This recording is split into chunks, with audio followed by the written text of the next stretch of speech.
Chapter 68. As a former famous hacker, Felicity has just turned over a new leaf, and she does not have a strong sense of justice as she did in the future. Although she knows that the cat girl is definitely not borrowed, and it must be illegal, she is not a hacker who follows the law. Why didn't you mention it to Thea? Felicity couldn't help but ask. Why me? I don't think I'm that close to you. You two seem to be closer, right? Catwoman was now full of admiration for the duo from Star City. She always felt that they could come up with something magical without even realizing it. This was different from Batman's research route. Compared to the old master's planes and cannons, the two girls' research was more suitable for her. She now looked at them with envy and anticipation, just like how Big Xiong looked at Doraemon. As for Felicity's question, she was also thinking in her heart. Why didn't she mention it to Thea, who was closer to her? She thought for a moment. Maybe it's because of her identity. I always feel that she won't agree with my actions. I think we're very similar, so you should be able to help me. What did she mean? After listening to Catwoman's words, Felicity was a little speechless. Did she mean that she was like a bad person, or was she like a poor person? Did you think that Thea was a good person? Were you fooled by her little white flower disguise? In fact, Catwoman's vision was quite accurate. Thea had a lot of scruples because of her family, and she wouldn't easily trample on the law. At least, she wouldn't break the law unless it was a matter of life and death. According to the game's classification, she was at least in the lawful camp. As for whether she was lawful or neutral, it was still unknown. Felicity didn't have this problem. She had enough to eat and her family wasn't hungry. She was also very adventurous, otherwise, she wouldn't have volunteered to come to this place. Okay, this is for you. I don't know anything else. She opened the tablet and connected it to a mobile phone. She quickly operated it, then handed the phone to Catwoman and walked away briskly. Catwoman took the phone and found that there was only one application called Art Identification 2-inch. She clicked on the application. It was a very simple program. As long as you scanned the art, you could determine the age of the object and the production process. The database of the software was extremely large. Even the collections of Malaysia were included. Although she couldn't directly provide a proof of authenticity, this was enough.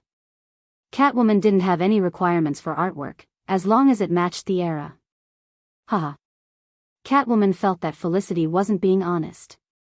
If she was a good person, why would she prepare this software for no reason? It was obvious that she had written it long ago and just hadn't used it. This was a great help to him. When he thought about how his career could take off, he didn't pay much attention to Master Bruce being imprisoned. That night, Robin and Barbara had rested enough and went out to capture a criminal with a name. This person was called the Electric Torturer. It was said that it was a craft passed down from their ancestors. No one knew which generation of the Electric Torturers he was. However, Thea looked at the serious-looking middle-aged man and thought that he was a joke hired by someone.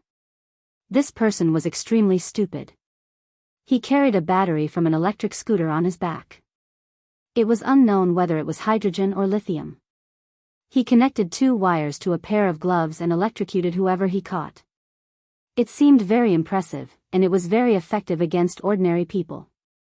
However, the smart Chief Gordon had discovered a fatal flaw in their craft 30 years ago. It was afraid of water. You didn't even need to prepare anything. Just walk 3 meters away, open a bottle of my dong, and pour it on the person's face. This guy would be silenced. What kind of F***king technology was this? They didn't pursue innovation. Instead, they stuck to tradition for 30 years and passed down this stupid thing to their descendants. They even went against the Gotham police station. It could only be said that there was something wrong with this family's brains. Thea shook her head and didn't look at the serious-looking electric torturer anymore. She was afraid that she would laugh and affect her ladylike demeanor. She lowered her head and finished the black base and cheeseburger on her plate. Just when she thought that her days would continue like this, and when Master Batman returned home, she would completely retire to the second line. She could go home after robbing a windfall when no one was paying attention. However, someone came to talk to her. "Miss Quinn, the chief wants to see you in the meeting room." A police officer whose name Thea didn't know said to her. "Oh, okay." Why was he looking for her? Thea didn't understand. Could it be that Batman was back? However, she quickly shook her head. He wouldn't be back so soon. It would take a day for him to recover from his injuries. His spine was also broken. Even if he came out, he wouldn't be able to recover that quickly. She pushed the door open and entered the meeting room. Felicity, Robin, and Catwoman weren't there. Only Chief Gordon and Barbara were talking to a woman in black. "Thea, let me introduce you. This is Lara Michaels, a senior investigator of the Advanced Superhuman Joint Research Team. She's here for Killer Croc." Chief Gordon gave a simple introduction. "Oh, isn't this the Heaven's Eye Society? This woman is Lara, the future wife of John Diggle. She didn't have a wedding ring on her hand. Does this mean that they aren't together yet?" Thea looked at her face. She could be considered a character from the Green Arrow. She didn't expect that their first meeting would be in Gotham. "Nice to meet you." "Nice to meet you." The two women shook hands gently. It could be seen that Lara was still a little immature. She didn't look like a middle-aged woman with a dissatisfied face. She could barely be considered a mature woman now. Lara was also secretly observing the young man in front of her. She was ordered to take Killer Croc away this time. It was purely a coincidence that she met Thea. However, after learning more about her past, she made the decision to get in touch with her. "Miss Quinn, I saw Killer Croc's frozen body just now. May I ask, how many days will it take for him to thaw under natural conditions?" "Why this question?" Thea turned around and asked Chief Gordon. "I'm going to sleep. Didn't Felicity tell you?" Chief Gordon shook his head helplessly. He really forgot to ask. When he remembered, he couldn't find her. Lara asked him a few questions just now, but he didn't know anything. When he heard that Thea was eating, he quickly called her over after getting Lara's permission. Thea slapped her forehead. This muddle-headed guy really brought shame to Star City. She quickly coughed and said, "Ahem, in theory, under normal conditions, it will thaw after 3 days. This has nothing to do with the species of the body. Whether it's a giant or a dwarf, it will take 3 days. If it needs to regain consciousness, it will take 15 to 30 days for a normal person to regain their nerve activity. However, I haven't drawn blood from this guy before, so I can't say for sure. But it will take at least 5 days." When they heard that Killer Croc wouldn't be able to jump out of the ice immediately, Chief Gordon and Barbara were obviously relieved. Lara, on the other hand, nodded like a general. Chapter 69. Lara looked at Thea, who was speaking confidently, with a hint of curiosity in her eyes. The Sky's Eye Society had been paying attention to Gotham and Batman for a long time. As a billionaire, Batman had always been the target of their secret government organization. He was a pure earthling, with brains and methods, as well as money. At the same time, he benefited from the current system and was a natural collaborator with the government. His abilities were reflected in technological weapons, and he was usually a normal person, not uncontrollable like a mutant. Although the experts in the organization were very worried about Batman's mental state, they all wondered why this person had not gone crazy. In other words, this person could go crazy at any time, and it was up to them. In the end, after careful consideration, Amanda Waller, as one of the leaders of the organization, made the decision to maintain contact. This time, when they heard that Batman had disappeared and Gotham was in chaos, they did help him in his hour of need and made some investments in the future to rope him in. As for the killer crocodile, it was just a matter of convenience. If there were any, they would pull them away. If there were none, it would not affect the overall situation. However, when they understood the process of capturing the killer crocodile, they found out that there was someone among the participants who helped them in their hour of need. Thea's name naturally entered the Sky's Eye Society's attention. Although she covered it up quite well, it was still possible to find out where she came from. Moreover, for such a huge national organization, they could use all kinds of servers and look at the information of every organization. They might not be at Felicity's level, but they could easily pull out 5 or 6 hackers who were slightly worse than her, and easily found out her true identity. When the information was gathered to Amanda, she was also a little stunned. In this day and age, the only billionaire superhero was Batman. She did not expect another one to appear today, and it was a woman. This made Amanda, who was also a woman, inadvertently feel some recognition. She immediately raised the original mission level and sent her assistant, Lara, to Gotham to find out the latest information and gave the order to make initial contact. "Miss Quinn, can you bring me to see the captured target?" At this time, Lara had just taken off her military uniform and walked into the government office. Her expression was more stern than gentle, and those who did not know her would think that she was putting on airs. "Of course, you can also call me Thea."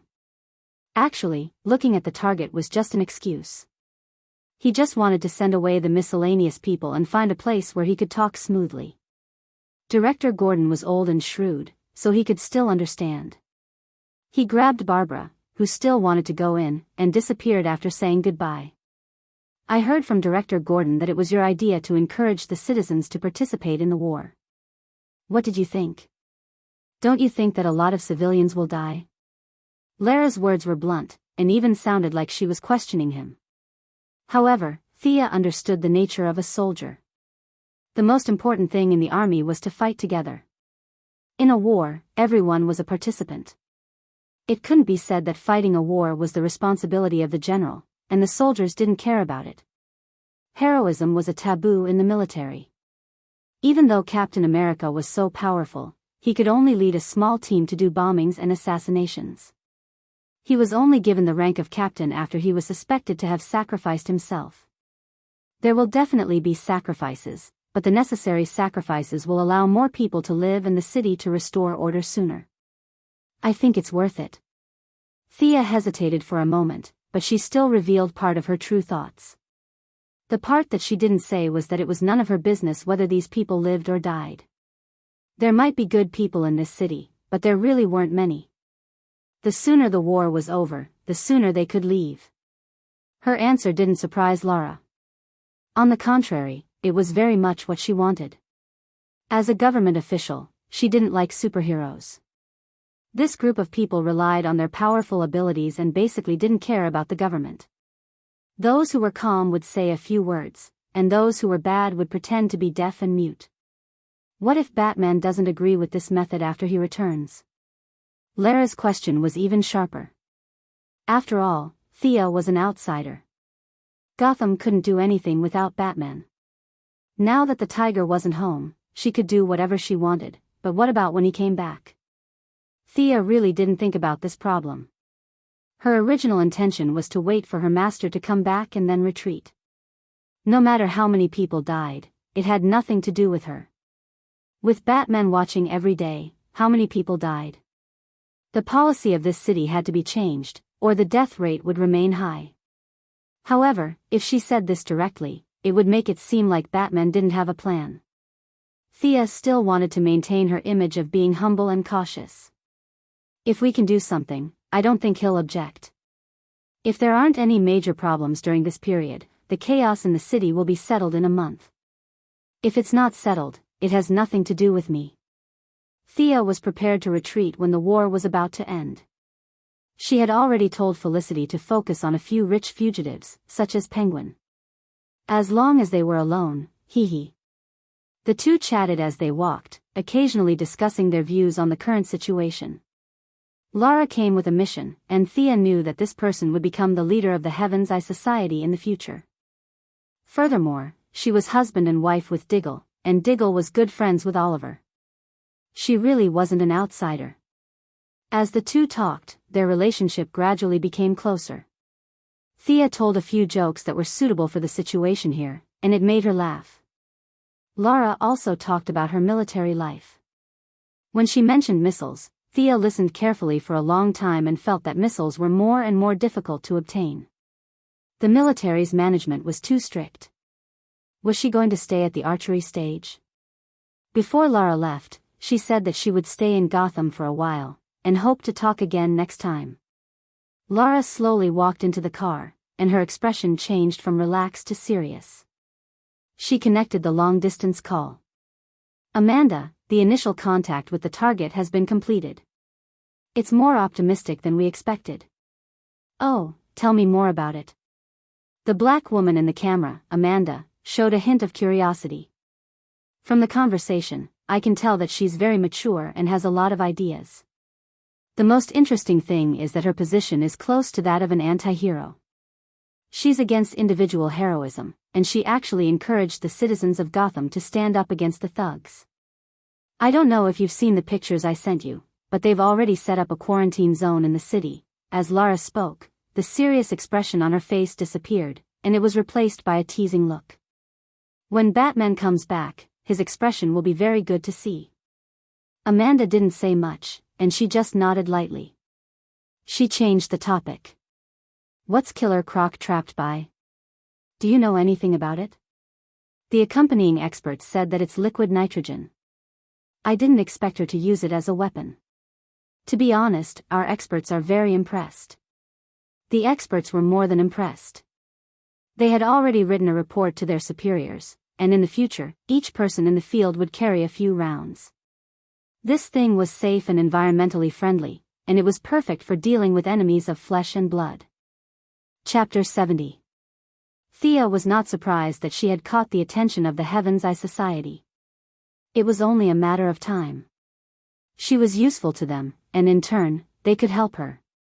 Whether it was her mother's election or her own technological weapon, she needed a lot of connections.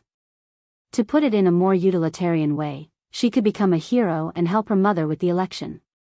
This was like handing over a hostage. As long as her mother was still working in the government, she could not do anything antisocial.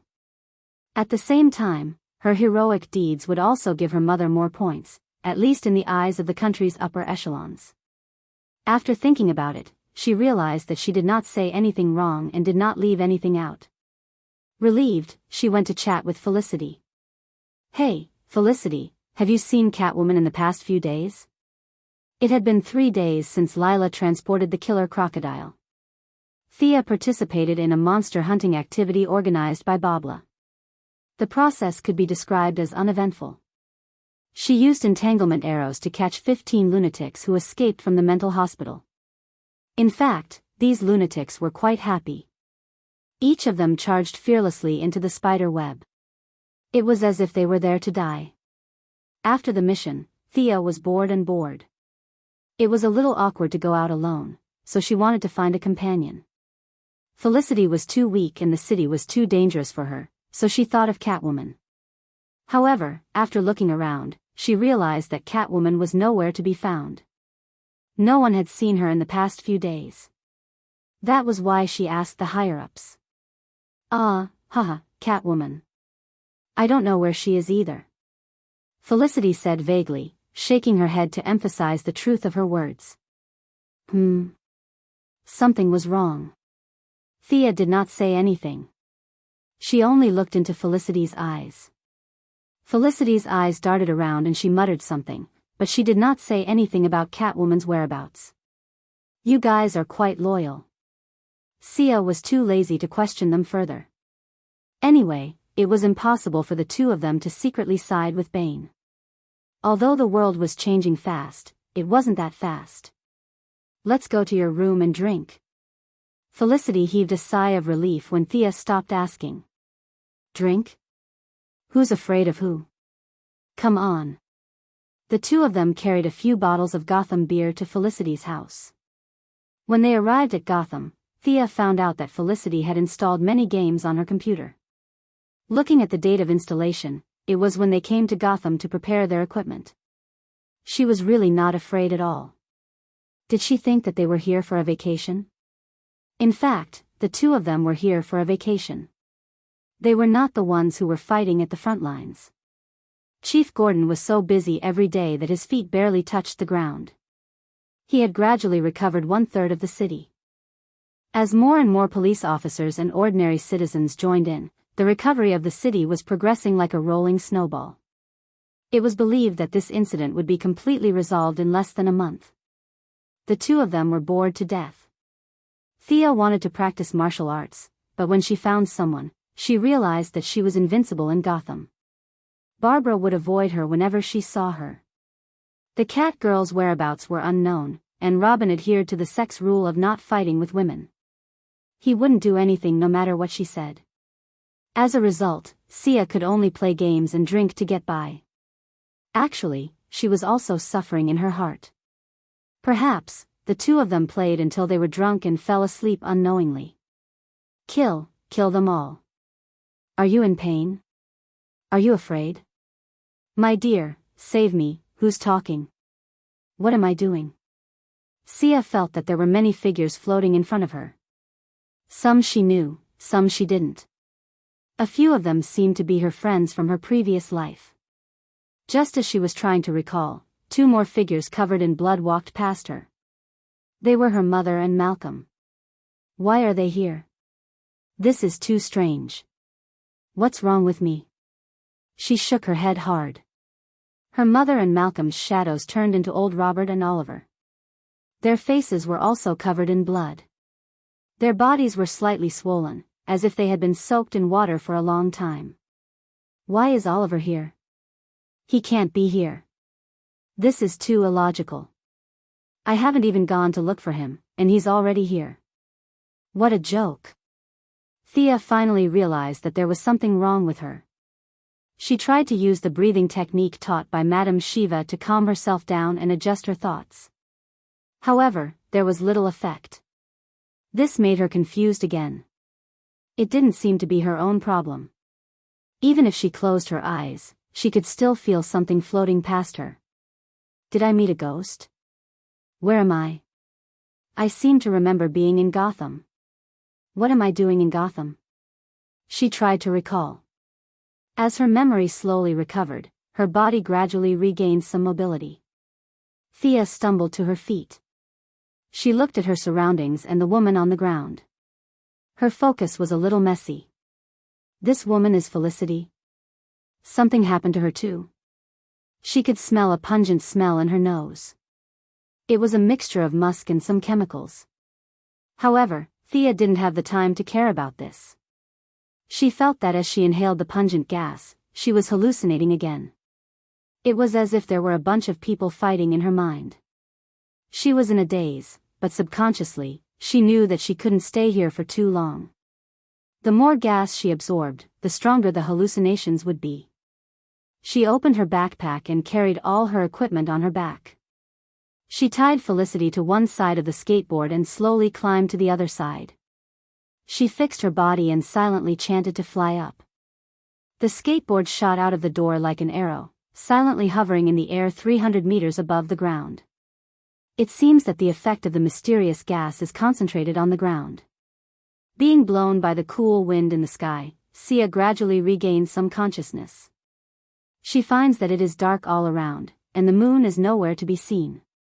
She can only feel the thick dark clouds pressing down on the ground. Is it already night? While no one was paying attention to her, Thea hurriedly drove the skateboard away from the area. When she couldn't smell the gas anymore, she lowered her altitude and found a house. She barged in without knocking. She looked around the house. It was empty.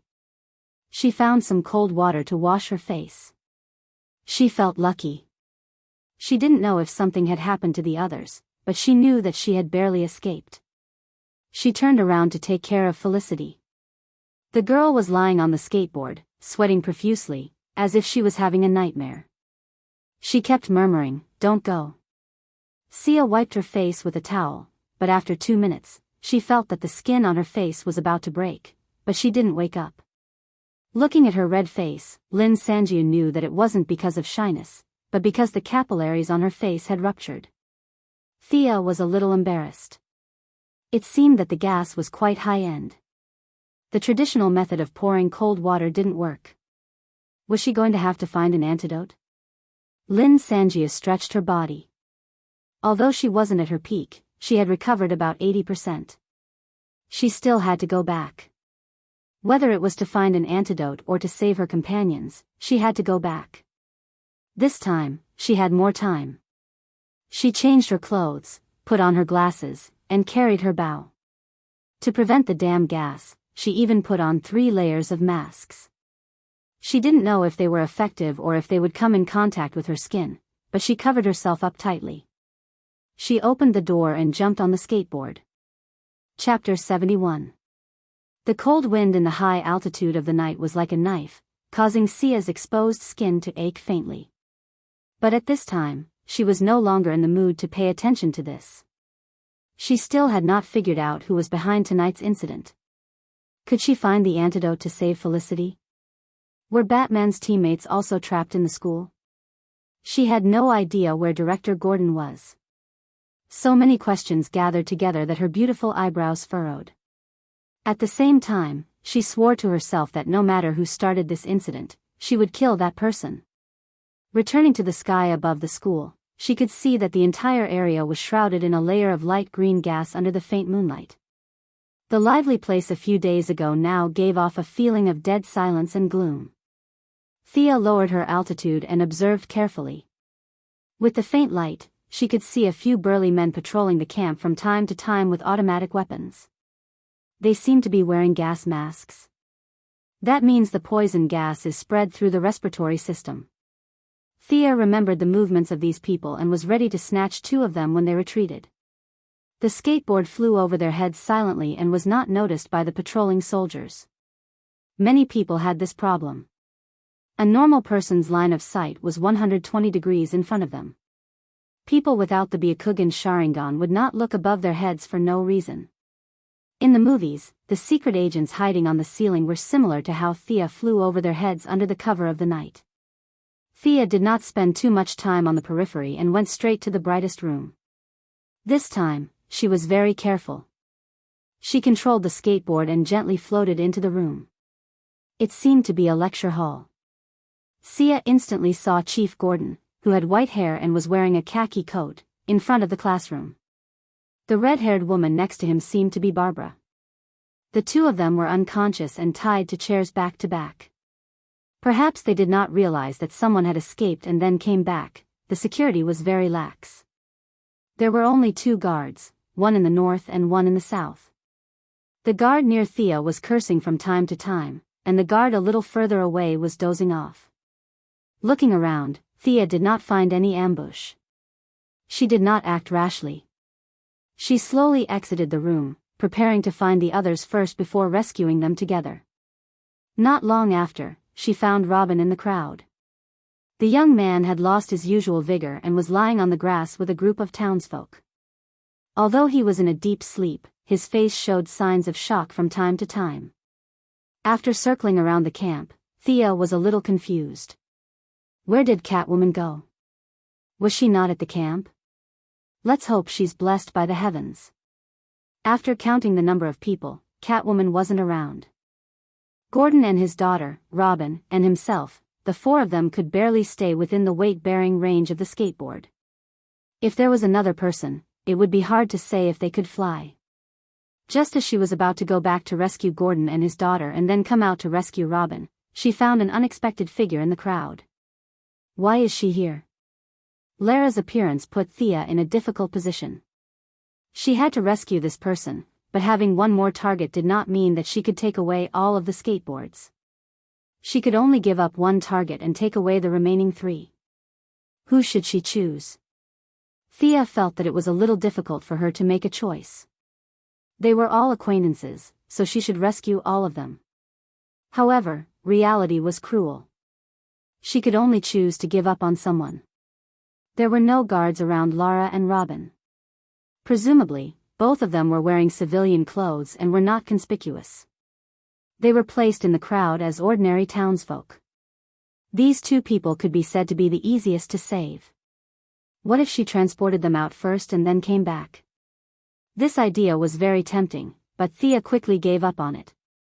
She had not been discovered the first time she came in, and the second time she came in without being discovered. It was impossible for her to be so lucky every time. She was only using the cover of the night and was not invisible. This went back to the original question. Who should she give up on? Chief Gordon was currently the golden calf, so she had to rescue him. Although his combat ability was weak, his position as chief was too important. With his presence, she could gather the remaining police forces in the city. Previously, according to the plan, he had already recovered 1/3 of the city. Many police officers had been scattered and were not gathered in the campus. As long as he raised the flag, he could quickly gather many police officers to help. The next one was Lara. As Amanda's deputy and the future leader of the Sky's Eye Society, she had to be rescued. Like the old chief, she was also the type of person who was weak in combat but had a strong appeal. Through her, she could get a lot of support from the Sky's Eye Society. This was very important for her, who had not found the mastermind behind the scenes. Besides, he didn't want to offend Amanda, who had black hair, black eyes, and skin that wasn't too dark. She was ruthless and held a high position. If he wanted to continue working here, he would have to suck up to her a little. Rescuing her assistant would be considered a great achievement. Who should she give the remaining spot to? Although Thea did not like Barbara from the bottom of her heart, she still decided to give up on Robin. After all, a lone girl with a 70 out of 100 appearance was too dangerous in this kind of environment. Although foreigners did not care about that, there were so many perverts in Gotham. Who knew what would happen to her? Robin had thick eyebrows, big eyes, and a thin body. To be honest, his appearance, figure, knowledge, and speech did not fit the aesthetic standards of this place. It was really a miracle that Barbara would fall for him. Presumably, no perverted girl would fall for him. She hoped that he could keep his thing. Actually, even if he could not keep it, she would not lose anything. She silently wished Robin the best. Take care. It's not that I don't want to save you, but there's no more space on the bus. While the patrolling guards were far away, Thea quickly tied Lara to the side of the skateboard and turned around to save Gordon and his daughter. When she returned to the lecture hall, the two guards were still in their original positions. Thea got off the skateboard and used the Assassin League stealth techniques that old Ma taught her to slowly approach them. Their walkie-talkies were very close to their hands. If she did not incapacitate them immediately, she would be exposed. After thinking about it, she gave up on the idea of cutting their throats. Firstly, she was afraid that she would be covered in blood.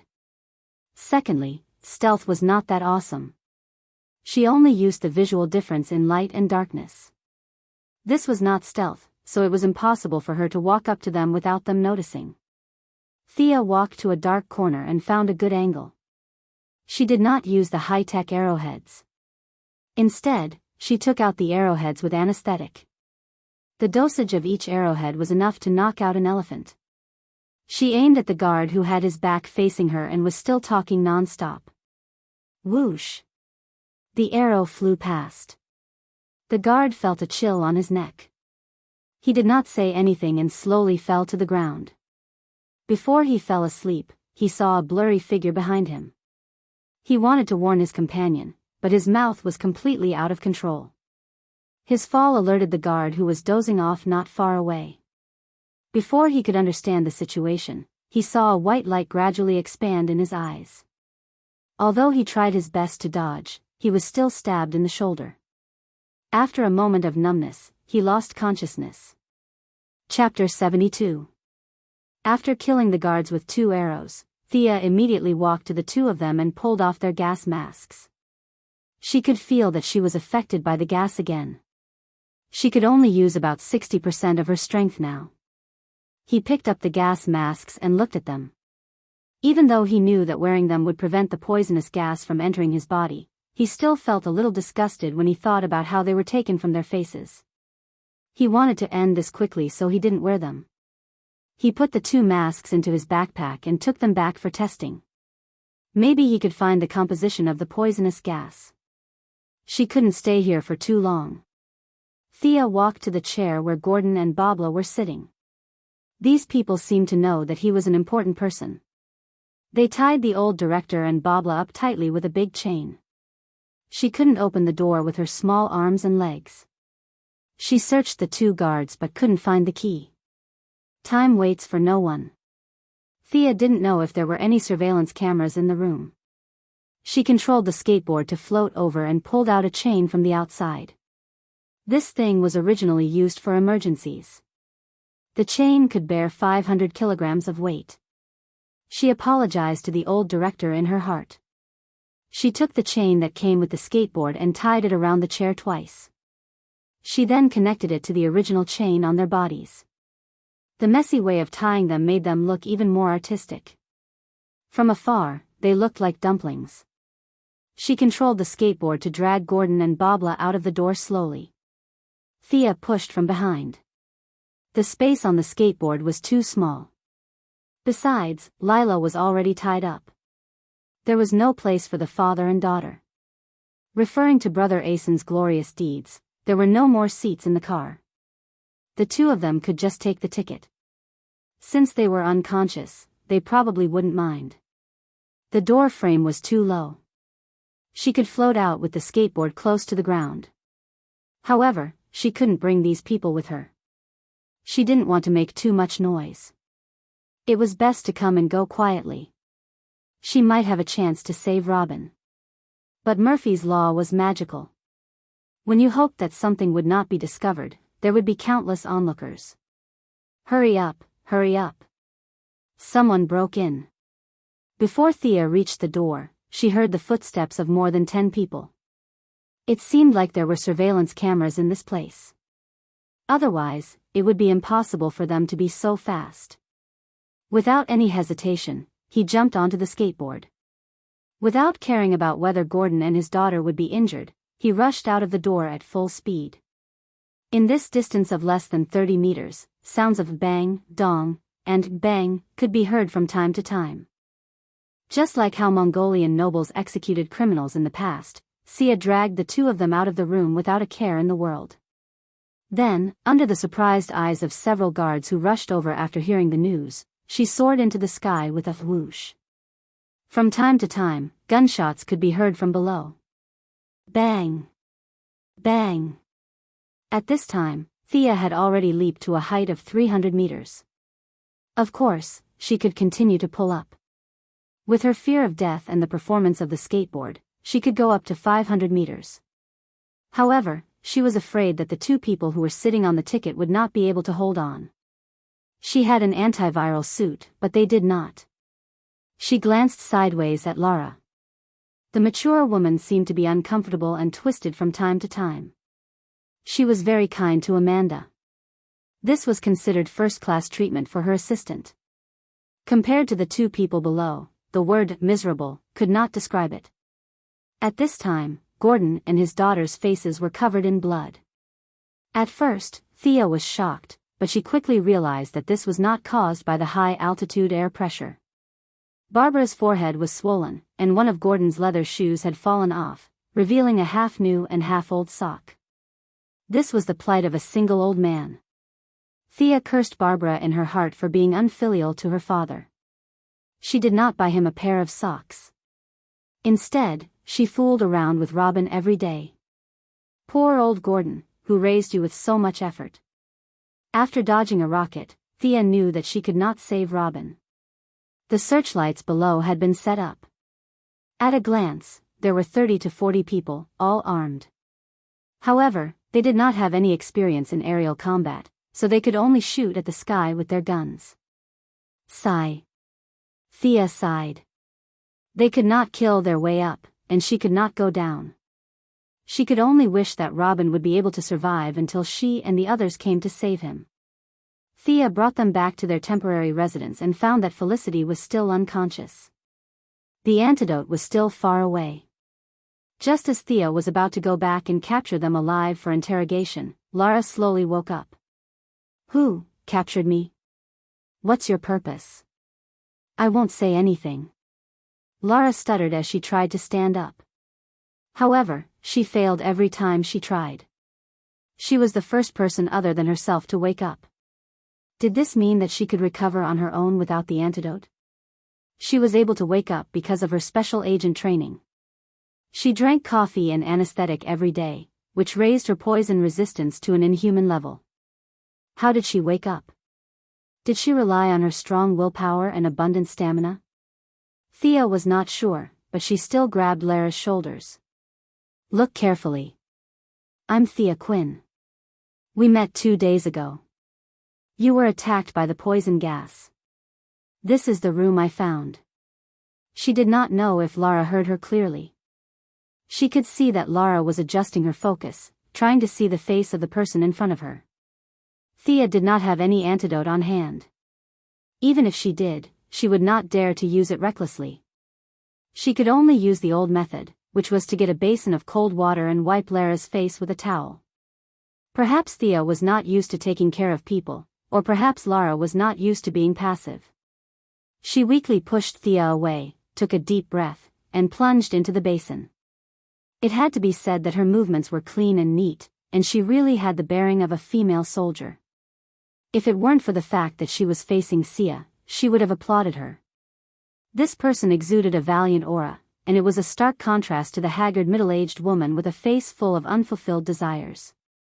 Time really was a butcher's knife. With a splash, Lila raised her head abruptly, wiped the water off her face, and glared at Sia fiercely. After a while, her brain finally reacted. The person in front of her didn't seem to be an enemy. You're Thea. Where am I? Where are the others? Where are my men? Although she knew this person, she did not know if there was a conspiracy. She remained vigilant, ready to attack at any time. It seemed that she did not hear what she said just now. Thea sighed and told her what happened. That's what happened. There are only a few people here, and they are all unconscious. Only you and I are awake. When I pulled you back, I did not see your men. Of course, even if I saw them, I wouldn't recognize them. Chapter 73. Lila did not have the energy to care about Felicia's joke. Even though she could only see 2 figures in front of her, she still forced herself to stand up and lean against the wall while looking around. It was a very ordinary house. The furniture was old and broken, and there were some miscellaneous items scattered on the ground. Perhaps the owner had left in a hurry, but after a long observation, Lila realized that this place was very ordinary and did not look like a prison. The dark night outside the window also showed that this was not a prison cell. Lila's worries were mostly relieved. If you can still walk, follow me outside to take a look. They've been unconscious all this time. I really can't do anything about it. Sia was exhausted after saying those few words. She had entered the poisonous gas area twice in a row, and both times she had engaged in intense fighting and killing. Her intake per unit of time was much higher than the rest of them who had fainted and fallen to the ground. She was barely holding on with her strong willpower. Lila naturally saw Felicia's pale face and sweaty forehead. She endured the discomfort in her body silently. As a former soldier and now a high-level agent, she could not say that her legs were as weak as noodles. If she was compared to a 16-year-old girl, she would be ashamed of the days when she drank anesthetics like coffee. However, she did not have the energy to speak. She just nodded and followed Thea to another bedroom. This room was basically the same as the one she was in, but it was bigger. There was a woman lying on the bed in the room. Lila had never seen Thea in person before. She had only seen her picture, which was attached to Thea's profile. At first, she did not recognize the woman who had taken off her glasses and had a red face. However, she soon realized that she was Thea's partner. As for her name, she could not remember. The other 2 people in the room were not treated so well. Their clothes were ragged and their faces were swollen. Looking at their miserable appearance, Lara unconsciously touched her own face. She couldn't help but think, am I like this too? Although she looked average, she did not want to be disfigured. She felt that there was nothing wrong with her face, so she began to carefully examine the 2. Of the 2, Lara recognized Captain Gordon immediately because his outfit was too old-fashioned. He was wearing a beige coat that had not changed for decades. Even though the journey had been a bumpy one, his trademark glasses were still on his face. He was the only person in the whole of Gotham who was so unique and dressed so superbly in the 21st century. From time to time, a few illusory figures would appear in front of Lara's eyes. Some of them were her family members, and some were her former comrades. She knew that this was her hallucination. She shook her head hard and vaguely saw two people tied together. She thought to herself that the red-haired woman beside the old director should be his daughter. She couldn't possibly be the old director's lover who was caught and tied up. "Do you have any idea how to wake them up?" Thea asked when she saw that Lila had been in the room for a long time. "What can I do?" Lila did not force herself. She leaned against the wall and slowly sat on the ground. She used to be a soldier, and her current job was more of an administrative one. She did not know how to answer such a professional question. Moreover, her mind was sometimes clear and sometimes confused. Even if she knew, she could not remember. "I don't have any idea." "Hey, that's not right. Didn't you wake me up?" "No, you woke up on your own." Thea stopped shaking her head. The more she shook, the more dizzy she felt. She waved her hand at Lila. Although she did a lot of good deeds and did not leave her name, she was not the one who did it this time. Who knows how she woke up? Then how did you wake up?" Lila was now in the mood to get to the bottom of it. Thea vaguely felt that her strong spiritual power had played a role. At the same time, her physique had also reached a higher level. After all, she had trained hard for the past year. With the help of her body and spiritual power, she was not completely knocked out by the poisonous gas. However, it was too troublesome to explain, so she could only continue to say that she did not know. The two of them did not talk about any practical solutions to the problem at hand. Thea looked at the few people who were as dizzy as dead pigs and did not know what to do. She was a little depressed.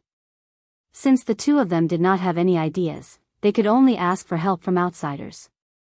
Although Thea did not know many people, Lila was a senior figure in a government organization. "Can you find some people to help?" In fact, she did not need to ask Lila to think of this problem. She took off her military uniform and joined the Secret Service organization. Why did she work so hard to climb to a high position? Wasn't it so that the organization could give her a hand at this critical moment? Although this organization was particular about abandoning people at the drop of a hat, and the human feelings had dropped to the negatives, he was still the leader's deputy and was considered a high-ranking member. If he didn't even save someone of his rank, then he should just disband. She did not hide it from Thea. She took out her phone and started to communicate with the person on the other end of the line. The password was a combination of a lot of numbers and letters. The password was different every day, so she was not afraid that Thea would hear any secrets. In fact, it was not easy to be a Secret Service agent, especially a senior member like her. Every morning, when she received the day's secret communication order, she had to memorize it for half a day. Then, she would forget it at night because the order would be changed the next day. If she remembered a letter wrong, then there would be a big joke. Naturally, Thea was not in the mood to listen to her. To avoid arousing suspicion, she walked to the window and opened it to let the night breeze into the room. With 5 living people in such a small room, Thea and Lila were sweating. Gordon and his daughter were half covered in soil and half covered in blood. The smell in the room was terrible. "Amanda, something's happened to me here. I can't move now. Search for my location and send someone here quickly." Although she was a little far away, her voice still reached Thea's ears as usual. She was contacting Amanda. It seemed that the two of them had a good relationship. After all, not everyone would be able to contact the leader directly when something happened to them. She hoped that the person sent would be an elite. Not long after, the call ended. "My people will be here soon. Hang in there." Lila put down the phone. She still had some confidence in the organization's search ability. She relaxed a little and said that casually. It was not clear whether she was comforting Thea or encouraging herself. The reinforcements came quickly. 4 agents in black suits and sunglasses found the place in no time. The leader handed over his identification. After Lila checked that there were no mistakes, she ordered them to take the people in the room away first so that she could still walk out. The agents obeyed her orders. Felicity was easy to deal with. She wrapped her up in a sheet and threw her into the car like a dead pig. Chapter 74. When they were about to transport Gordon and his daughter, they ran into a small problem. The criminals also knew that this was an important person, so they had tied them up very tightly. Then, Thea had tied them up twice. Finally, when the iron chains clashed with each other during the air transport, the two of them were tied up like a ball of thread. The few agents did not know the inside story, so they were all surprised that the criminals tied them up in such a non-mainstream way. Fortunately, they kept quiet and didn't ask any questions. Thea had already made up a lie.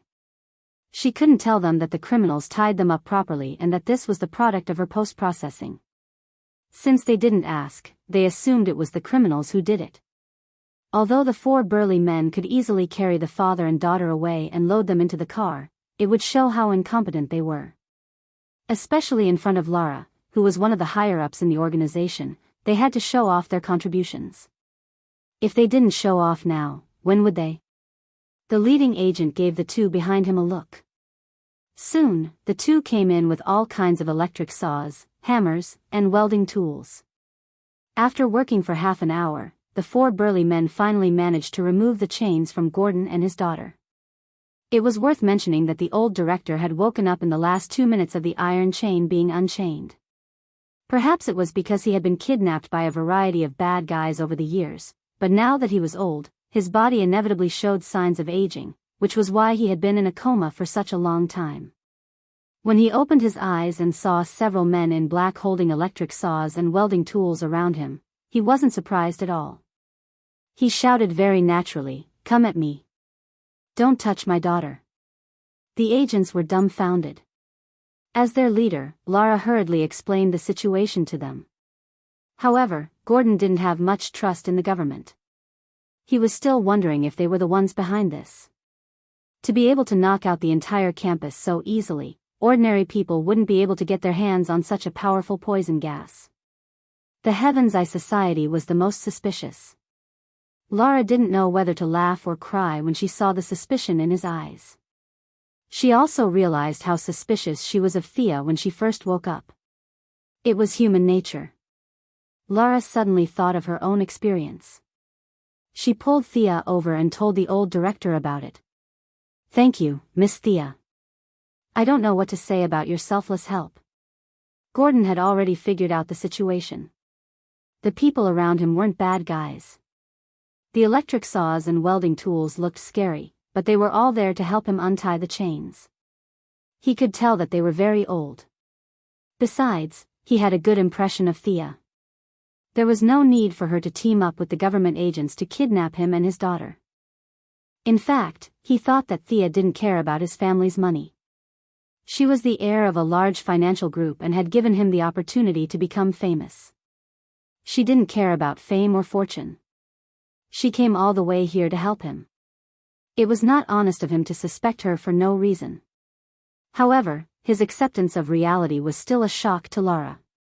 "You didn't believe me at all when I tried to persuade you on behalf of the organization. How can you believe someone else's words? Is our organization's reputation that low?" Gordon wasn't an ordinary person. He was a police chief with a population of tens of millions. He was a well-known figure in society. Lara was ready to go back and advise Amanda to improve the situation. No matter what the truth was, they should at least do a better job of keeping up appearances. Otherwise, let alone ordinary people, even the high-ranking officials wouldn't trust them. They should just go back to their own homes. The four of them drove 2 cars. Thea had almost recovered and didn't sit in their car. Instead, she got on the skateboard and followed behind them. This was the first time Lara saw her skateboard. She had only heard about it before, but now that she saw the real thing, she was stunned. It wasn't difficult to make this thing. At least for an organization like theirs that received funding from the government, they could definitely make it with a lot of USD. What was difficult was the design concept. Could this kind of equipment be used in the front line?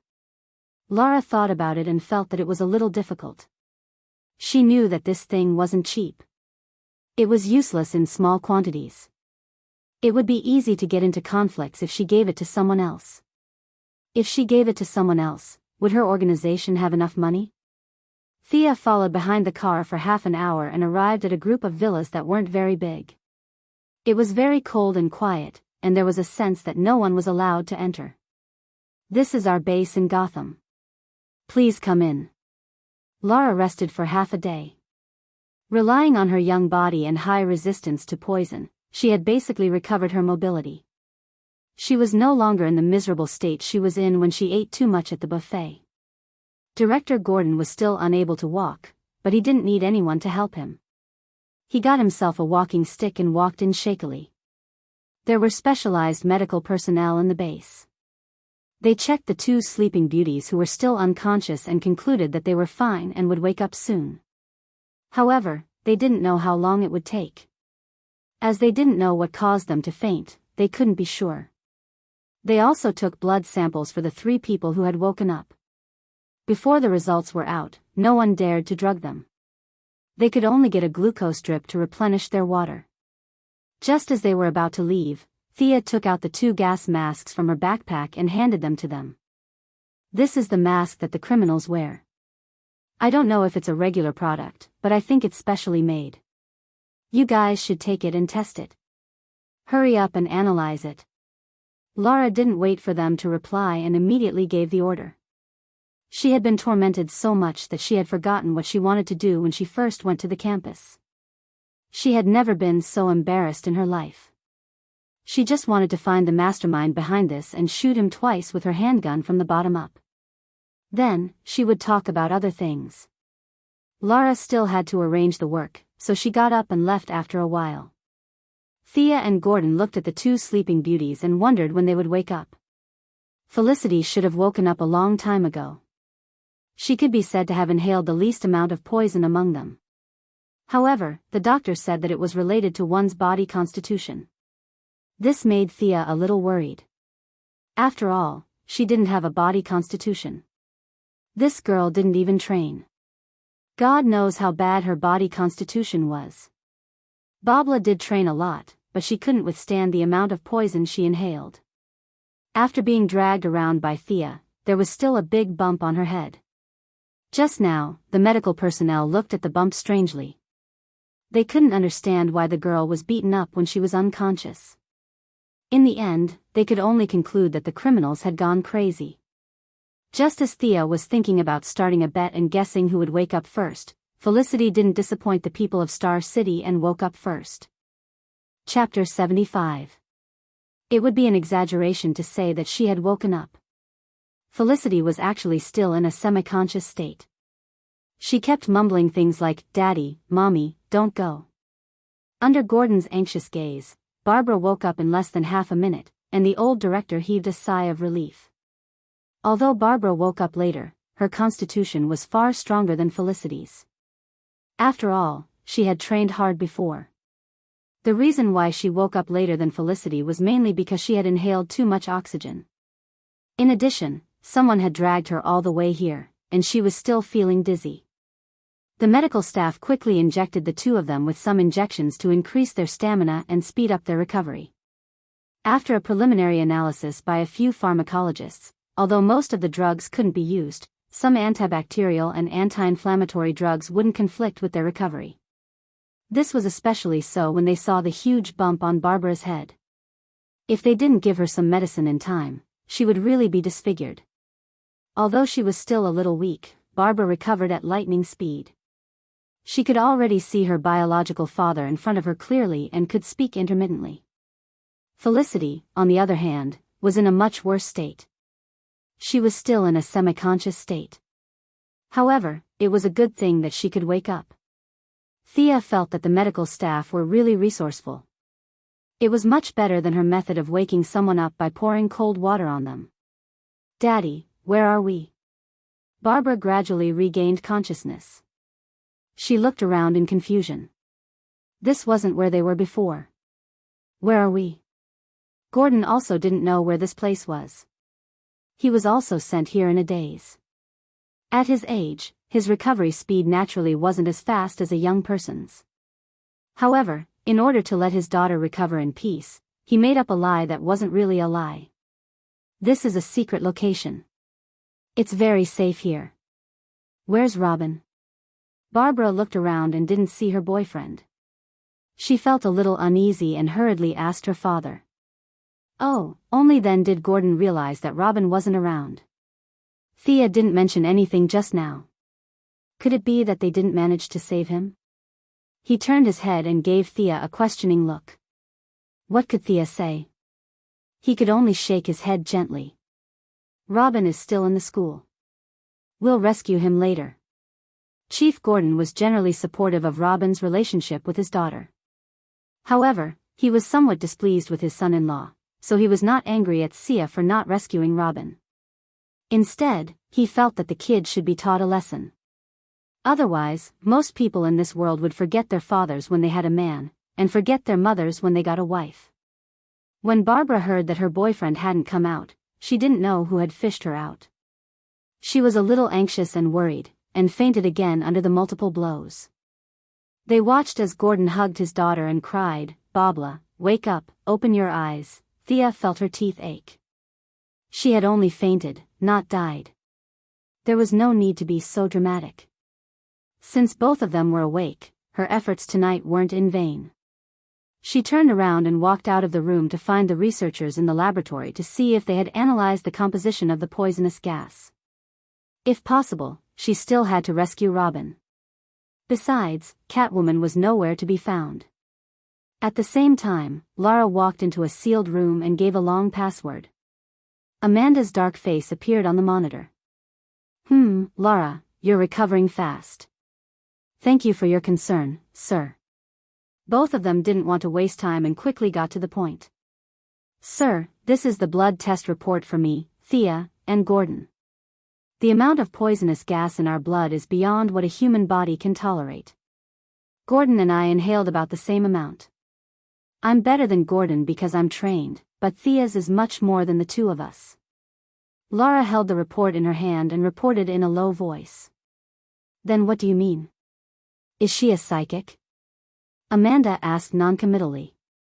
On the contrary, her blood, cells, and hemoglobin are all at the level of a normal human. Her body can withstand such a huge burden, but she can still fight fiercely and save 3 people. This only shows how strong her willpower is. At least, if it were me, I wouldn't be able to do it. Agents were very pragmatic people. They knew the limits of their abilities. If they could do it, they could, and if they couldn't, they couldn't. If they didn't have the ability to complete the mission and force themselves to do it, they would end up killing a lot of people. That was why Lara admitted that she didn't have the willpower to do it. She couldn't even walk 2 steps, let alone fight the enemy. You must be kidding. Oh. Amanda didn't feel anything special because it wasn't like there weren't people like that. Some people relied on their strong willpower to do incredible things. People like that existed in the military and in other places. Batman was a living example. He was attacked by poisonous gas many times. Although it was ugly, he managed to escape every time. Comparing Bruce and Thea's past experiences, Amanda looked for similarities between the two. She found a lot. First of all, they were very rich. At least, they were richer than her, who worked her way up from the military for a fixed salary. Secondly, their families suffered terrible misfortunes and they were surrounded by wolves. The only difference between the two was that Star City was brighter, while Gotham was darker. Could it be that it was easier for the children of rich families to become superheroes? Amanda couldn't help but have this thought. Should she find a few more of them to test in the future? They weren't greedy for money, they weren't afraid of death, and their hearts were filled with ideals. This was quite suitable for her organization. Stopping her thoughts, Amanda asked Lara, "What's your conclusion? Do you think she fits our criteria?" "Yes, I think she fits, at least, more than Batman. She can be a partner of the Heaven's Eye Society," Lara said with certainty. "I understand," Amanda said and turned off the long-distance call. She sat on the chair and looked at the document in her hand. Thea's mother, Moira, had officially submitted to the government to participate in the next mayoral election. Currently, she was far ahead of the other candidate in the polls. Her policy wasn't complicated. It was to restore employment and develop new economic growth points. Amanda used to treat these empty words as waste paper, but this time, because of the little butterfly Thea, she had to take it seriously. If Moira was successfully elected, she would enter the eyes of the country's highest ruler. As a secret organization of the government, she would naturally be on the same side as Amanda. At the same time, she could also pull Thea, the superhero, to the government side. From this point of view, Thea was indeed more suitable than Batman, who was mentally unstable and might go crazy at any time. Chapter 76. Through Lara's judgment and her own analysis, she finally made up her mind. She took out a document and added Thea Quinn after Bruce Wayne's name at the beginning of the document. The mission of the Heavenly Eye Society was to be responsible for the safety of the entire human race. Its full name was the Advanced Superhuman Joint Research Group.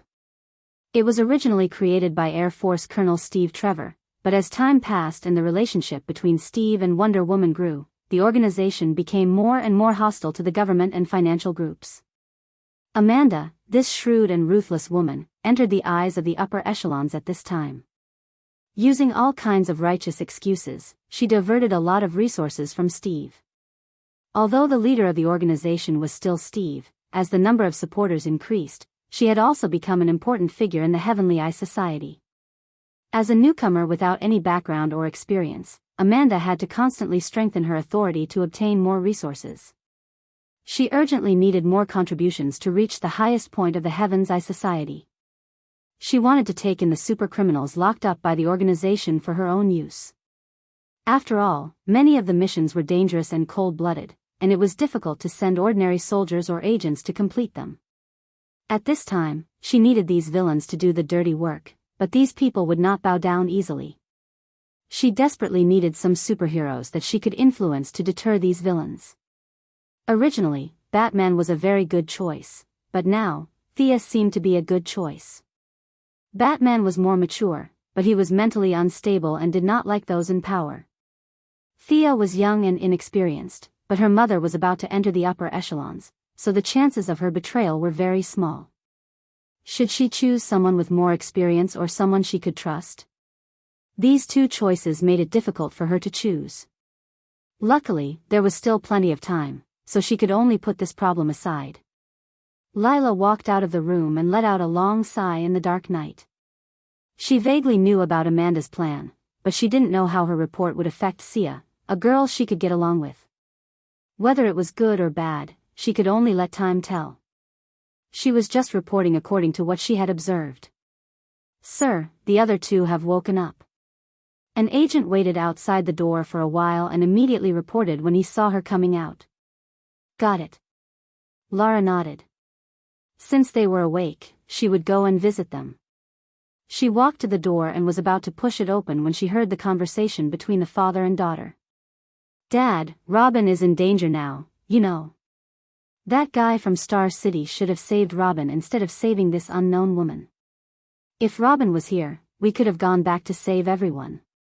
Barbara complained to Chief Gordon in the room. The guy from Star City she was referring to was Miss Thea. After all, she was her savior, and it was inappropriate to use her to describe her. She didn't want to use honorifics either. In the end, she chose a vague guy from Star City instead. Chief Gordon didn't think that there was a problem with this rescue mission. He knew Lara's identity, and it was already good enough that he had saved all that he could. As for Robin, he really didn't think that he would be of much use. It was true that he could fight, but how many people could he fight? 5 or 10? In this kind of situation, it was actually useless. Only his own daughter was treated like a treasure. If they had saved Robin, who knows where they would be hiding now? How could there be such a spacious villa for them to rest in, with 6 or 7 medical staff busily taking care of them? However, for the sake of his daughter, he didn't say anything. Just because he didn't say anything didn't mean that Lara wouldn't say anything. At first, Lara didn't understand what was going on, but when she heard "unknown woman," she thought about it a few times and realized that it was referring to her. "What do you mean? Shouldn't you save me? Should you leave me in the hands of the criminals?" Should I die just because your boyfriend is worth saving? Don't fall into my hands, you be *tch, or you'll regret being born. Lara climbed to a high position in the Sky Eye Society, where good people mixed with bad people. She wasn't a good-tempered person, and she had a lot of bad intentions in her heart. Women were all good at acting. She pretended as if nothing had happened and knocked on the door. She expressed her concern to Gordon and his daughter before leaving. When she returned to her room, she took out a report and started writing. This document was her original purpose, which was to evaluate the abilities, personalities, and preferences of Batman's team members. When she drew Barbara's piece of paper, Lara sneered and started writing without thinking. Of course, she wouldn't write about Barbara in a particularly bad way. That would be seen through at a glance, and it would seem that she was taking revenge, which would affect her career. The adjectives she used were all good words, such as warm-hearted, courageous, and eager for justice. She wrote a large piece of paper. These words were good words for publicity, but in the eyes of the Special Battlefront, especially a black-hearted woman like Amanda, these words were synonymous with idiocy, and especially idiocy. If it was a report from Batman or Thea, she might have verified it, but for a second or third-tier hero like Barbara, she basically just read it, signed it, and stored it. She didn't have the energy to verify it. Whatever her subordinate said was the truth, not to mention a subordinate of Lara's level. Even if she found a mistake, she wouldn't take it seriously. She couldn't see any problems now, but when she encountered something more troublesome in the future and needed a hot-blooded hero to charge at the front, this file would play a role in adding fuel to the fire. Just as Lara was thinking about how to write a 500-word review with a pen in her mouth, a subordinate knocked on the door. "Sir, Miss Thea is back."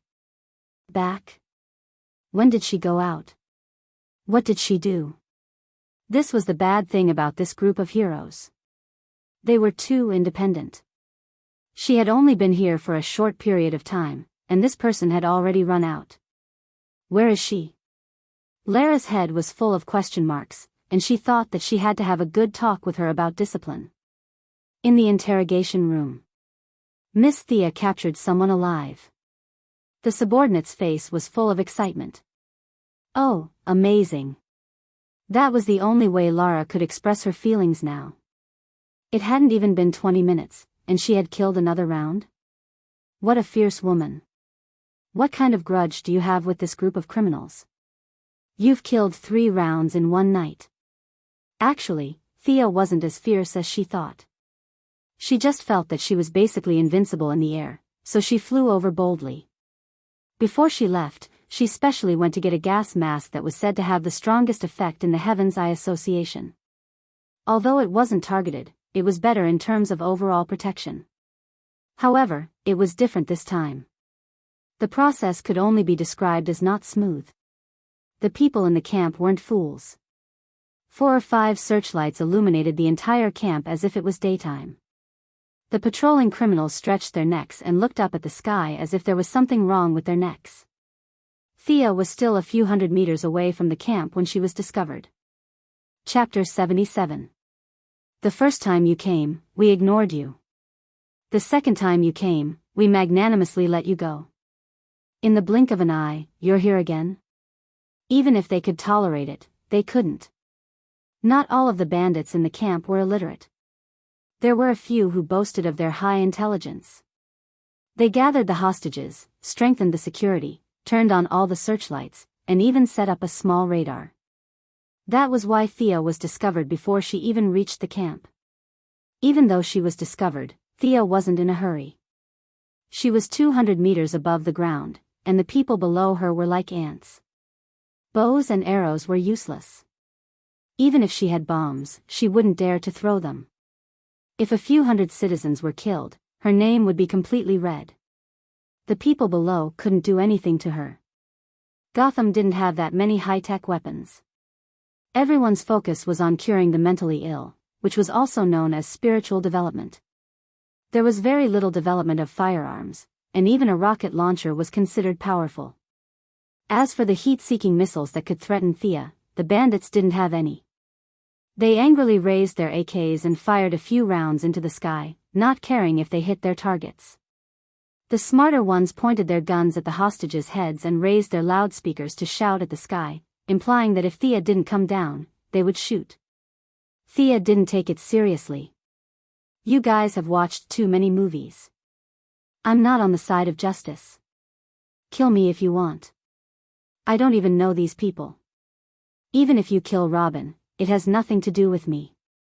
I'll mourn for him for half a minute. You want me to go down and die? Are you kidding me? She circled the camp twice as if nothing had happened. She could see that the bandits were a motley crew without any discipline. They had tattoos, or piercings. Not many of them were dressed normally. However, their equipment was pretty good. They were all wearing American military uniforms. Did they rob a military base in Gotham?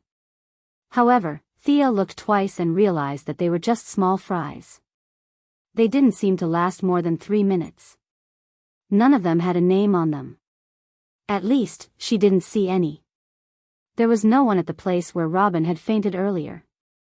They could see a few criminals gathering the hostages. They could only apologize to Robin. They had really tried their best. You can pray to God to protect you from now on. Just as he was about to return home, he saw a criminal pacing back and forth on the side, as if he was relieving himself. Thea watched the man swagger around.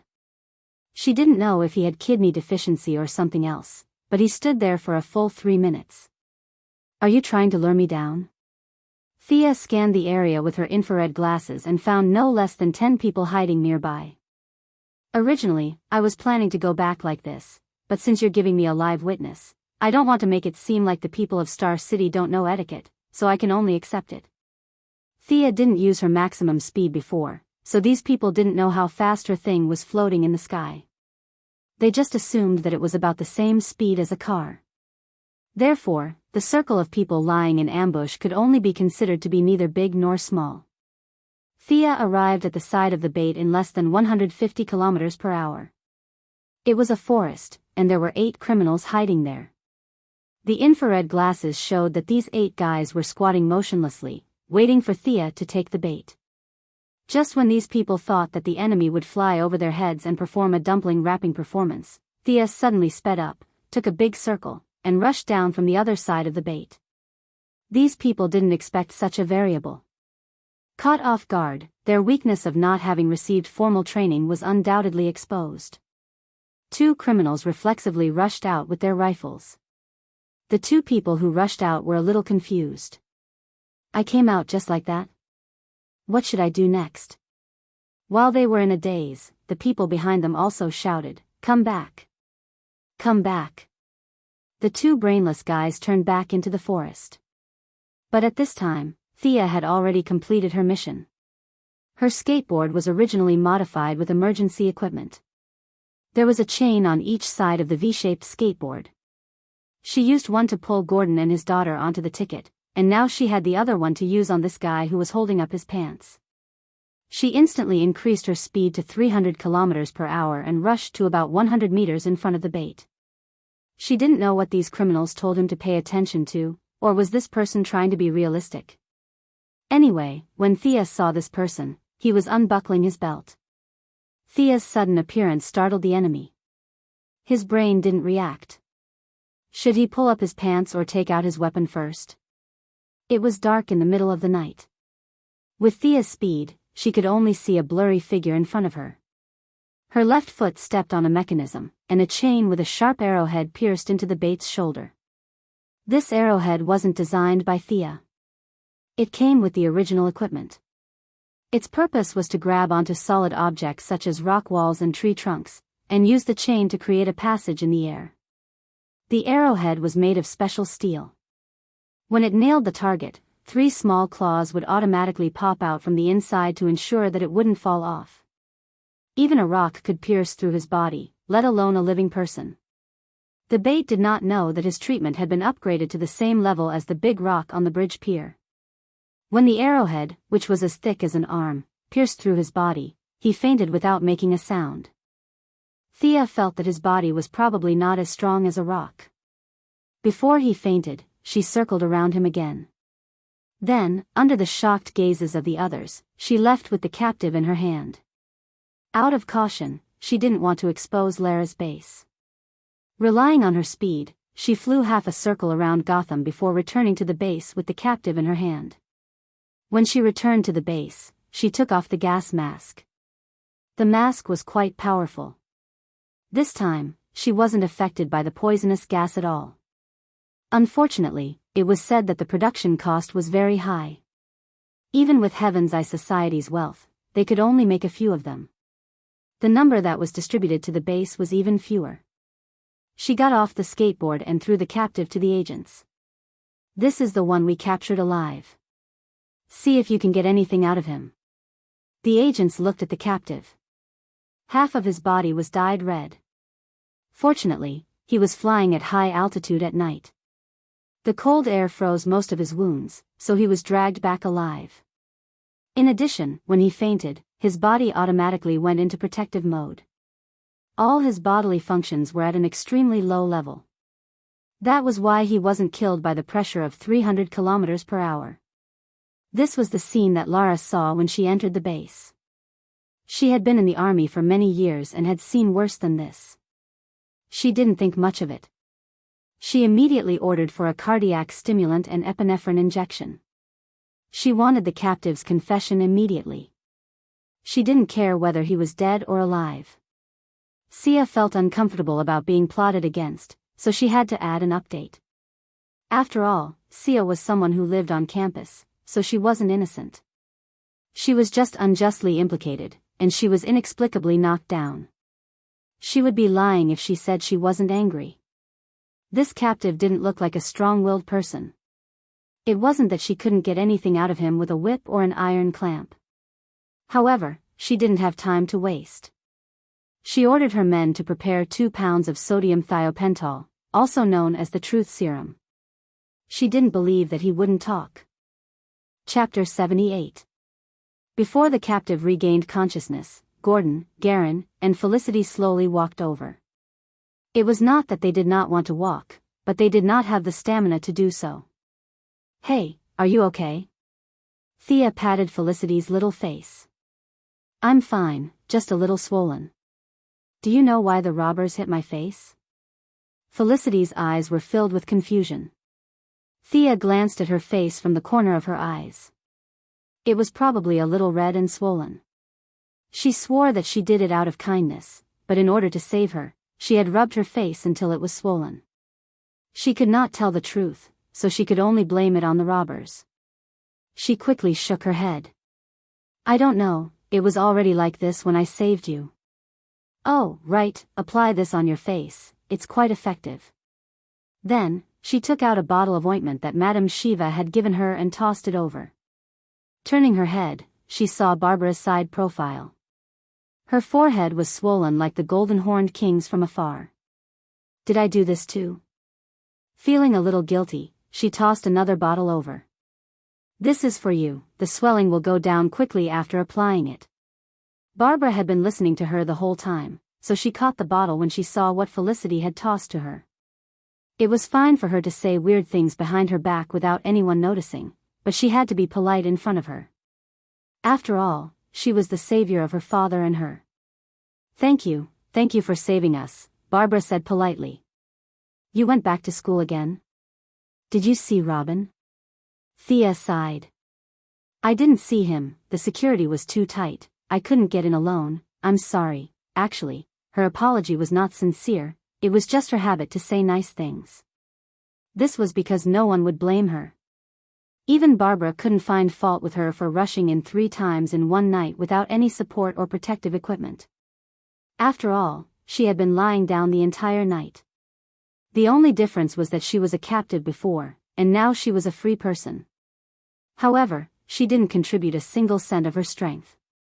Seeing that she did not say anything, Thea ignored her and turned to Felicity. "Can the drone still be used?" "I haven't seen Catwoman, go look for her." "Ah. Catwoman, she probably hasn't returned to campus. She's been outside all this time. I'll contact her immediately." Felicity was still a little dizzy, and she couldn't come up with a lie after thinking for a long time. She could only take out her phone and make a call. When did you two become so close? Thea felt that it was quite strange. These two people's personalities were almost completely different. One couldn't stay at home while the other could stay at home forever. To be able to catch up with such different living habits, it could only be said that their natures were similar. Hurry up and call her back. Thea could not be bothered with these trivial matters. The most important thing now was to gather all the combat forces, and then wipe out the pests who were destroying her plan to unite Gotham and Gotham. At this point, she no longer cared about whether she had the right to command. She had already gone to the scene 3 times. She was the only one who understood the situation the best, and she did not ask for the opinions of the others. Chief Gordon, how many police officers can you gather now? I need to be at the scene in half an hour. Thea looked at the old chief with a deep voice. You still want to go? Chief Gordon was shocked by her desperation. How many times had she done this tonight? However, when he thought about how an outsider like her was so enthusiastic, as a Gotham citizen, he could not fall behind. He calculated in his mind. About 20. That's enough. Help Felicity command them and get them to the campus directly. The old chief's combat strength might have been good when he was young, but now, he was not even as good as a normal person. It was best for him to provide support from the rear. Babla, recover your strength in 20 minutes and change into your combat uniform. We're going to save people. Felicity, have you contacted Catwoman? Tell her to come back quickly. Agent Lila. Thea was having fun commanding when she suddenly realized that she could not command this agent. She stopped mid-sentence. I'll go with you. Including me, there are 5 agents. I can also send a military helicopter over, but there are too many civilians there.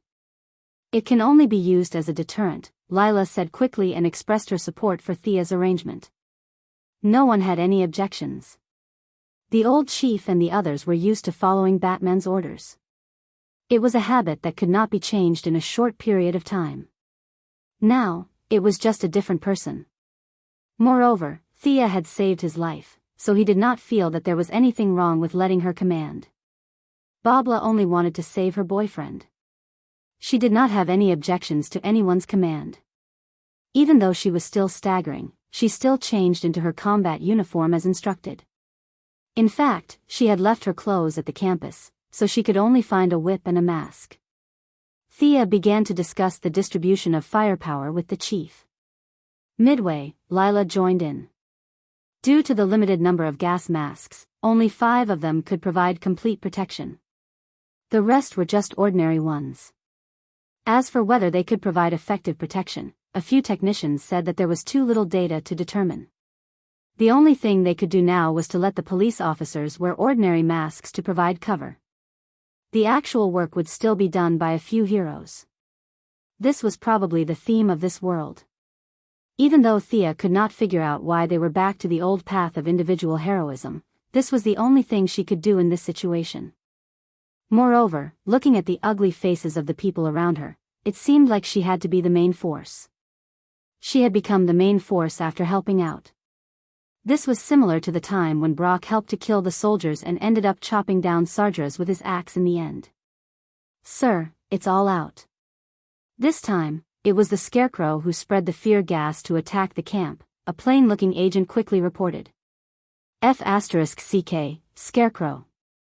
How could it be this guy? Her whole group of people was defeated by this second-rate guy so easily? Thea felt that she could no longer hold back her anger. She felt like she was fully equipped to fight a tiger in the mountains, but in the end, she was bitten by a wild dog when she did not see the tiger. This was really intolerable. Perhaps her gaze was a little frightening, because the agent who came to report took a step back subconsciously. However, he still finished his report in a low voice. They plan to transport everyone away after dawn. As for where they are going, he does not know. She could not wait any longer. She had to act immediately. No one knew if they would transport the hostages in advance. After all, she had already acted rashly and alerted the enemy 3 times. They would not be so careless as to wait until dawn. Babla, we have to leave early. How much of your combat power have you recovered? Thea was really out of ideas now. Other than herself, she seemed to be the best fighter. Although she doubted her ability, there was really no one she could use now. Chapter 79. Looking at her unquestionable expression, what else could Barbara say? Whether it was for the sake of justice or to save her boyfriend, she had to grit her teeth and do it. She stomped her feet, feeling much better than before when she was as limp as noodles. She didn't know if she could come out alive in this state. She hesitated whether she should say goodbye to her father and say some last words. What happened? Why did you call me back in such a hurry? Fortunately, Catwoman's timely return gave her more confidence in this operation. She prayed in her heart that God was still watching over her. Her emotions surged, and even the various disdain she had for Catwoman in the past automatically decreased. Thea didn't have time to explain to her. She was discussing the allocation of police support with Gordon, so she gestured for Barbara to explain to her. Barbara could only reluctantly explain to Catwoman once. In fact, there were many things that she wasn't clear about. She had been lying in bed for the entire night, and could only use her own deductive abilities to reconstruct the incident. As for how true it was, no one paid attention to it. Scarecrow. This name was no stranger to Catwoman. It was an old enemy. When she heard that even Robin had fallen into the enemy's hands, Catwoman only felt that it wasn't that she didn't understand, but that the world was changing too quickly. She prayed that Robin's true identity wouldn't be discovered. He wasn't Batman, and couldn't enjoy the treatment of a brokeback. If he was discovered, he would definitely be executed without a doubt. After hesitating for a moment, the Catwoman still handed her whip over to Babla. It wouldn't make a difference whether she used a dagger or a baton, but Babla couldn't do the same. Without a whip, her combat strength would be reduced by 30%. Babla took the whip and waved it a few times. She felt that it was quite handy. After all, it was Old Man Bruce's brand. She felt more confident with it than if she were to rush in with a pistol. Thea walked over at this time and handed each of them a gas mask. Put it on when you reach the camp. The three of us will take the lead and eliminate the enemy's resistance. The Heaven's Eye Society will be responsible for eliminating the remnants. The rest of the police will be responsible for rescuing the hostages. There are no problems. Thea looked around. Seeing that everyone had tacitly agreed to this arrangement, she waved her hand and set off. Thea found a car driven by an agent and got in. This time, she did not fly on the skateboard. Instead, she used her mind to control the skateboard to follow the team. She was afraid that she would rush in with the two remaining female members of the Bat Squad and find that backup was still on the way. That would be a joke. On the other hand, she also needed to recover some of her strength. Although she had the physique of being awake at night and sleepy during the day, she had still been tormented by the night. In the other car, Barbara and Catwoman were also trying their best to recover their strength. Seeing that Thea was so enthusiastic about eliminating the bandits, they had no choice but to seize every minute and second to adjust themselves to their best condition. Everyone, stop. Felicity, release the surveillance footage from the drones. When they were about a mile away from the camp, Thea saw that the light in the distance was as bright as day and hurriedly ordered the convoy to stop. When he arrived at Lara's command vehicle, the real-time image was transmitted. They have begun to evacuate. We can't wait any longer. Catwoman took a quick glance and said with an anxious expression. Yes, because of Thea's constant harassment throughout the night, the bandits were finally forced to evacuate. From the image, there were about 40 to 50 soldiers wearing black hoods. Occasionally, there would be a few guys in American military uniforms mixed in. They were transporting the unconscious citizens to the rear in groups of 2. However, they did not blindly choose their targets. They only chose the strong men and young women. What about Robin? Is Robin in danger? Barbara was a step slower than Catwoman due to her lack of strength. She only saw the scene of the bandits transporting the people after she got on the command vehicle. Her heart jumped to her throat, and she asked with a panicked expression. Thea wanted to say that they were transporting people, not lining up to be shot. Besides, they only chose the strong and strong ones. What danger could Robin be in after being squeezed dry by them? However, considering that Barbara had been upgraded to a powerful combatant, she could only resist the urge to complain. Putting away her frivolous thoughts, she said seriously, "Don't worry. Felicity is looking for their transport vehicles. I'll intercept them in a bit." As long as they were not crazy bandits, Thea was not afraid at all. These people did not know how to open a portal, so it would not be easy for them to escape. "Thea, I found them. There are 3 trucks full of unconscious citizens leaving the camp. There are too many people. I can't see if Robin is here." Felicity was not as strong as them. Even though she was a little lightheaded, she still followed them into the command vehicle. At this time, she had already pulled up the images of the vehicles from the drone. In order to make the images clearer, she did not care about the people around them and hacked into the satellites of some unknown country. Lara pretended not to see anything. The rest of the agents were exchanging glances, wondering if they should arrest this guy after this matter was over.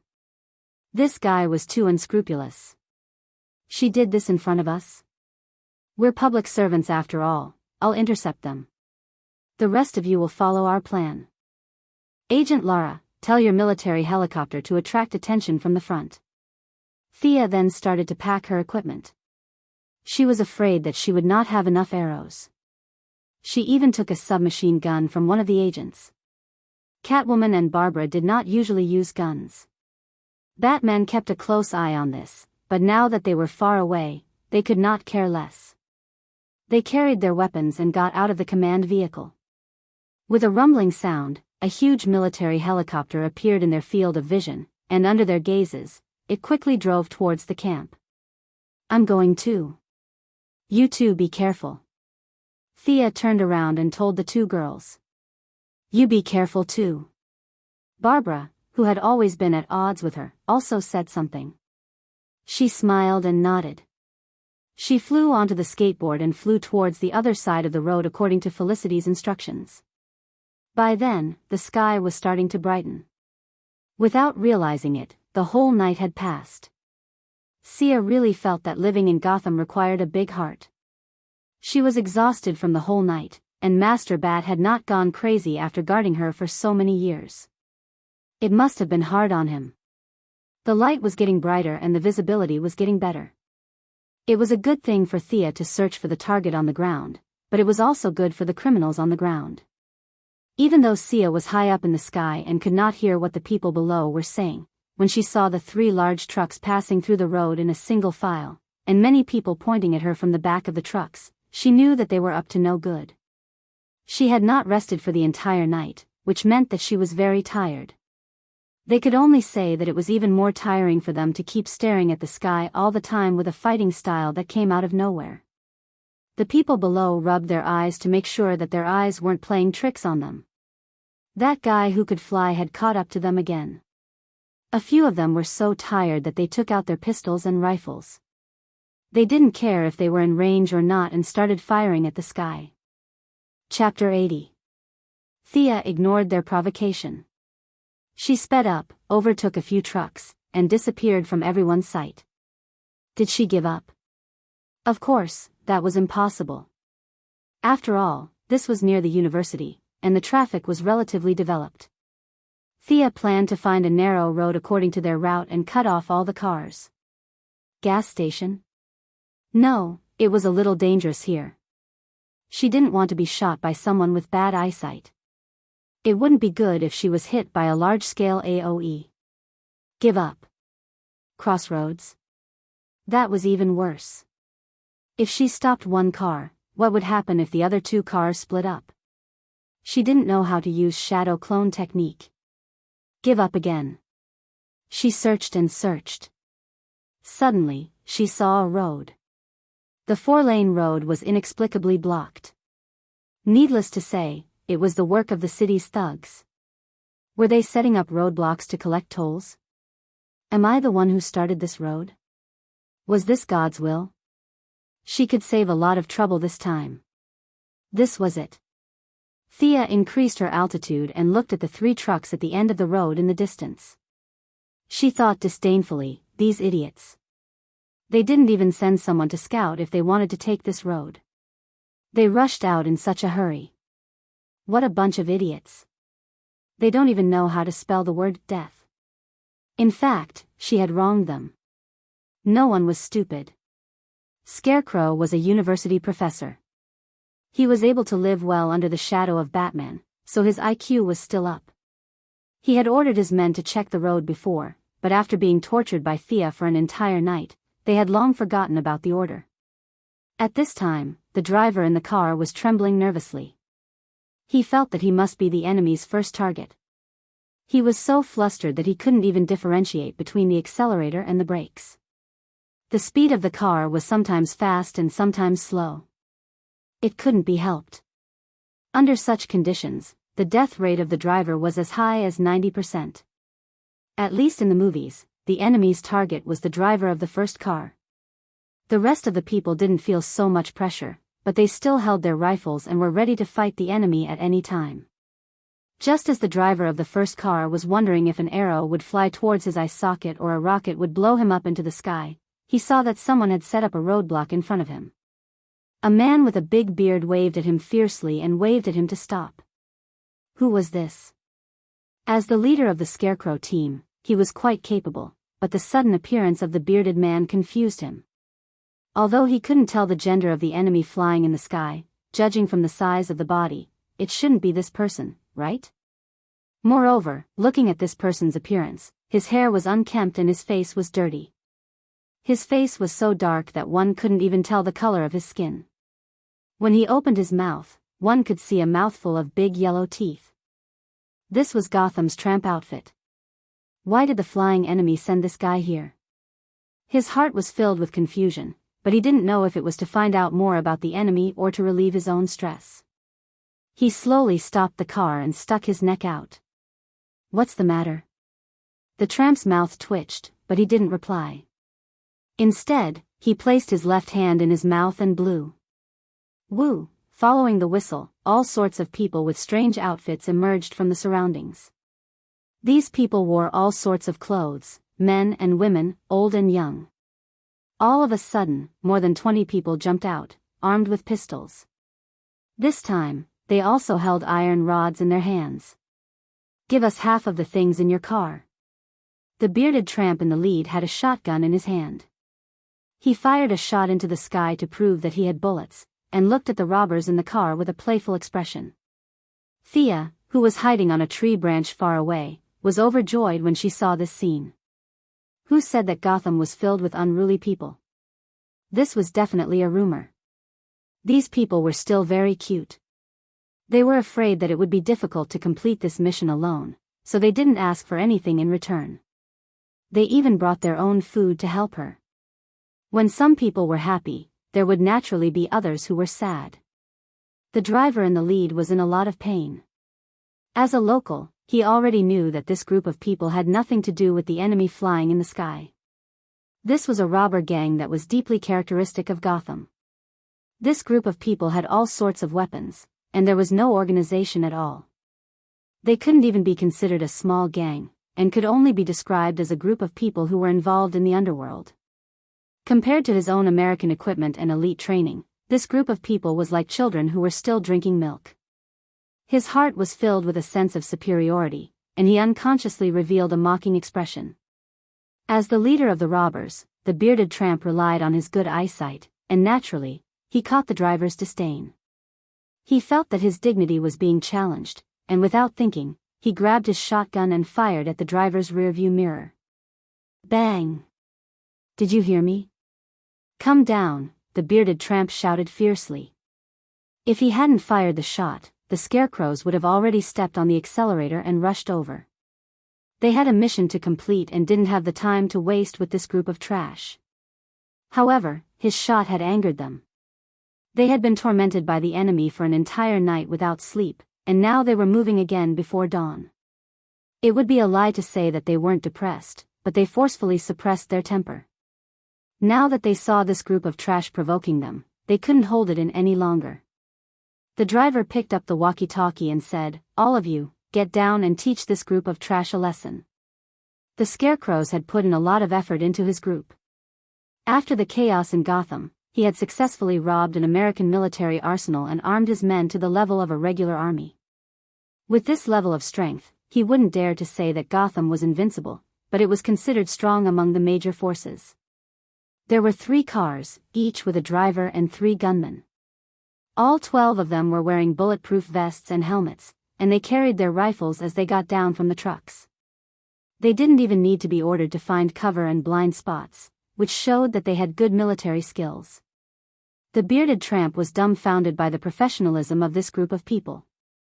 He wondered if they were American soldiers. Did he kick an iron plate? He only wanted to get rid of his pocket money. He didn't want to fight the army. Not knowing what he was thinking, the fully armed Scarecrows didn't want to waste time with him. A loud voice rang out, "Ready, fire." Thea, who was hiding in the distance, was initially shocked by the excellent equipment of this group of people. When she saw that they were about to open fire, she naturally couldn't let the Gotham crowd, who had brought their own rations, get hurt. Although they were outnumbered 12 to 20, and the crowd had a certain advantage, the difference in equipment was too great. If they really fought, it would be a crushing victory. She had already taken out a magnetic arrow and knocked it on her bow. When she heard that they were about to open fire, she didn't hesitate and shot it towards the center of the battlefield. Buzz! There was a low buzzing sound, and paw, paw, paw. Guns were constantly attracted to the arrow by the strong magnetic force. Thea was very generous. She included both sides within the range of the arrow's effect. In less than 10 seconds, the low buzzing sound stopped. No matter which side they were on, they were surprised to find that the guns in their hands had disappeared. Chapter 81. Thea observed from afar and nodded her head. The effect was not bad. She had forcefully evened out the strength of both sides. This time, the enthusiastic citizens who had brought their own rations to help her should be able to use their advantage in numbers, right? The 2 groups of people did not know that she was secretly messing with them. The absorption speed was too fast, and they did not see the arrows clearly. They only saw that the guns were gathered together by an unknown object, and finally formed into an irregular cylinder in the middle of the field. What was that? This question appeared in many people's minds. Those with good eyesight noticed, "Why did my gun fly up?" Sensing that their advantage in weapons was gone, the Scarecrow team reacted very quickly. 2 of them jumped onto the vehicle. In fact, it was not that they could not fight with their bare hands, but it was inevitable that they would suffer some injuries. For example, they might lose 2 teeth or break 2 fingers. Previously, they had used weapons with the mentality of crushing the enemy. Now that it involved injuries, a few of them immediately retreated. The leader saw that everyone had the intention to retreat, so he decided to retreat. They wanted to run, but Thea would not let them do as they wished. She hid in the forest behind the homeless people, turned on her voice changer, and shouted with a hoarse voice, "They want to run, charge." After that, she took out a normal arrow, aimed at the fastest person on the opposite side, and shot an arrow from afar. The distance was a little far, about 200 meters. Thea did not have much confidence, so she aimed at the person's torso. She did not see where the arrow hit the person's body. She only heard him scream. One of his legs was about to step onto the truck when the arrow suddenly appeared and hit his leg, which was not supported by a bulletproof vest. Under the intense pain, he did not manage to take a step forward and fell off the truck. There were still a few people in the Scarecrow team who understood. They realized that something was wrong and quickly called for a few people to get on the truck. However, they forgot the nature of the Gotham citizens, and that was madness. They were the so-called people who would get excited at the sight of blood. They were all violent and had a bit of the demeanor of the orcs. The hot-blooded citizens were already trembling in fear and were ready to scatter and flee. Thea's unexpected intervention had restored their morale. When they saw an unlucky person fall from the sky, the remaining people turned around and fled instead of seeking revenge. The hot-blooded citizens felt that the enemies in front of them were only a so-so. Why were they running? They were obviously afraid of them. Most of the weapons they brought out were cold weapons like water pipes, baseball bats, and the like. There were very few firearms, so Thea's magnetic arrows didn't have much effect on them. Seeing that the enemy had no weapons and was preparing to escape, a few rough men, who were like reincarnated ghosts, rushed forward while cursing. The scarecrows, who had the intention to retreat, couldn't take it anymore when they saw the fists and clubs right in front of them. It wasn't like they couldn't beat them. Since they were so stubborn about wanting to die, they would fulfill their wishes. Many of them took out the daggers they carried with them and stabbed at the hot-blooded citizens. As the sounds of "ah" and "ah" rang out, Thea realized that the combat strength of this group of people wasn't bad. She might not be able to take down these 11 people with her bare hands. Yes, there were only 11 people left. The person who was shot by her earlier was panting on the ground. She wasn't sure if he had suffered a second injury from the fall. This wouldn't do. The 11 people with amazing combat strength and great teamwork had already taken down the 2 hobos who were charging at the front. Among them was the big bearded man who had blocked the way previously. He was originally dressed in decent clothes, but his fierce face was now stabbed until it looked like a bloody gourd. He was lying on the ground with blood foaming out of his mouth. She couldn't watch the show anymore. Roll up her sleeves and attack. That was impossible. Thea had always kept in mind that she was here to help. She couldn't lose sight of this goal. In order to make the fight between the 2 groups of Gotham players fairer and more entertaining, she decided to attack whichever side was stronger. She knocked an arrow and started to aim. Soon, a person who was wielding 2 daggers and waving them up and down like a windmill entered her sight. However, this group of people were wearing bulletproof vests, so she could only aim at their unprotected limbs. As the sounds of swoosh rang out, Thea changed her target with every arrow she shot. This showed the excellent mobility of the skateboard. Her movements were erratic like the wind, and her stamina consumption was almost zero. Even though the scarecrows had already noticed the abnormality, the robbers had holes in their brains. They only saw their enemies fall to the ground and didn't realize that there were reinforcements in the dark. They thought that they were the ones who had killed them. Soon, 4 of the 11 people were shot down by Thea, and another one was taken down by the vagabonds. The situation was now 6 against 18. With such a huge difference in numbers, the elite training and skillful cooperation of the scarecrows could no longer be used. If they could retreat while fighting, they might be able to win with fewer people. However, they couldn't run. If the people in the car couldn't send the scarecrows over, based on their understanding of their leader, they would be scared to death. The 6 of them could only form groups of 2, back to back, and barely fend off the attacks of the vagabonds. At the same time, they were praying to God in their hearts. Thea didn't know if God knew about this, but she did show her style. She looked at the 18 valiant vagabonds and felt a little uncomfortable. If this group of people swarmed her, she would be in a bit of trouble. If you don't believe me, just look at Grandmaster Ye's 3rd Division when he was surrounded by dozens of people at the shipyard. The advantage in numbers was very intimidating when one's strength hadn't reached a certain level. There was no need to think about dozens of people. Thea wasn't that fierce. It wouldn't be easy for her to deal with this group of people. Fortunately, there was a ready-made meat shield. This time, she decided to help the scarecrows and aimed her evil bow at the warm-hearted citizens of Gotham. The process of dealing with these people who didn't have bulletproof vests could only be described as easy and pleasant. In less than half a minute, she had shot down another 8 vagabonds. The situation was once again balanced. 6 against 10. At this time, no matter how stupid these people were, they knew that there was an enemy hiding nearby. They couldn't possibly think that the arrows on their companions were self-inflicted wounds. The burly man who had drunk a lot of hamburgers and cola stopped attacking the scarecrows and looked around with his mouth wide open. Thea couldn't let them stop. If the vagabonds found her and beat her up, she would have to spend a lot of effort to chase after the scarecrows and the others. Now was the best time to wipe them all out. She took out an arrow and knocked it on the bow. This arrow wasn't one of her special arrowheads. It was a modified arrowhead that she had modified using the smoke grenade provided by Batman's team. She hadn't had a chance to test the specific data, but she would use it today to see the effect. Whoosh! The arrowhead stabbed into the ground. With a slight vibration, it triggered the mechanism in the arrowhead. A burst of white smoke instantly enveloped the area. Chapter 82. Before Sia, who had shot the arrow, made any expression, the people in the smoke-shrouded area had already spontaneously reported the results of the arrow to her. "It's Batman's smokescreen, run, Batman is here." The people in the smokescreen were clamoring like they were in a wet market. Thea was speechless. Did they make a mistake? How could they be so scared just from the smell of the arrow?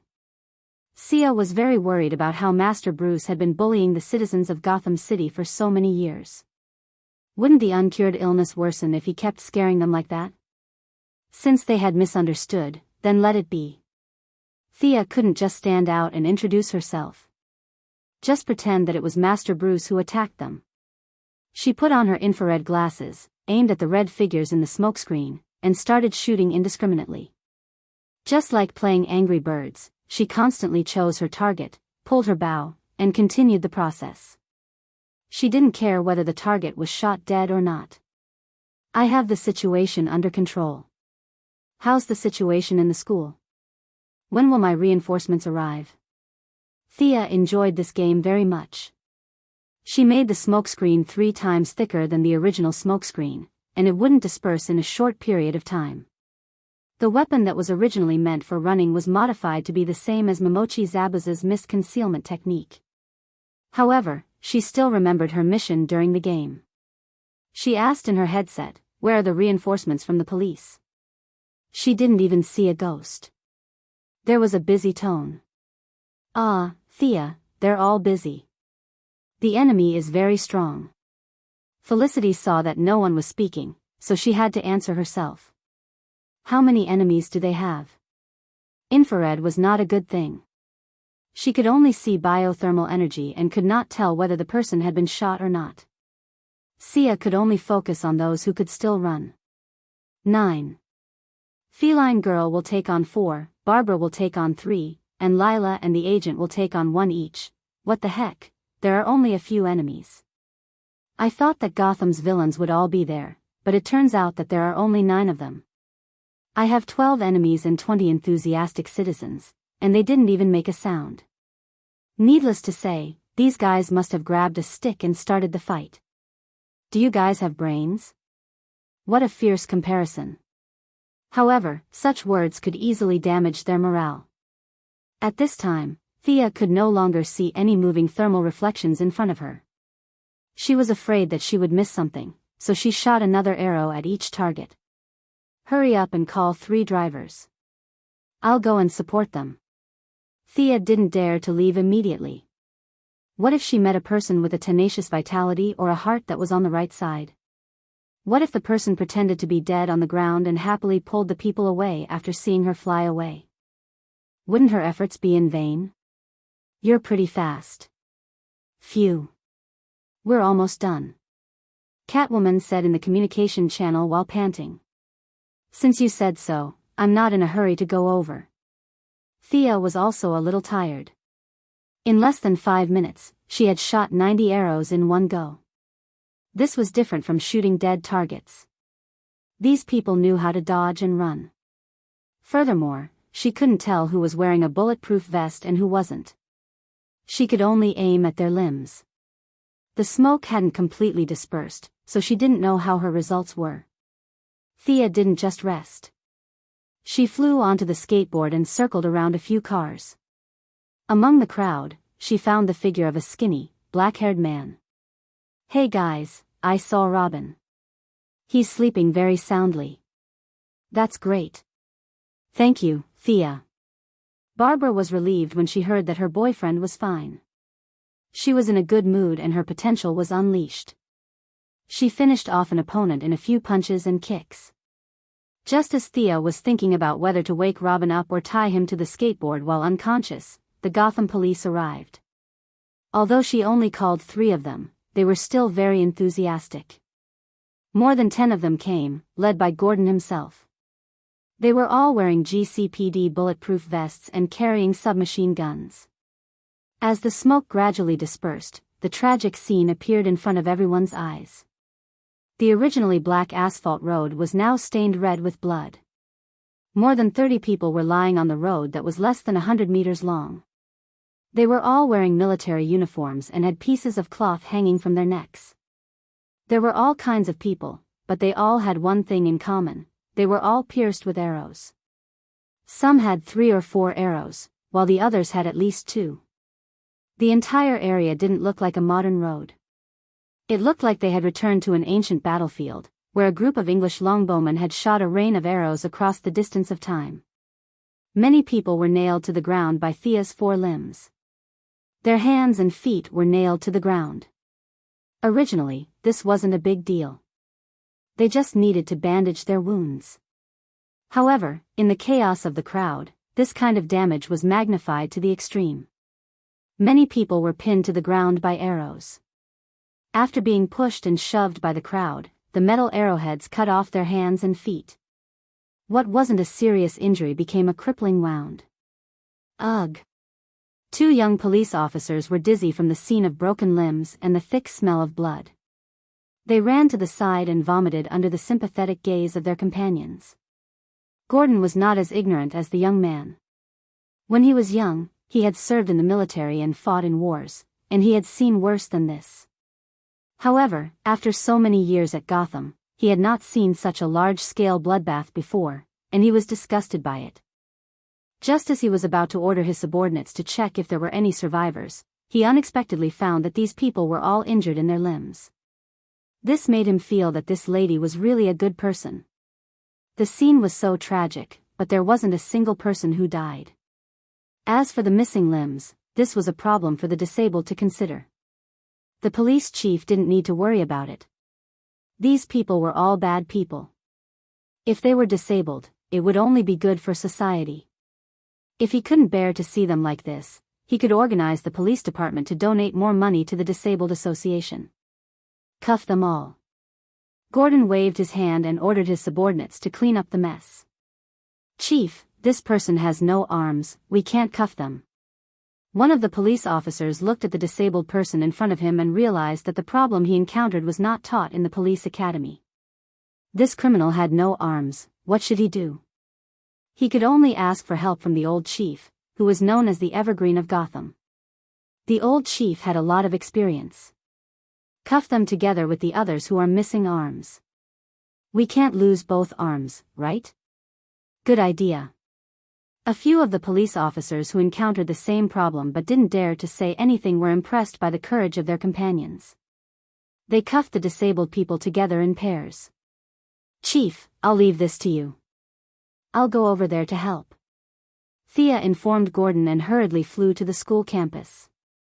She still wanted to settle the score with the Scarecrow. She wouldn't let anyone go, but this guy must die. Did she do all this alone? Seems like it. She's really vicious. The police officers didn't recognize Thea. Moreover, she was wearing a mask and had a voice changer on. When they saw her flying away with a murderous aura, their faces were a little pale. This scene looked like it was done by 10 people. One person could do so much damage. How vicious was this person usually? Chapter 83. Thea flew back to Gotham University like a gust of wind, completely unaware that she had earned herself a vicious reputation in the GCPD. Catwoman did not lie when she entered the campus. The battle had ended. As there were too many civilians, the Heaven's Eye Society's military helicopters could only intimidate them. They did not dare to shoot at the unconscious civilians, so the scale of the firefight was not large. At least, it was more peaceful than the bloodbath on Thea's side. From time to time, she could see a few police officers carrying spray cans spraying some spray into the air to neutralize the nerve gas released by the Scarecrow. She rushed into the command vehicle. Lara was not in the vehicle. Catwoman and Barbara were resting on the side, while Felicity was resting on the table. She did not say anything when she saw Thea coming in. She just waved her hand listlessly. Did you find the Scarecrow? Thea knew that they probably did not catch the Scarecrow, but she did not give up and asked. I didn't see it. It probably ran away. In fact, Barbara had never recovered to her peak condition. This time, she had been forced to fight because of various moral and collective beliefs. Although she only had 3 opponents, it was extremely difficult for her to fight. There was a cut on each of her shoulders and arms. Although it had been bandaged, one could still see that blood was constantly seeping out, which showed how deep the wound was. After answering Thea's question, she asked another question that concerned her the most. Robin didn't come back with you? Don't worry, I came back first. They will be here soon. Director Gordon is keeping an eye on them. Even if the old director was not satisfied with his son-in-law, he would not kill him while he was unconscious, right? Hearing that her boyfriend was by her father's side, Barbara was completely relieved. She nodded and did not say anything else. Thea moved closer to Catwoman and said softly, "Hey, what have you been busy with recently?" "Primitive accumulation of capital," Catwoman said elegantly. His words sound so different from the rest. It seems like I'm not the only one who has designs on Gotham's rich families. Just as I was about to find someone like him to discuss which targets are easier to target and which won't reduce my reputation in the hero faction, 3 trucks slowly drove into the school. It was a little inappropriate to talk about this topic now. Sia patted the absent-minded Barbara and said, "Robin should be back. Let's go and take a look." Hearing this, Barbara wiped her face and subconsciously walked out. Catwoman hurried over to support her. She didn't want her to fall and get seriously injured while walking. "When they're done, let them come to the command car for a meeting." Thea called out from afar. She didn't want to go down. The school compound was sprayed with some unknown mist again. The smell was mixed with the original poisonous gas, and it was extremely unpleasant. Catwoman supported Barbara and acted out a 1,000-meter search for their husband. Well, it wasn't far. The 2 of them didn't walk far before they saw Robin, who had barely regained consciousness, sitting on the ground in a daze. The usually capable young man was sitting there in a daze. His physique was stronger than the girl's, and Director Gordon was the first to inject him with the antidote. He could be said to be the first to wake up other than the few people Thea saved, although he didn't want to be the first to embarrass himself. When he saw Barbara rush over, he subconsciously hugged her. When he heard his girlfriend describe the bizarre events of the night, he felt ashamed. He didn't do anything, and instead became a burden. This made him, who had a strong self-esteem, a little unable to accept it. Catwoman saw the 2 of them together, and naturally, she couldn't go up to them. After all, she was related to Batman, and could be considered half a master's wife and an elder. If they were to do anything intimate, it would be inappropriate for her to see it. It was better to stay away. At this moment, she saw 2 police officers carrying a guy with 3 arrows stuck in his body out of the car. Oh, this must be Thea's doing, right? Although she had never seen her seriously shoot an arrow, she was the only person in the entire world who used a bow in a fight, let alone Gotham. Since she had nothing to do, she might as well take a look at her results. The clothes of the wounded were very familiar. It was the standard bulletproof vest and helmet of the Scarecrow team. These bulletproof vests had caused her and Barbara a lot of trouble. Catwoman had used all her strength to take down 4 of them, while Barbara had taken down 3 at the cost of her own injuries. Although she wasn't injured, her stamina was greatly depleted, and it would take at least half a day for her to fully recover.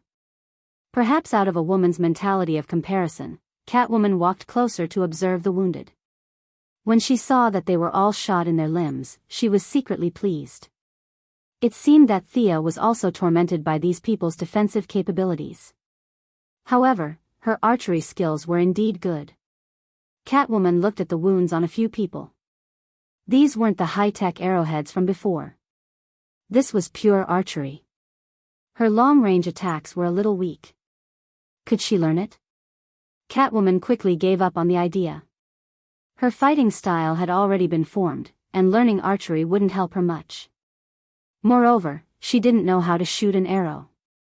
In theory, Batman should know how to shoot, but she had never seen him use a bow before. She didn't even know who to look for if she wanted to learn. At first, Catwoman crossed her arms and looked at the police officers carrying the wounded down.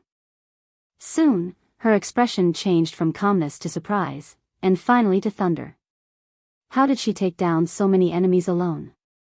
At this time, there were already 30 wounded people on the ground.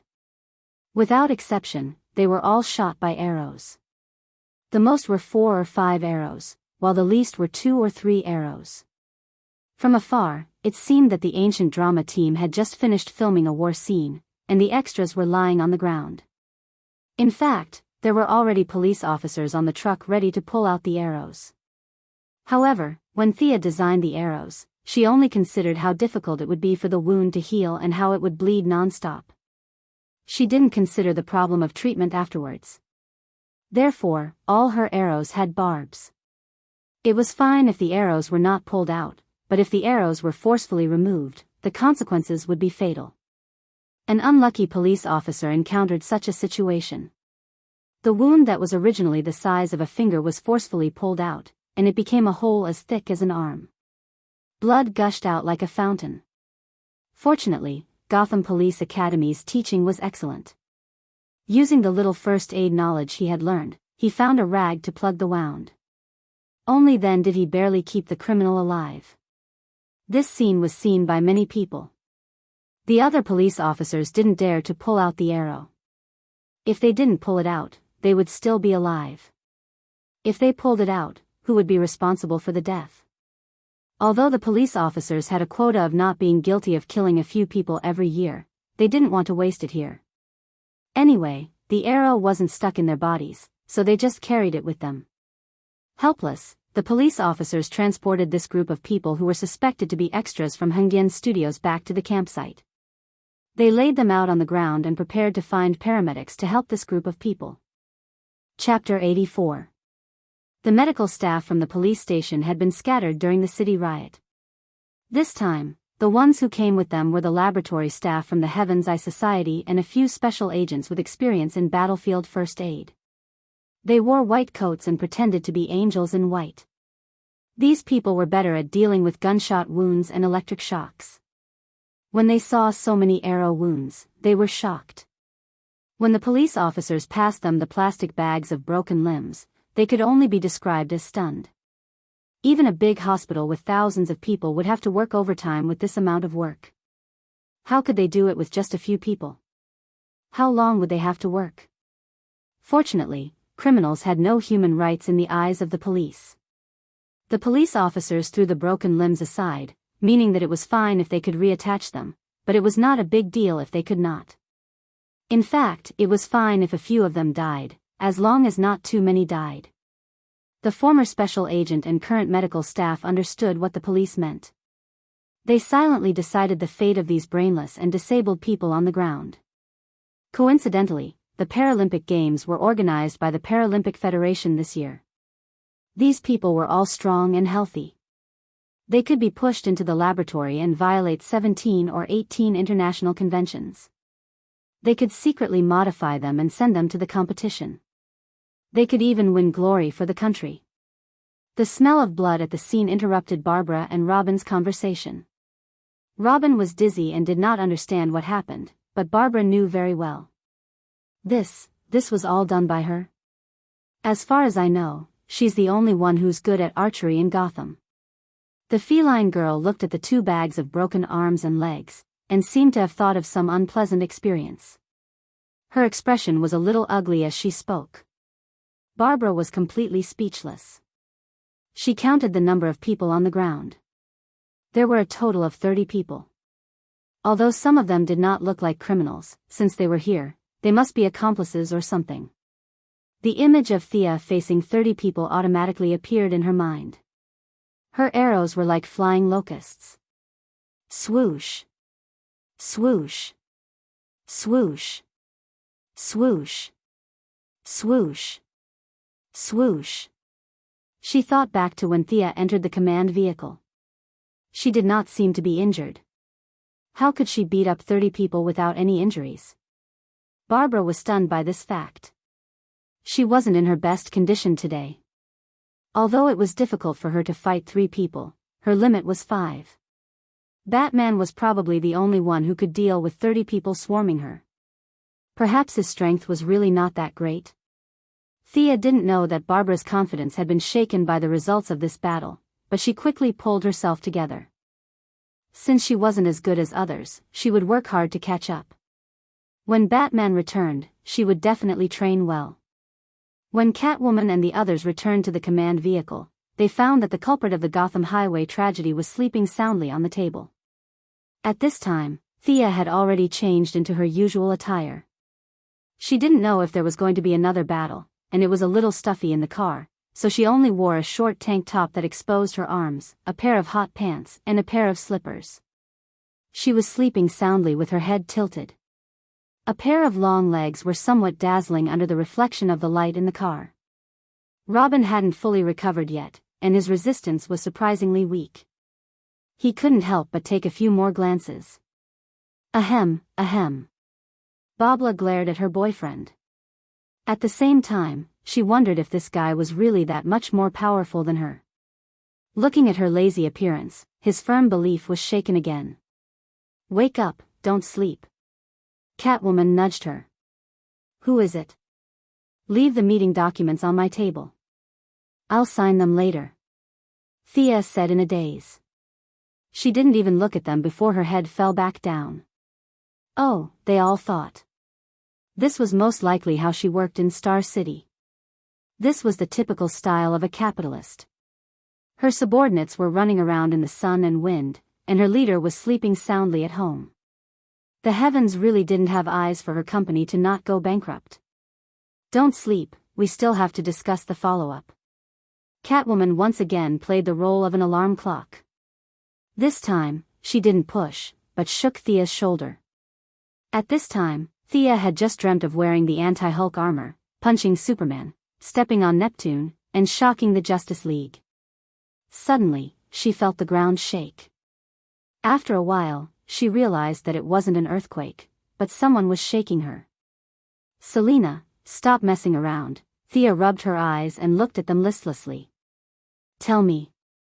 Before she could finish, she suddenly saw Robin. Only then did she realize that there was a man here. She didn't wear many clothes, so didn't he see her naked? Previously, the team was mostly made up of women. The old director was so old that he was automatically excluded from the men's team.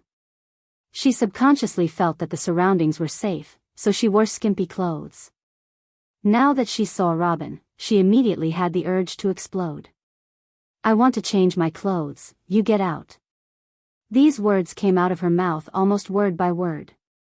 As for who she meant by you, it was too easy to understand.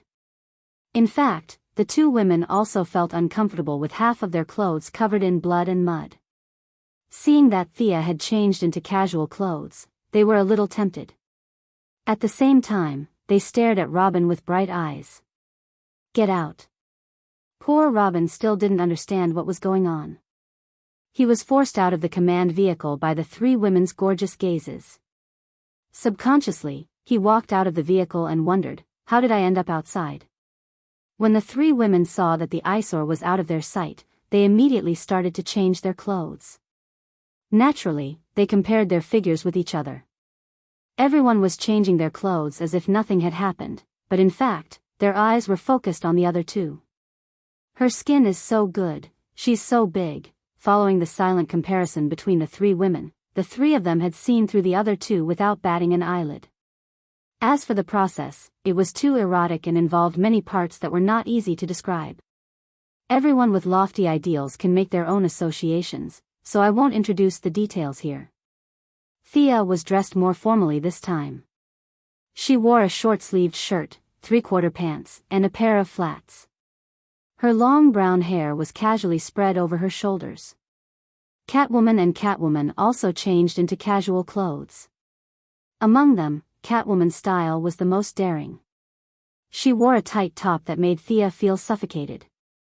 She couldn't help but think, don't you feel uncomfortable when you wear something like this?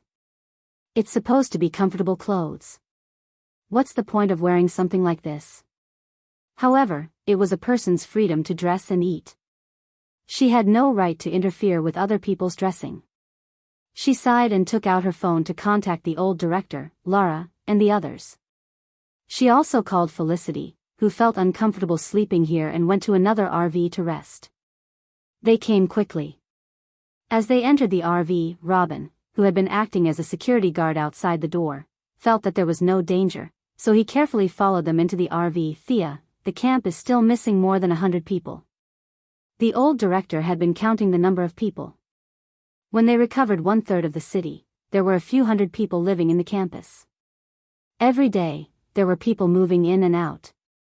It was hard to calculate the number, so the old director had to compare it 3 times to come up with this number. Chapter 85. Thea pondered for a moment and said to Felicity, "Check the surveillance cameras in the school and the surveillance cameras in the surrounding streets." It didn't take long for them to track them down. 3 trucks drove out of the campus at 3:15 p.m. last night. They passed by 6th Street and drove north. I couldn't see them after that. Felicity was still a little lethargic, but she still managed to find some clues. There were more than 100 people. Thea rubbed her head.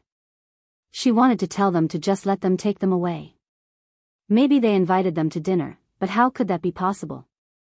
If they kidnapped more than 100 people from her place, would they kidnap more people from other places as well? It was inevitable that they would kidnap her. The kidnappers were after something big, and she had no choice but to accept the challenge. She thought for a moment and said, "First of all, Chief Gordon, please send the elites of the police department to the last location to look for tire tracks, witnesses, and any other clues." Thea looked at the old chief. They were professionals in this field, and she didn't need to guide them. "Next, please ask the researchers of the Heaven's Eye Society to test the substance in the gas masks. This substance should be able to absorb the nerve gas in the air and extract it. Then, it can be used to measure the concentration of nerve gas in the air. Along the way, it can be used to map out the escape route of the kidnappers." Although Lara didn't understand everything, she understood about 70% to 80% and nodded. "Lastly, you guys. We caught a lot of criminals, so you should be able to get some clues." Thea looked at the 3 generals of Batman's family and friends. This was their traditional method of catching criminals and beating them to death in order to find clues. To be honest, Thea thought this method was stupid, but she still arranged it to give them something to do.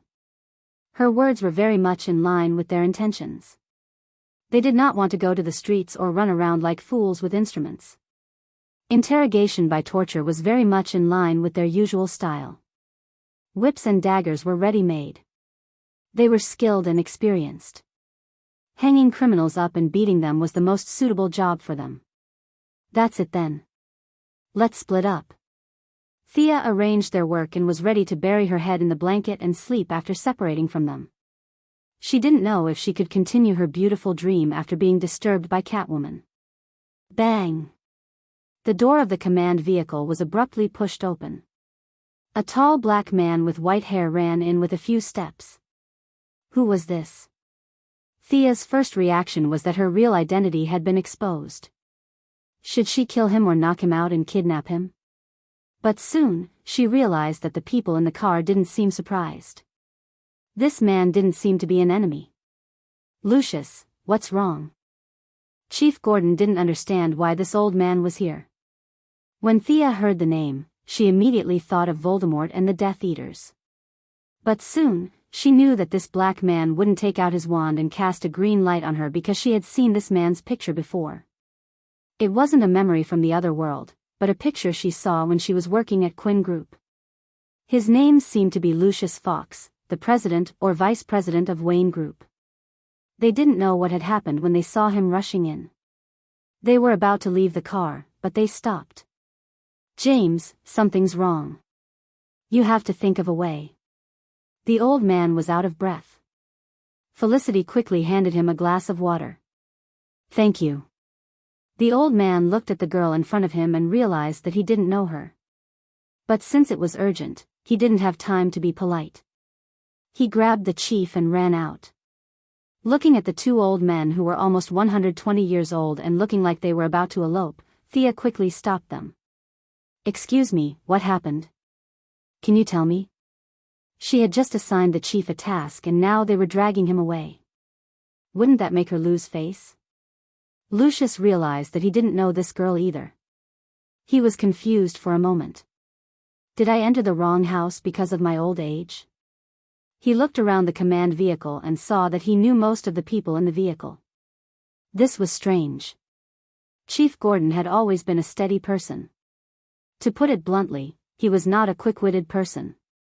He could do things step by step very well, but whenever there was an unexpected situation, he would be dumbfounded. At this time, he did not think that he could provide much help to the old black man. On the contrary, he admired Sia's intelligence and resourcefulness. Lucius, what's going on? Don't worry, they're all trustworthy young people. Okay. Even though I don't think you can help, I received news that Talia is going to hold a board meeting this morning to announce Bruce's disappearance. At the same time, she will confirm her son's right to inherit Bruce's shares. We really can't think of a way, so. The few people in the vehicle were silent when they heard the news. Laura and Felicity didn't care about the matter. They also knew that the child was indeed Batman's son, so there was no problem with the inheritance. Gordon, his daughter, and Robin also felt that this was someone else's family matter. As outsiders, it wasn't appropriate for them to interfere, and they had no legitimate reason to stop it. Talia was ruthless and didn't leave herself a way out. She used the Assassin League's intelligence network to spread the news that the child was Batman's. The idlers like Superman and the Martian Manhunter didn't find Bruce himself. Otherwise, they would have flown over to send congratulatory gifts. This matter was so big that it couldn't be fake. Catwoman wasn't as helpless as the others. Her expression was very ugly, and her knuckles were cracking. She wanted to hit someone but didn't know who to hit. Lucius, we want to stop this, but we really can't. You. Chief Gordon didn't know what to say to his old friend. He forced himself to say a few words and couldn't continue. Let me interrupt. Don't you all want Talia's son to inherit his father's shares? Who's included in this? Thea saw that they all looked as if their father had died. She didn't want to care, but she was afraid that it would affect future operations, so she still asked. Lucius also knew that Talia's move was very vicious and almost incurable. He came to Gordon with the intention of making a last-ditch effort. But in the face of Thea's question, he replied, me and Alfred. Also. Selina will oppose it too. Catwoman would definitely oppose it. She couldn't wait to kill them with a big knife. This hatred was greater than the sky and deeper than the sea. Although she wasn't with Batman for money, she couldn't suppress her anger when she thought of a pile of money that originally belonged to her floating before her eyes and falling into someone else's pocket. Although Barbara didn't get along with her, she also made her position clear. Oppose. She took the lead in opposing, and Robin also changed from being neutral to opposing. I'm against it too, but our opposition is useless. Gordon also expressed his support for his old friend. Chapter 86. Since all of you are against it, what if Mr. Bruce comes back and agrees? Will he be angry that we made the decision for him? Sia saw that they were so aggressive, but she still asked, Master Bruce won't settle the score later, right? Do you have a solution? You don't have to worry about Bruce. He won't agree. Even if he agrees, he can't do anything if all of us oppose it. Lucius had been a CEO for many years and was good at reading people's expressions. When he saw that Thea was calm, he couldn't help but feel a glimmer of hope. As for Master Bruce settling the score later, he wasn't afraid at all. The people in this room were either his friends or comrades, and he couldn't go against their collective opinion. Actually, I don't think this is a big problem. Thea thought for a while and felt that it really wasn't a big deal. Old Lucius's arrogant look could only be said that his thinking was limited. I don't know if you know, but I have shares in Wayne Group. Thea stretched out a finger and said slowly. She had only found out about this a while ago. My father bought 0.5% and 0.7% shares in Wayne Group for me and my brother. Of course, these shares aren't directly under our names. After my brother passed away, these shares automatically went to me, so I have 1.2% of the shares. You want to initiate a shareholders' motion of no confidence to deny Talia's legal inheritance. But your shares are still too little. Lucius was too lazy to think about how this girl had Wayne Group's shares. He had worked hard for many years, and Bruce had plundered from the board of directors, so he held about 1% of the group's shares. It seemed like a small amount, but considering the scale of Wayne Group, it was a lot of money. It's a lot less, but our Quinn Group holds 3.5% of Wayne Group's shares, and the Merlin Group has about the same amount of shares. I can help you get these. Mr. Lucius Fox, let me introduce myself. I'm Thea Quinn. The old man felt that the world was changing too fast. He took off his reading glasses and looked at the girl in front of him. He had never seen her before. He hesitated and asked, "Is Moira Quinn yours?" "It's my mother." Thea answered straightforwardly. This was something that everyone on Earth knew. "Oh, I've met both your mother and Mr. Steele." "I didn't expect." Lucius and Moira were just acquaintances, but he had a good relationship with Steele, the black man who almost became Thea's stepfather. Perhaps it was because black people had a common language. Towards him acting like an elder, Thea couldn't say anything. He was indeed very old and still would call him uncle when she saw him. Her status was even lower, so she didn't plan on chatting with him. Thea just nodded with a faint smile for him to continue. "But it's still not enough, isn't it? Our board of directors' veto power must be at least 15% of the shares." The old black man collected his thoughts and returned to reality. "That's not difficult. Let me introduce you to Miss Laura. She's an important member of the government and can indirectly influence some companies. They should also have some shares in Wayne Group." Thea pointed at Laura, who was watching the show from the side, but didn't introduce her identity as an agent. She vaguely referred to her as an important member of the government. Laura, who had been in the army all her life, did not understand the internecine nature of the modern corporate system. Previously, she did not realize what role she could play in this matter, but now that Sia mentioned it, she immediately realized what she could do. What affected the company? It was basically a government company. She could not guarantee that everyone would listen to her just by making a call, but she could at least call 7 or 8 companies. Moreover, if she could not do it, there was still Amanda. It wasn't difficult to do this, and the favor given was sufficient. It was just a matter of making a few phone calls, and she didn't have to risk her life. This was very much in line with her current mission of providing charcoal in snowy weather. She didn't ask for Amanda's permission and nodded at Lucius's pleading gaze. Next, under the gaze of everyone in the room, Sia made 2 phone calls, one to her mother and one to Malcolm. Although the 2 of them were a little confused, they did not waste any time and gave her the phone numbers of a few Wayne shareholders, telling her that she was one of them and that she could contact them without worry. Laura was even faster. She contacted 3 or 4 companies. The 2 women and Lucius hid at the side and counted the shares in their hands. It easily exceeded 15%. Fu, as the butler of the Wayne family for many years, also had some shares, but the amount was very small. The few of them pieced together to complete the task. "Mr. Lucius, you still need to raise the proposal. Our people are only responsible for supporting it. You have to understand that." Thea wrote 2 phone numbers to the old man and asked him to contact them himself. If one's family had too much say in other companies, it could easily cause a chain reaction. This was a problem with the rules of the game. Destroying this foundation could easily lead to other people's imaginations. Was the Quinn family trying to increase their right to speak? Was it a hostile takeover? This was something that Thea didn't want to see. "I understand." The old man still understood this point.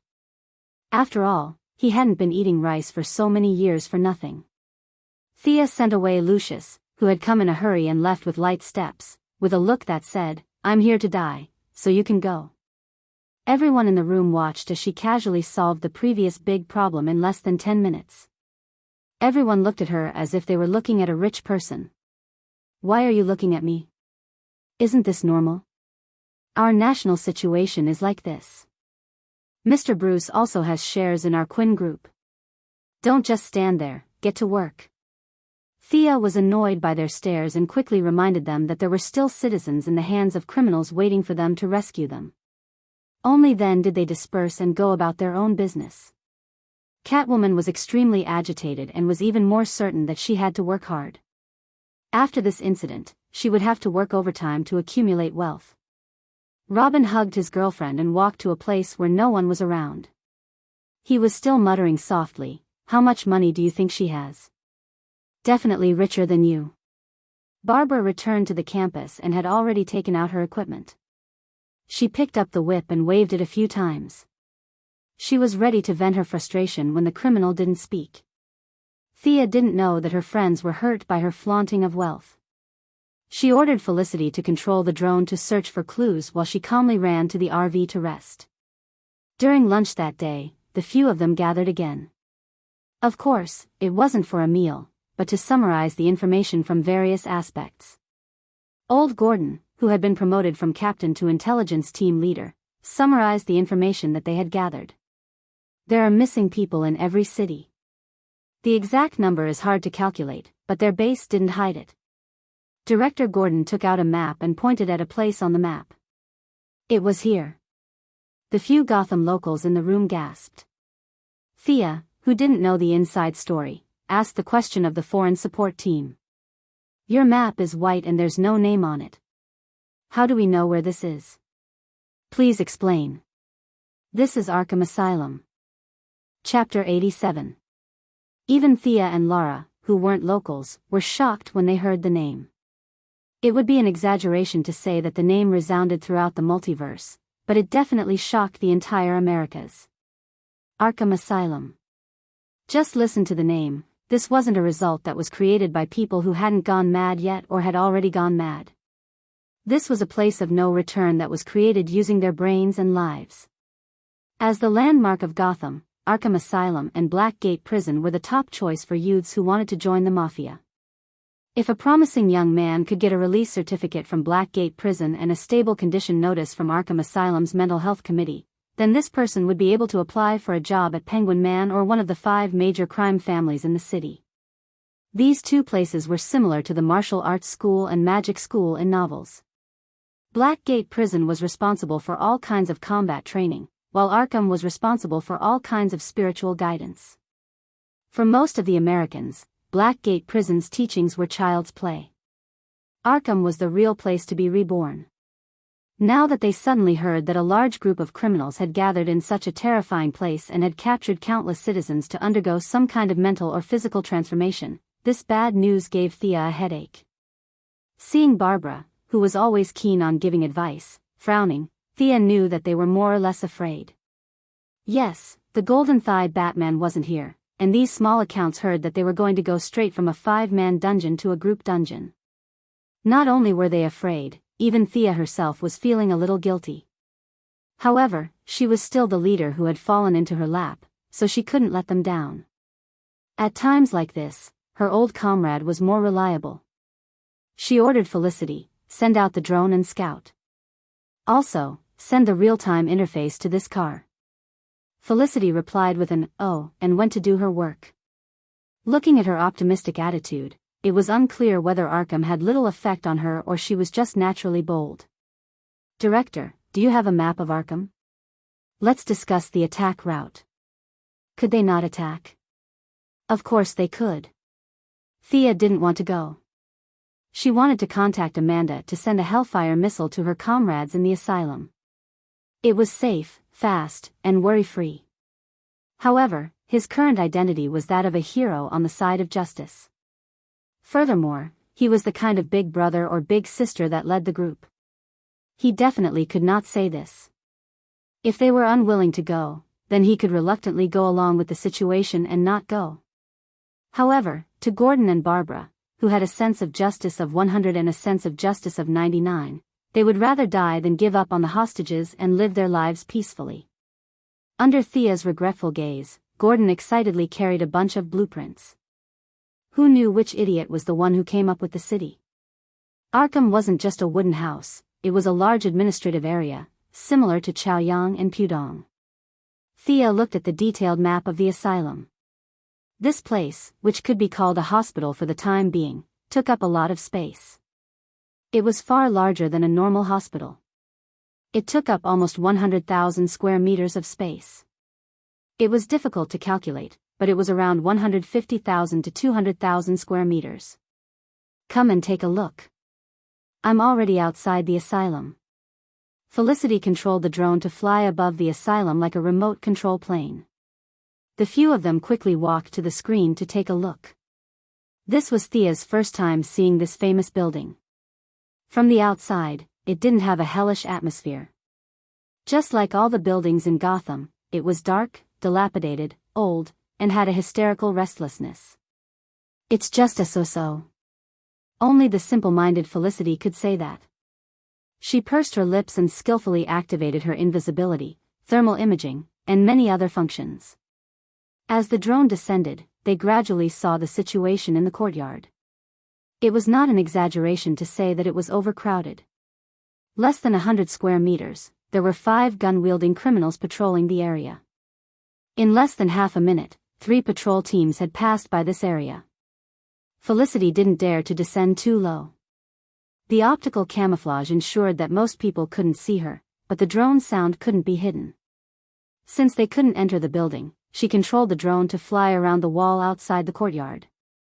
Fortunately, with the thermal imaging technology, Thea and the others followed closely behind the wall, looking for the best attack point according to the old map. There are too many people here. Thea mumbled after looking at the map for a long time. Based on the thermal imaging alone, there were thousands of people. Perhaps the criminals were only 1/10 of them? That was still a shocking number. The 5 of them couldn't take on so many people. Wait, fly back a little more. Gordon saw something and stopped Felicity. A vague figure appeared on the screen. The person was inside the building. The drone's camera was looking through the window, so the image was very blurry. Can you zoom in a little more? Gordon squinted for a long time but couldn't confirm it. It's the same if you zoom in. This is a commercial drone, not a military one. But we have other methods. This was developed by the Quinn Corporation for the Star City Police Department. Unfortunately, someone messed up our plan. Felicity opened the facial recognition software as she spoke. At the same time, she glanced at Catwoman. The cat girl looked embarrassed and winked at him. Why do you keep bringing this up? Didn't we just let it go? The comparison on the computer was very fast. Soon, a clear headshot was found beside the blurry image. The similarity is 95%. This is the person. What a weird name. Oswald Copperfield. Felicity bit on her pen and looked at the results on the computer. She felt that the person looked weird and indescribable. The few locals in Gotham looked at each other. Their expressions were not good. They said in unison, "Penguin. Continue to investigate." Thea didn't think that this guy was scary. He didn't have any superpowers, his fighting skills were ordinary, his height was tragic, and he even had a limp. What were they afraid of? Thea felt that she was bullying someone like him. As they continued to patrol in the sky, they had a rough idea of the outer guards. It was worth mentioning that there were not only the Scarecrow elites, but also many gang members. According to Gordon, they were all subordinates of Penguin. He had once unified Gotham's underground forces. Although it wasn't as powerful as before, he still had many loyal followers. Chapter 88. Just by looking at the periphery of the asylum, one could see that there were many different types of criminals here. There were elites in American equipment, hooligans in singlets and shorts holding axes, and many abnormal people who were foolishly laughing at the trees. Felicity turned on the thermal imaging system and operated the drone as if she was playing a game. She carefully avoided all heat sources and kept sending information to the command vehicle. Dang! The screen shook for a while. What did he bump into? Before they could understand what was going on, a man in armor that looked like a spacesuit appeared in front of the camera. He was holding a huge gun that looked like it came straight out of a sci-fi movie. The strange man was stunned for a moment before he understood what was going on. He raised the weapon in his hand with a ferocious smile on his face. A thin mist was released and the signal in the command vehicle turned black. Freeze. 3 voices were heard at the same time. Felicity pouted and tossed the controller away as though her favorite toy had been snatched away. She lay down lazily on the sofa beside her. Thea had a vague impression of this person. She only remembered that he was a scientist who was trying to save his wife. She did not say anything as she looked at the people from Gotham and waited for them to explain. Director Gordon had already pulled out a large amount of hair in such a short time. Facing the questioning eyes of the duo from Star City, he still pondered for a moment. This is Mr. Freeze. His real name is Victor Ferris. He's a scientist, an expert in cryogenics. In order to freeze his terminally ill wife, he had been conducting research on human cryogenics. Later, there was an experiment accident. His body had undergone a large-scale mutation, and he became cold-blooded. That's why your drone didn't see him. He has no body temperature. Director Gordon recalled the information he knew and gave a simple description of this person's past. Now that Freeze is in Arkham, it can't be Scarecrow who is the leader. There must be someone more powerful commanding them. Barbara made her own analysis. Thea had already thought of this when she saw Penguin Man. How could the former underground emperor of Gotham listen to a former university professor? Conversely, it was also impossible. Now that she saw Freeze, her theory was confirmed. We've already met 3 famous mini-bosses. Could there be other villains? Thea felt that according to Murphy's Law, there were probably more. Was the world consciousness retaliating against him because he did not take the usual path and called on the citizens to stand up and resist?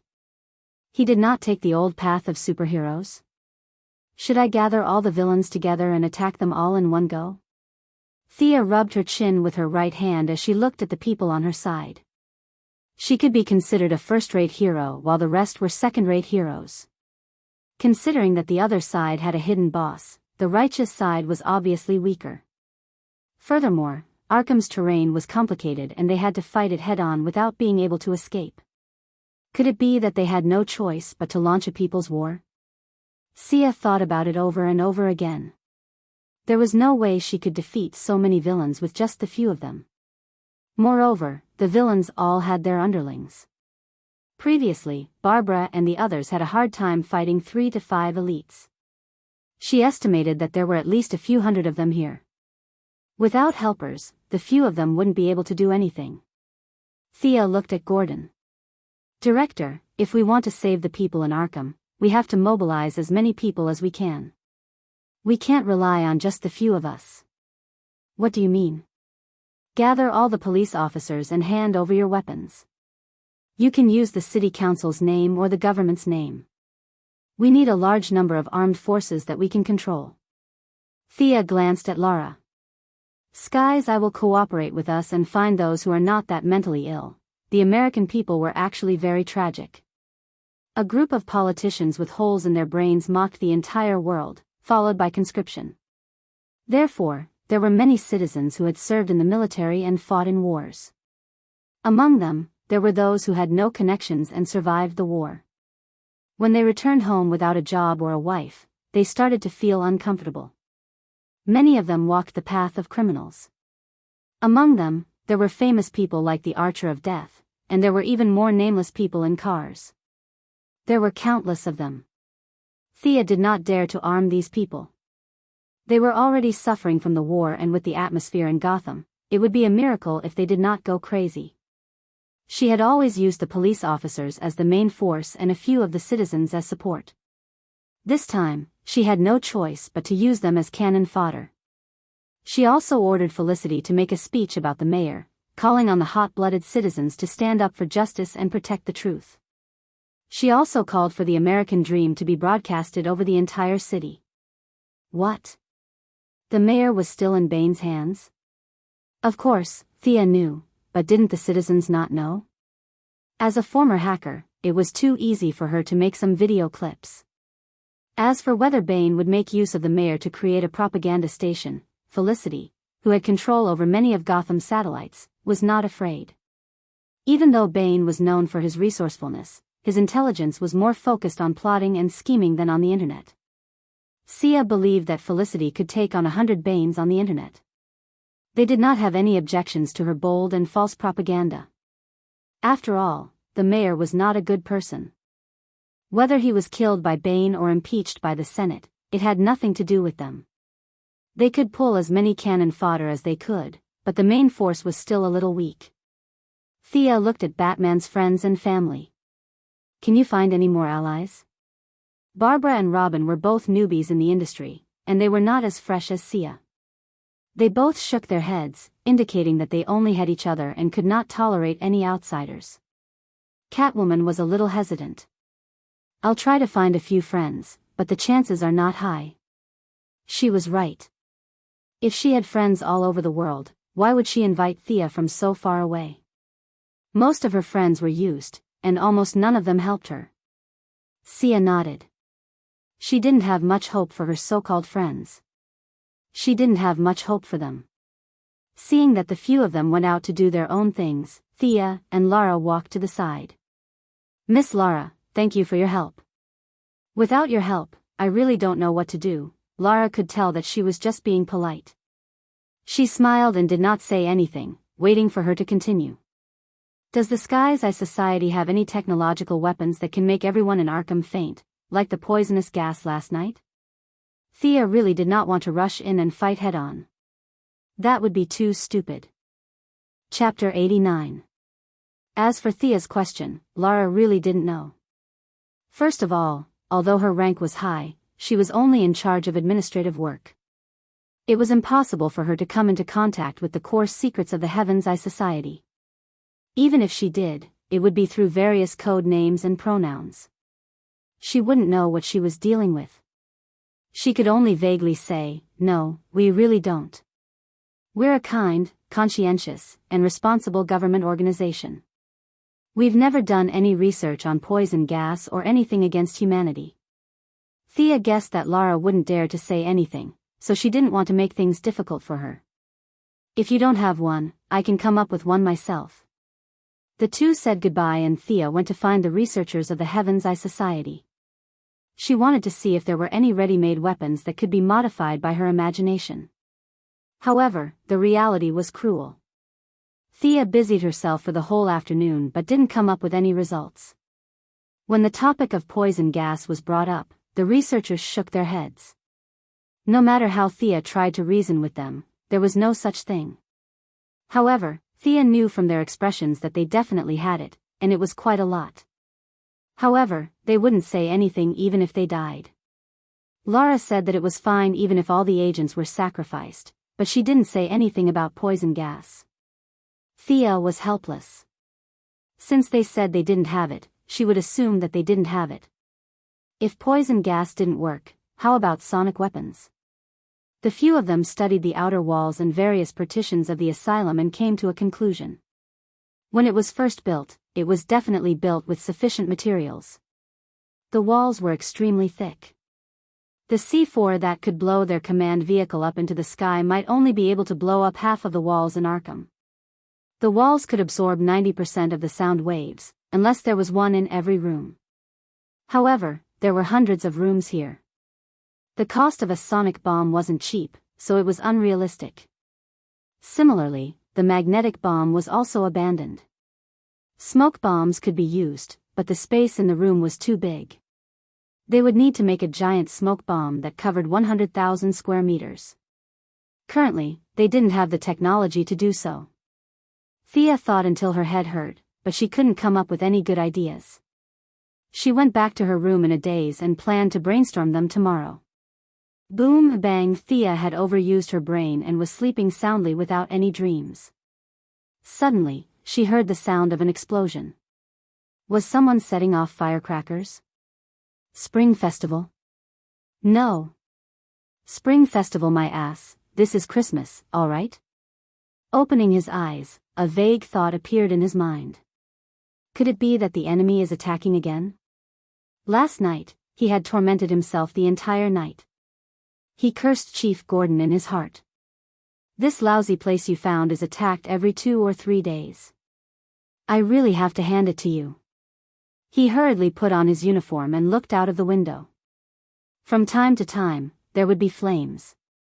The school had evacuated all the civilians in the afternoon, so there was no chaotic scene. Thea left the room and went outside. All the important people were here. This made her feel more at ease. She was afraid that she would be taken away again. She had to save her teammates every night and sleep during the day. She couldn't live like this. Just as he was about to say that he didn't care who the enemy was, only where the enemy was, he saw Lara Gordon and a few other agents take out their pistols and shoot at the sky. Who are you shooting at? Thea quickly looked up at the sky and saw a purple figure swaying in the sky. From time to time, it would shoot some unknown green substance to the ground. Who is this? Thea's first thought was that it was a small boss from Arkham. After all, looking at its appearance and equipment, it must be a famous guy. Now, everyone was helpless against the enemy in the sky. It was similar to how she went in and out 3 times last night. However, on second thought, it didn't seem right. You came alone without any fear. Aren't you afraid of being surrounded? She was very careful last night. Could it be that Gotham's boss was so fierce? Thea was too lazy to ask for the name. After a rough observation, this guy wasn't difficult to deal with. She called out to everyone, "Stop shooting, I'll take care of him." She jumped on the skateboard and flew towards the unknown target in the sky. When she got closer, Thea saw that the person was wearing a purple striped shirt. He was holding a strange gun and was constantly shooting green mucus on the ground. Disgusting. Thea clenched her teeth. You Gotham people sure have character. You don't care about the city's appearance and come out to do bad things. She didn't notice it when she was on the ground, but when she was in the sky, she noticed that this person wasn't floating like Thea. Instead, he was carrying something like a flamethrower. Every few seconds, he would shoot at the air and use the reaction force to stay in the air for a short time. This person was jumping. Each time he shot, he would jump 20 meters. After the kinetic energy was used up, he would shoot again and jump again. She didn't know what fuel his flamethrowers were using. The exhaust gas was black, and every time he jumped, he would shoot out a large amount of black smoke. Thea felt that the PM2.5 around here must have been exceeded by this guy. It was such an ugly way of flying, but this person was still laughing foolishly. What the hell was he laughing at? Thea felt that this guy had unknowingly pulled down the average technological hero or villain. Look at Mr. Freeze from before. No matter how evil he was and how many people he killed, his equipment was beautiful and sci-fi. This guy was purely embarrassing, and he still dared to take it out in broad daylight. She didn't sleep well, and she almost vomited her dinner because of this guy. Thea was ready to teach him a lesson that he would never forget. She increased her altitude and flew above the guy's head. She had no choice. This guy's butt was smoking, and his front was spraying green water. Who knew if it was poisonous? Thea didn't want to be stained by it as a souvenir. While he was jumping, she quietly came to the back of his head. It was a waste to use arrows to deal with this guy. In fact, it was difficult to aim at an airborne target. Thea found an opportunity and quickly rushed over when he was spraying green water at the people on the ground. Who's there? The guy finally realized that something was wrong when Thea was less than 100 meters away. He was still thinking about how Gotham had a hero who could fly. Then, he saw 2 beams of white light rushing towards him. Thea didn't know if Batman's team could beat this guy, but she was too lazy to ask. Her own method was more suitable for her. She didn't use arrows this time. When she was 100 meters behind him, she stepped on the mechanism with both feet. From both sides of the skateboard, iron chains as thick as a child's arm shot out. There were special alloy arrowheads at the ends of the chains. Poof! Poof! The sharp arrowheads pierced the guy's thigh and shoulder. The arrowheads quickly split into 3 smaller arrowheads and firmly grabbed the target. Ah! Before the guy could finish screaming, he was forced back into his mouth by the high-speed wind. Don't you like to fly?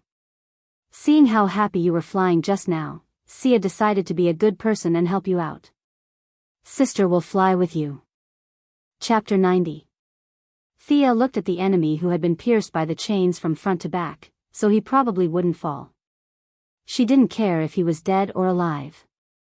She raised the skateboard to a height of 500 meters and flew around Gotham at full speed. 150 kilometers per hour, 200 kilometers per hour, 300 kilometers per hour. When her speed reached 350 kilometers per hour, she felt a little dizzy and slowed down. This was faster than the highest speed she could reach during the test. It seemed that her body was gradually adapting to the high speed of the skateboard. Thea lowered her head and glanced at the man in purple who had been pierced by 2 chains. He had already fainted when she was halfway through the city. She didn't know if it was due to excessive blood loss or the high speed pressure. Serves you right. You bastard, how dare you show off in front of me? How dare you show off in front of me when you're flying in such an ugly manner? I'll cripple you even if you don't die. You'll be traumatized when you think about flying in the future. Since the enemy had already fainted, Thea was too lazy to continue flying. She identified the direction and returned to the camp as fast as lightning. When she got off the skateboard, there were already police officers who wanted to take the man in purple away. However, after looking at him for a long time, they realized that the chains had already pierced through his body. If they pulled them out, it was hard to say if the man would survive. The few of them didn't dare to face the ferocious demon Queen Thea directly. They could only look at their boss, Chief Gordon, for help. Thea's perceptive sense was becoming more and more skillful. Naturally, she felt that something was wrong with them and pressed a switch on the side of the skateboard. Swoosh, swoosh, the opened arrowheads closed up and quickly bounced back into the skateboard. As for the man in purple, he didn't bleed profusely. When he was flying at high altitude, the wound had already frozen, so his life wasn't in danger for the time being. Thea had recently understood the unspoken rules of this world's heroes. Not killing was certain and inevitable, but criminals could be severely injured as long as they didn't die at the time. If they died in the hospital, it would be a medical dispute and had nothing to do with heroes. Batman had long understood this principle and practiced it. However, the Flash, who hadn't appeared yet, was in the category of people who didn't understand it. The future Flash was conflicted by the principle of not killing. This was a story for the future, so let's not talk about it for now. Understanding the rules of the game was good news. Thea was previously afraid that she would be kicked out of the righteous faction if she went overboard. Now that she knew the unspoken rules, things would be much easier. The 2 police officers took the man in purple away for questioning. They hesitated for a moment and decided not to handcuff him. There was a fist-sized hole in the man's thigh, and his bones, muscles, and lymph were all mixed up like a mess of mud. Not to mention whether he could run away or not. Whether he could walk normally in the future was a big question mark. The few of them prepared to take a look at the confession. Perhaps this guy would have some information about Arkham. Thea was not sleepy at the moment, so she followed them in. Speaking of which, who is this guy? After walking for a while, Thea realized that no one was talking. She casually asked a question with the intention of chatting. Everyone was speechless. You don't even know him? You flew for half an hour with such deep hatred, and you don't even know who he is? As the former team leader and now the deputy team leader, Director Gordon quickly explained. His name is Deruri Walker. His code name is Killer Moth. He's a millionaire. Logically speaking, he didn't commit any serious crimes, so he shouldn't have attacked us. Director Gordon was confused. Enemies kept popping up one after another, making him feel physically and mentally exhausted. Thea wanted to laugh. Killer Moth, Killer Crocodile. Their names were similar. Could they be brothers? Coincidentally, both of them were destroyed by her. One of them was diving while the other was flying. Their cooperation should be quite effective. It was strange that they didn't team up. However, she didn't take these words to heart. She wouldn't be afraid even if Killer 47 came, let alone Killer 1 and Killer 2. As the medical staff entered, Killer Moth gradually regained consciousness. The agents took out 2 ounces of truth-telling serum and poured it down his throat. In less than 3 minutes, the agent passed the confession to Laura. He quickly glanced at the few of them and bowed before leaving. This guy didn't come from Arkham. He's here to look for the stolen item. Laura looked at a certain someone with a faint smile. At this moment, everyone including Thea turned to look at a certain someone. It couldn't be helped. A certain someone had too many records in this area. No matter who the enemy was, he would use the Flying Dragon's cloud-searching hand. He would search until there was nothing left of the enemy before he attacked. Selina? Can you explain?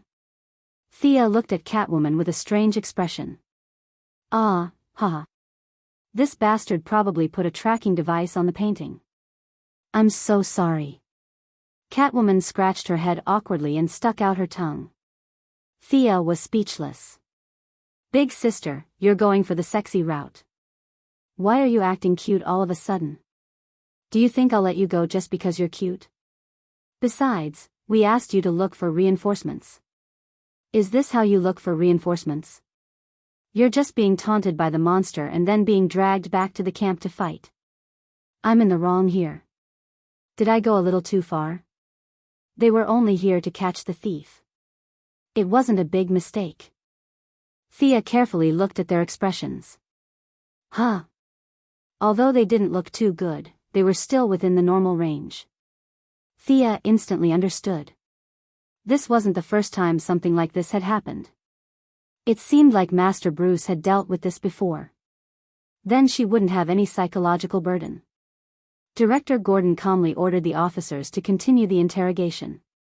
The truth-telling serum was still effective. The agents were eager to make a contribution this time, so they poured a lot of it. After all, this person wasn't a good person. He instructed the officers to find out all the bad things that his ancestors had done. They had to nail him down and make it an irrefutable case. The few of them didn't mention the killer moth anymore. They chatted about the weather for a while, as if this person had never been here. Sia also felt that it was very righteous and heroic to beat the owner into a cripple and then accuse the victim in the end. Was this the connection between the higher-ups? If it weren't for Catwoman's relationship with Batman, with her 1-meter-tall criminal record, she would have been locked up in the Black Gate for a long time. For the next 3 days, the entire camp was bustling with activity. More and more police officers joined the Arkham assault team. Director Gordon was indeed a person of virtue and prestige. With a single call, he had already recruited more than 300 official police officers and more than 200 auxiliary police officers. At the same time, Felicity's elaborate fake mayor's recruitment order was broadcasted on all the major channels.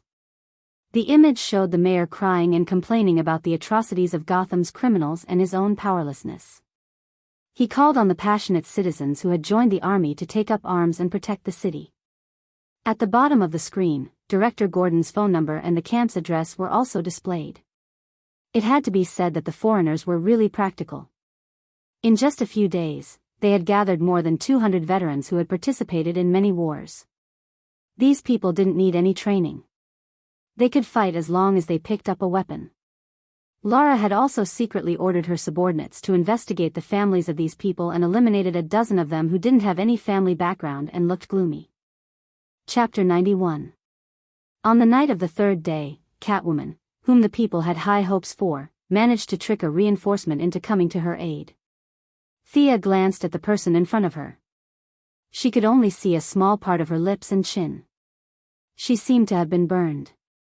Her entire body was covered in black and yellow clothing. She carried a large can on her back and held a strange-looking gun in her hand. Was that a flamethrower? Thea could tell that the person was a woman from the 2 lumps on her chest. At least, she did not remember any man in DC with such things on his clothes. Before she could ask, Feline Girl had already started the introduction. Of course, it was for Sia and the others. All the locals knew each other. This is my friend, Bridget Parker. Her codename is Firefly. She will help us deal with Mr. Freeze. Catwoman then introduced her teammates and the duo from Star City. However, Thea did not think that the person was listening. She seemed to be thinking about something. Well, it did not matter. It was good news that she could deal with Mr. Freeze. Thea started her career with frost arrows, so she was powerless against this ability. Now that someone volunteered to fight Mr. Freeze, as the commander, she was more than happy to welcome her. Looking at Firefly's equipment, her ability was obviously to spit fire. Fighting fire with water? It seemed to be worth watching. Firefly Parker was not a talkative person. She listened to Catwoman's introduction with a blank face. Just when Thea thought that she could not speak, she said with a hoarse voice, "Mr. Freeze is mine." It was easy to understand what she was trying to say. She did not care about the others, and they could do whatever they wanted.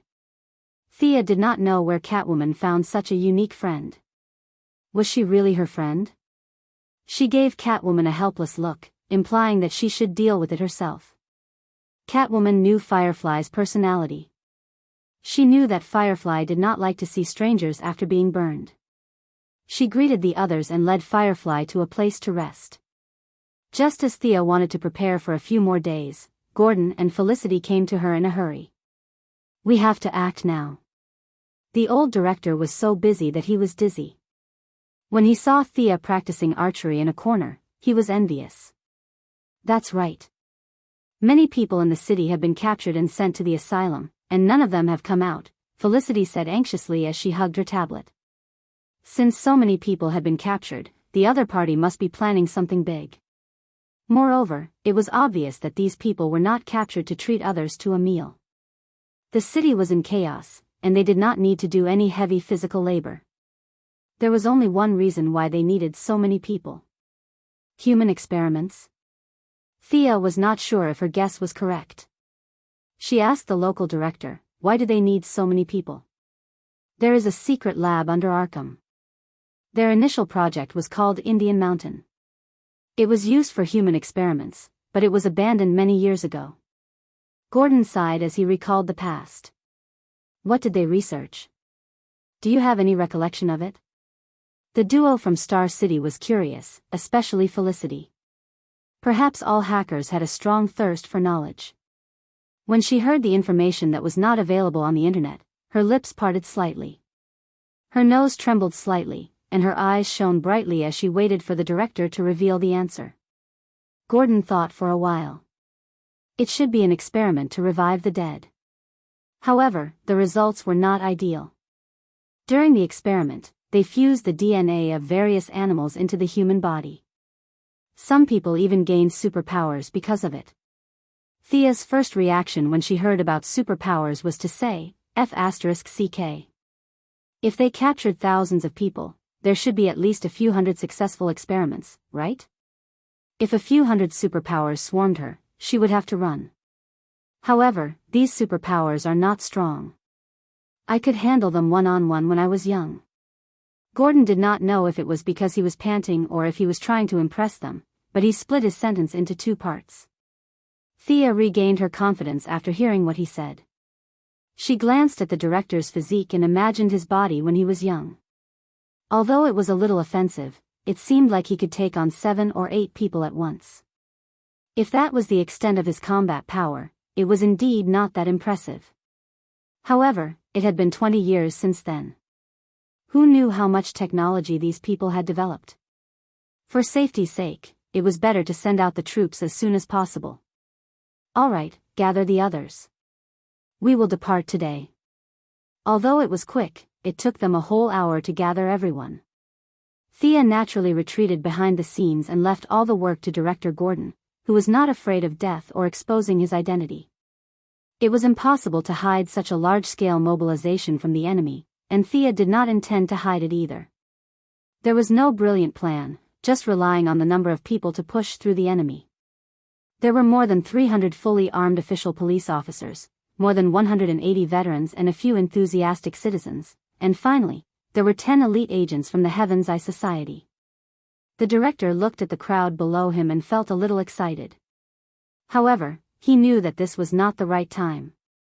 After a few simple words of encouragement, he waved his hand and set off. More than 500 people sat in a total of 30 vehicles. The Heaven's Eye Society's military helicopters were in the air preparing for the enemy's possible attack. Thea carried the skateboard and did not participate in the observation. Instead, she stayed in the command vehicle and discussed the attack route with a few people. There was no other way. There were too many small rooms in the lunatic asylum, and it was not easy to use the skateboard indoors. In such a large-scale battle, with nearly 1,000 people on both sides, there was not much room for her to use. Sia's position was to snipe the boss with a name and leave the rest of the soldiers to the main force. We should split up and enter the asylum from 3 directions. Barbara was obviously much more energetic and began to express her brilliant ideas again. Thea did not bother to answer her. Why did she think that she was so smart? She did not like her. No, we don't know the terrain. If we split up, the enemy will take us down one by one. The only person present who could ignore her and had considerable experience in commanding battles was Lara, the senior commander of the Heaven's Eye Society. Catwoman was not optimistic about the idea of splitting up. If anyone ran into Mr. Freeze, they would die without the support of Firefly. Thea was not that afraid of Mr. Freeze. She saw him play with a drone the other day. Huh? Something seemed wrong. When he played with a drone, his movements were very slow. She did not know if it was a problem with his body, but his reflexes were so bad that it was even worse than a normal person's. The speed of the freezing air from the gun was also not fast. With her own reflexes, she could have stabbed the arrow into his face the moment he raised his hand. However, she did not know how strong the defense of his helmet was. Moreover, Catwoman found Firefly and said that she would take care of everything, so Thea did not say anything. Stop arguing. The enemy has already discovered us. Let's go in through the front door. Director Gordon, arrange the retreat. If the situation is not good, we have to make sure that the main force can retreat relatively intact. Chapter 92. Barbara was a little annoyed by her act of thinking of retreating before the battle even started, but for various reasons, she forced herself to hold it in. Gordon and Lara, who came from the military, did not think that there was anything wrong with it, so they quickly went to arrange the mission. Perhaps it was because Arkham was preparing for a civil war, their convoy was not attacked. This meant that Thea's plan to use the military helicopters to kill a wave of enemies was dashed. When they reached the door, Lara was about to order the helicopters to return, but Thea thought it would be a waste to send the heavy firepower back just like that. Why don't we give that door a shot? Thea pointed at the rusted door. If it was not for the timing, she would have gone up to take a picture. This place was too famous, it would be a waste not to do something. Lara thought that she was being childish, different from her usual calm self. However, after thinking about it, blowing up the door would make it easier for them to retreat. She picked up the pager to contact the operator on the helicopter. Whoosh! Whoosh! 2 anti-tank missiles accurately exploded on the iron gate. The iron door was already rusted beyond recognition. Even an adult would be able to break it with an axe, much less such a powerful missile. After a loud crash, the group waited for the smoke to disperse. They did not get out of their vehicles and drove straight into the famous Gotham. Go, go, go. The officers jumped out of their vehicles and entered Arkham in a line. The formation was split into 3 parts. Leading the way was Gordon and the 200 officers. Barbara and Robin volunteered to protect the old director. The middle part was Lara and Catwoman, leading the agents and more than 100 hot-blooded veterans. Initially, Firefly wanted to follow Catwoman, but Thea was worried about her. What if she was a spy sent by the enemy? Furthermore, she was carrying such a large canister, she should have hidden it. If Thea was the enemy, she could have fired an arrow at the canister from afar. Half of the 500 people would be wiped out. Thea used the excuse that she was a ranged attacker to protect the escape route and dragged Firefly and the rest of the officers to the back. She felt that it was very likely that the enemy would throw a boulder or something to cut off the team when they were halfway through and then destroy them separately. Therefore, she walked very carefully. From time to time, she would pay attention to the top of everyone's heads. She was afraid that if she heard a whistle, arrows would rain down on everyone on this path. However, even after everyone had entered the mental hospital, this scene did not happen. This made her feel a little uncomfortable. Was she too sinister, or was the enemy too stupid? These people probably didn't intend to ambush him at all, right? Indeed, Arkham had no intention of ambushing them. Not long after, Thea noticed that the troops in front had stopped moving. She leaped onto a nearby table and looked into the distance.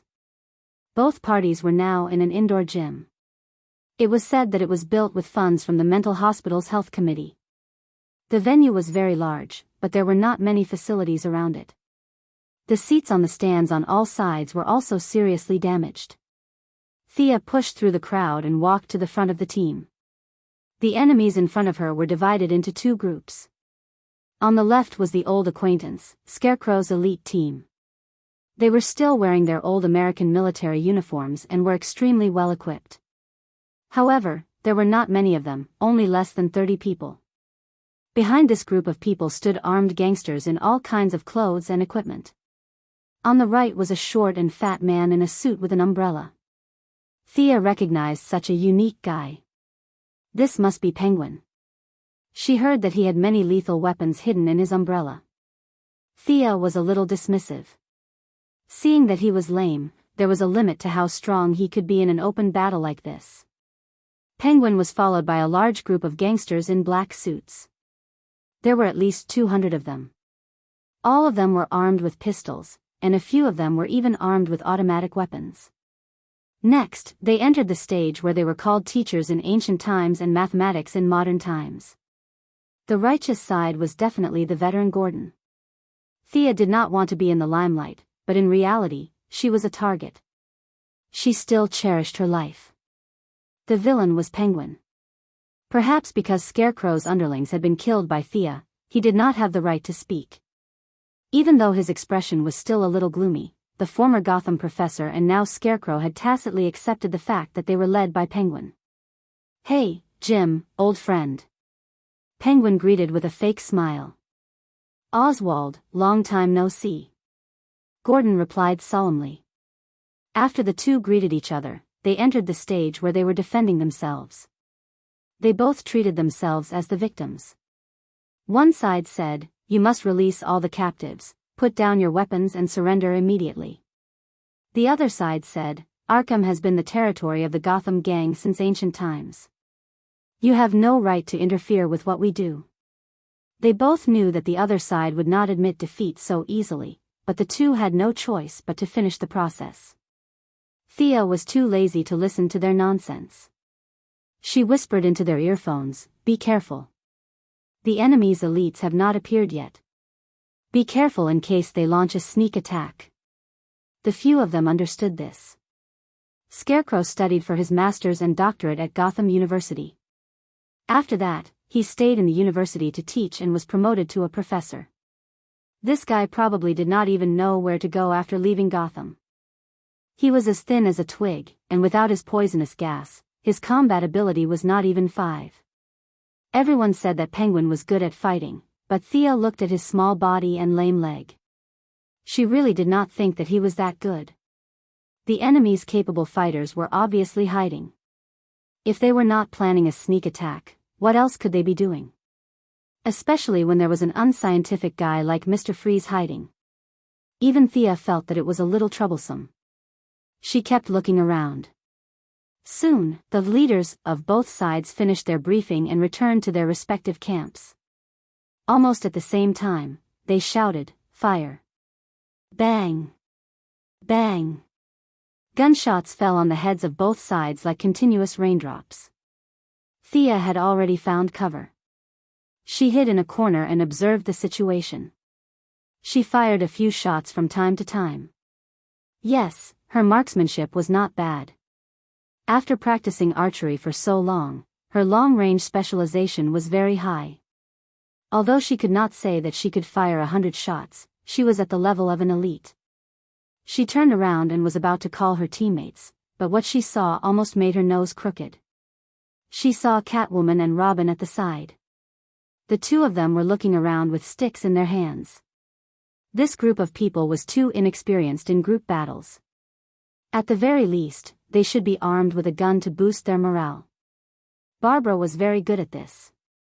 She knew that she had to bring a gun when she came out to kill and set fire. Even though she didn't hit many enemies, she didn't stop firing. "Thea, should we use magnetic arrows?" Felicity, who was hiding in the camp, looked at the live broadcast and suggested. Thea observed the situation and shook her head. "No need for now. We have the advantage. The veterans are very strong. Those gang members are no match for them." Just when she thought that her side had the upper hand and was about to call a few of her friends to join the battle to increase the victory. "I am Osriel, the Angel of Death." A tall and thin man wearing a red and black leather jacket and a hood with a long sword in his hand rushed into the line of police officers like a whirlwind. He slashed horizontally and vertically, and with a raise of his hand, he killed 3 police officers. Chapter 93. The tall and skinny man was surrounded by enemies alone, but he was not afraid at all. He slashed left and right with his sword, instantly killing 2 police officers and cutting off the wrist of a veteran. Thea saw that the few of them did not react, and she was a little far away, so she could only aim at the fierce man with her bow. Whoosh! Whoosh! 2 arrows were aimed at the man's face and shoulder. The guy who called himself the Angel of Death was really good. He kicked the police officer beside him and used the reaction force to dodge Thea's 2 arrows. This was the first time in Thea's career that an official enemy could dodge her arrows. Although her archery skills were only a so-so, this person's reaction speed was much faster than an ordinary elite. "Who is this person?" Thea quickly asked her companions, implying that if they had a strategy, they should quickly read it out. "He is the former mayor of Gotham, Theo Galvin. However, this person should have died many years ago. If I'm not mistaken, he is a clone left behind." Gordon, who was holding a pistol at the back, knew that the young people did not know who he was, so he quickly introduced him. "Oh," Thea let out a long "oh." When she first heard that he was the mayor, she was shocked. Were all mayors so fierce? Did they mean that it was impossible to survive without a similar level of martial arts? In just a short while, this person's clothes were red from killing. From the side of his hood, she could see that he had an old face and a short, needle-like beard. Every time he killed an enemy, he would roar. The surrounding police officers were shocked by his bravery and unconsciously opened up an empty space for him. However, he did not let them go. His footsteps constantly moved, chasing after the slowest people and slashing at them. Thea carefully observed him. This person's martial arts were very high, especially his fearless aura. The clothes on his body should have a certain degree of bulletproof effect. The police officers and veterans constantly fired at him, but he only dodged the fatal parts.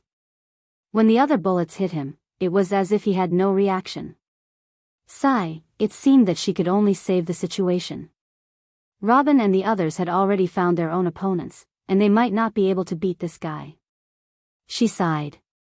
She knew that once she revealed her skills, her happy days as a bystander would be over. "Get out of the way!" Thea yelled at the crowd. Since it was a clone, it should be fine to kill it, right? Of course, she wouldn't rush forward in a hurry. Taking advantage of the fact that there was still some distance between them, she used her rapid-fire technique. She pulled out 3 arrows at a time and changed her angle of attack from time to time. At the same time, she moved quickly towards the Angel of Death. "Pa! Pa!" This clone of the former mayor had an unusually sharp intuition for danger. Even though Thea was constantly changing her position, he could still react and either slash with his sword or dodge to the side, causing Thea's first 6 arrows to miss. Seeing his stance, Thea knew that she would not be able to take him down using normal means. She took out the bat darts that she had taken from Barbara. Many members of the bat family had used these darts before. However, the weight of each dart was different depending on the strength of the individual. Thea was now using Barbara's bat darts. The size and weight were quite suitable. She first threw out a dart, then flew up and shot another arrow at the back of the Angel of Death's head. The darts were light, and Thea had little strength. Although she shot first, due to the acceleration of the bowstring, the two darts almost arrived in front of the enemy at the same time. The Angel of Death knew that he had no time to dodge. He could only choose the lesser of two evils. If the arrow hit the back of his head, he would not be able to survive. He swung his sword to break the arrow and at the same time, tried to dodge the dart. However, Thea had calculated the angle, so how could he dodge it so easily? Poof! The sharp bat dart pierced his left arm, and the leather clothes on his body did not help at all. Clang! He pulled out the dart and glared at Thea fiercely. You are guilty. Thea almost laughed. Do you think you are acting in a hot-blooded anime? You are really into the role. At this time, the distance between the two was only 5 meters. She put away the bow and arrow, pulled out the katana and dagger that she had not used for a long time, and attacked quickly. She had seen this guy's swordsmanship before. It had some shadow of the European palace swordsmanship, mixed with many modern fencing techniques. The long sword in his hand was not a two-handed sword commonly used on the battlefield. Instead, it was more like a combination of a Swiss longsword and an Italian longsword. The blade was less than 1 meter long, and the handle was inlaid with many gorgeous patterns. The scabbard that hung diagonally was also decorated with shiny jewelry. If this guy was not showing off, it meant that this was a famous sword. Whether it was a famous sword or not, she would know after trying it out. Many famous swords were not as sharp as weapons made of modern alloy steel. The katana and dagger in Thea's hand were made of special steel. In order to make these two weapons, they were approved by Moira and used rare metals. Thea took advantage of his injured left arm and hurriedly attacked. The dagger in her left hand slashed his cheek from bottom to top. When he retreated to dodge, the katana in her right hand slashed straight at his abdomen with an Iaido slash. The Angel of Death held the sword with both hands and stabbed it straight into the ground. On one hand, he blocked Thea's horizontal cut, and on the other hand, he stopped his rapid retreat. Thea really did not expect this strange move. When the two swords collided, she only felt the katana in her hand inexplicably stagnate. Thea knew that she was in trouble. The opponent was indeed holding a sword, but in such a passive way, the katana in her hand had already become chipped. Although the situation was a little unfavorable, Thea felt more and more that her fighting spirit was high, and the blood in her body was boiling unconsciously. She held the dagger in her hand and put the main direction of attack on the katana in her right hand. She was weak, and the Japanese style of swordsmanship was not suitable for her, so she changed to Wing Chun 8 chops. Hachi 8 chops should be suitable for short swords, but now there was no condition. Thea could also barely use the katana. Hachi 8 chops was completely opposite to Wing Chun 4 chops. Boxing pursued to hit the enemy, and the target was the person. Hachi 8 chops was another way. Its target was the opponent's weapon, which was very suitable for this situation. Thea then used the advantage of her slightly longer weapon to attack the opponent's wrist and fingers. Picking, stabbing, cutting, and chopping, the essence of Hachi 8 chops was vividly displayed. The Angel of Death had really never seen this kind of move. He was very aggrieved and anxious. The unfavorable situation made his mind begin to become anxious, and he kept shouting, "Sinner! You will be purified by the fire of heaven. Watch my judgment. Crusader strike." As the Angel of Death kept shouting, Thea was a little confused. What was the meaning of this guy? Why was he shouting the name of the move while fighting? He had taken off his hood, and his hair was disheveled, and he was spitting at her like a madman. This idiot really had the characteristics of Gotham. Chapter 94.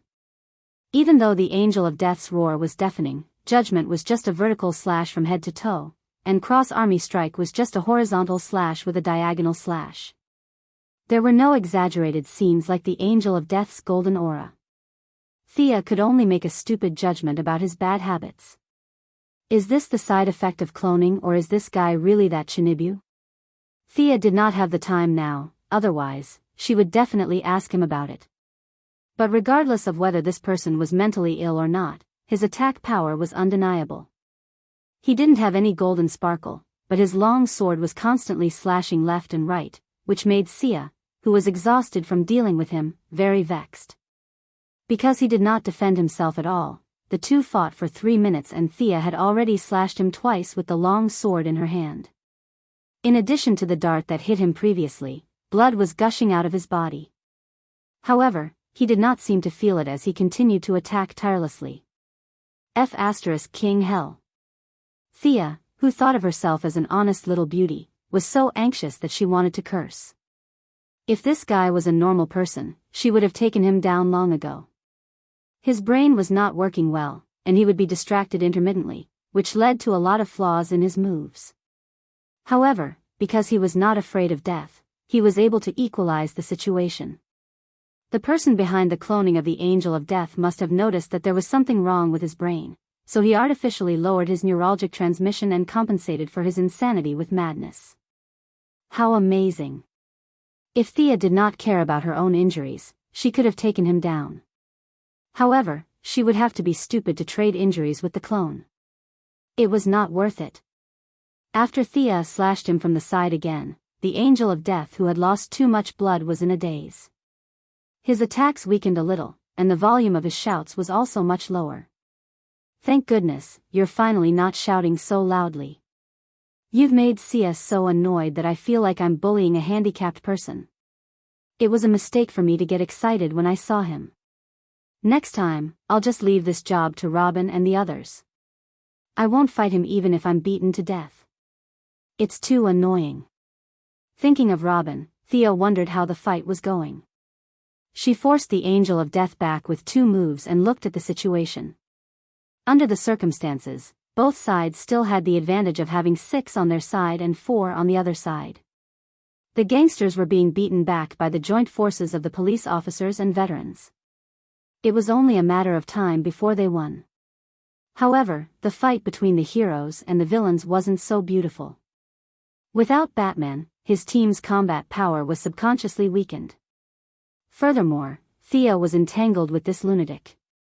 The situation wasn't as expected. Catwoman was dealing with the Penguin Man and a burly man wearing a pig mask. It could only be said that it was a draw.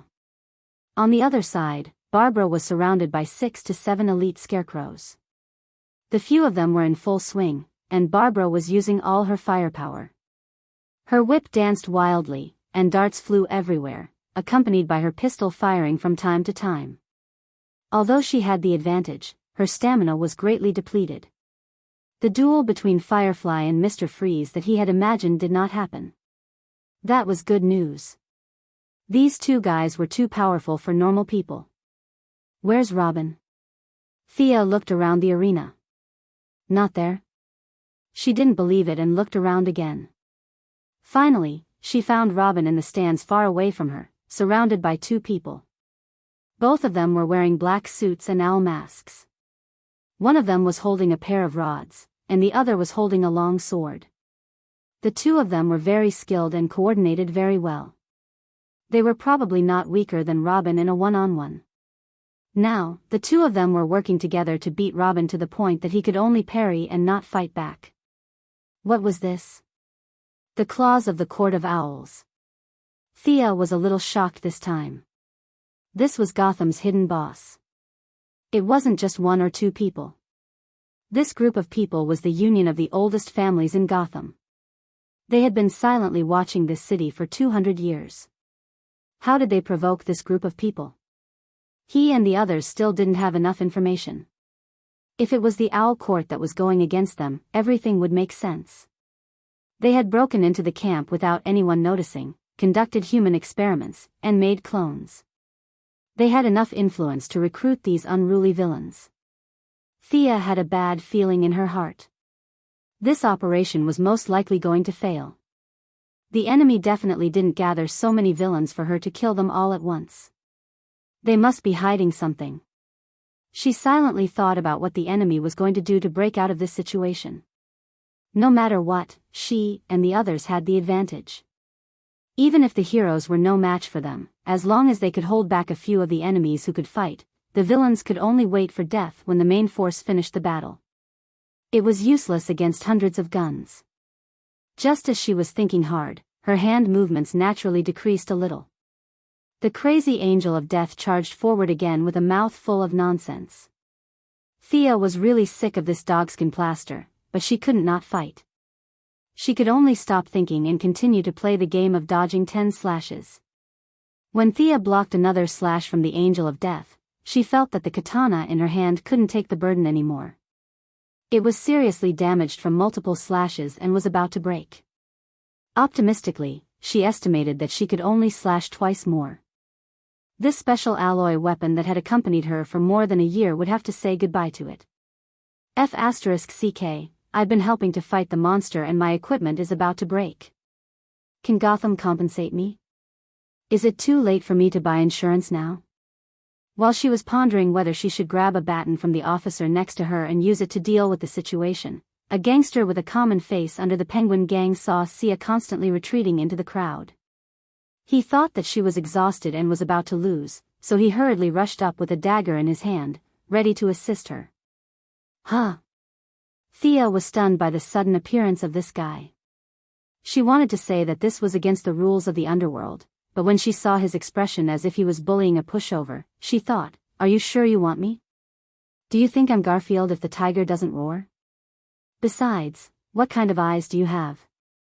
Do you think that the blood on that lunatic is all mine? Actually, she had wrongly accused him. He was a core member of the underworld and wasn't blind. The main thing was that Thea was wearing a red dress and couldn't tell if she was bleeding or not. Seeing the ferocious attacks of the angel of death, he would naturally think that she was at a disadvantage. She tilted her body slightly and dodged the dagger. It would be a waste not to use such a good helper. Thea grabbed his wrist and pulled him towards her. At the same time, she tripped him lightly.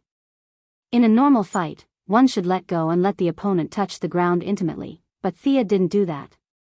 She grabbed the opponent's arm and spun quickly, using the strong inertia to throw the person towards the angel of death. Everyone should stay away from lunatics. The angel of death saw a figure running towards him. Without thinking, he stabbed the person's chest. Chapter 95. Thea had noticed this problem before. Why did this idiot called Death Angel jump into the crowd without saying a word? A more scientific explanation was that this guy had behavioral and cognitive impairments, or simply put, this guy did not recognize people. Many huskies that were raised for a short period of time also had this problem. They would run away in the blink of an eye after letting go of the leash. In the eyes of huskies, everyone looked the same. This was the problem with this guy who had been fighting with Sia for a long time. The breeder, no, the mastermind behind this was most likely also cloned to save time. He only copied the brain's memory and did not imbue it with much logical analysis ability. He looked fierce from afar, but he could not do anything. As a bodyguard, he might go berserk and hack his employer to death after 5 minutes. If he chased after the target for half an hour, he might lose contact because he could not find the way. The mastermind must have tried a lot of methods before finally using this guy as a disposable item. If he was still in the enemy's crowd, he could kill as much as he wanted. If he could survive, he would be lucky. If he died, it would not be a pity. This was the problem now. Under the huge inertia, the gangster could not stop at all. He bared his fangs and brandished his claws and rushed towards Death Angel. Puff! Death Angel, who only had instincts in his mind, did not realize that the guy who rushed over was one of his own. Perhaps he did not even have the concept of allies. He neatly stabbed his sword into the guy's chest. Just as he was about to pull out the sword, Thea had already circled around to the side.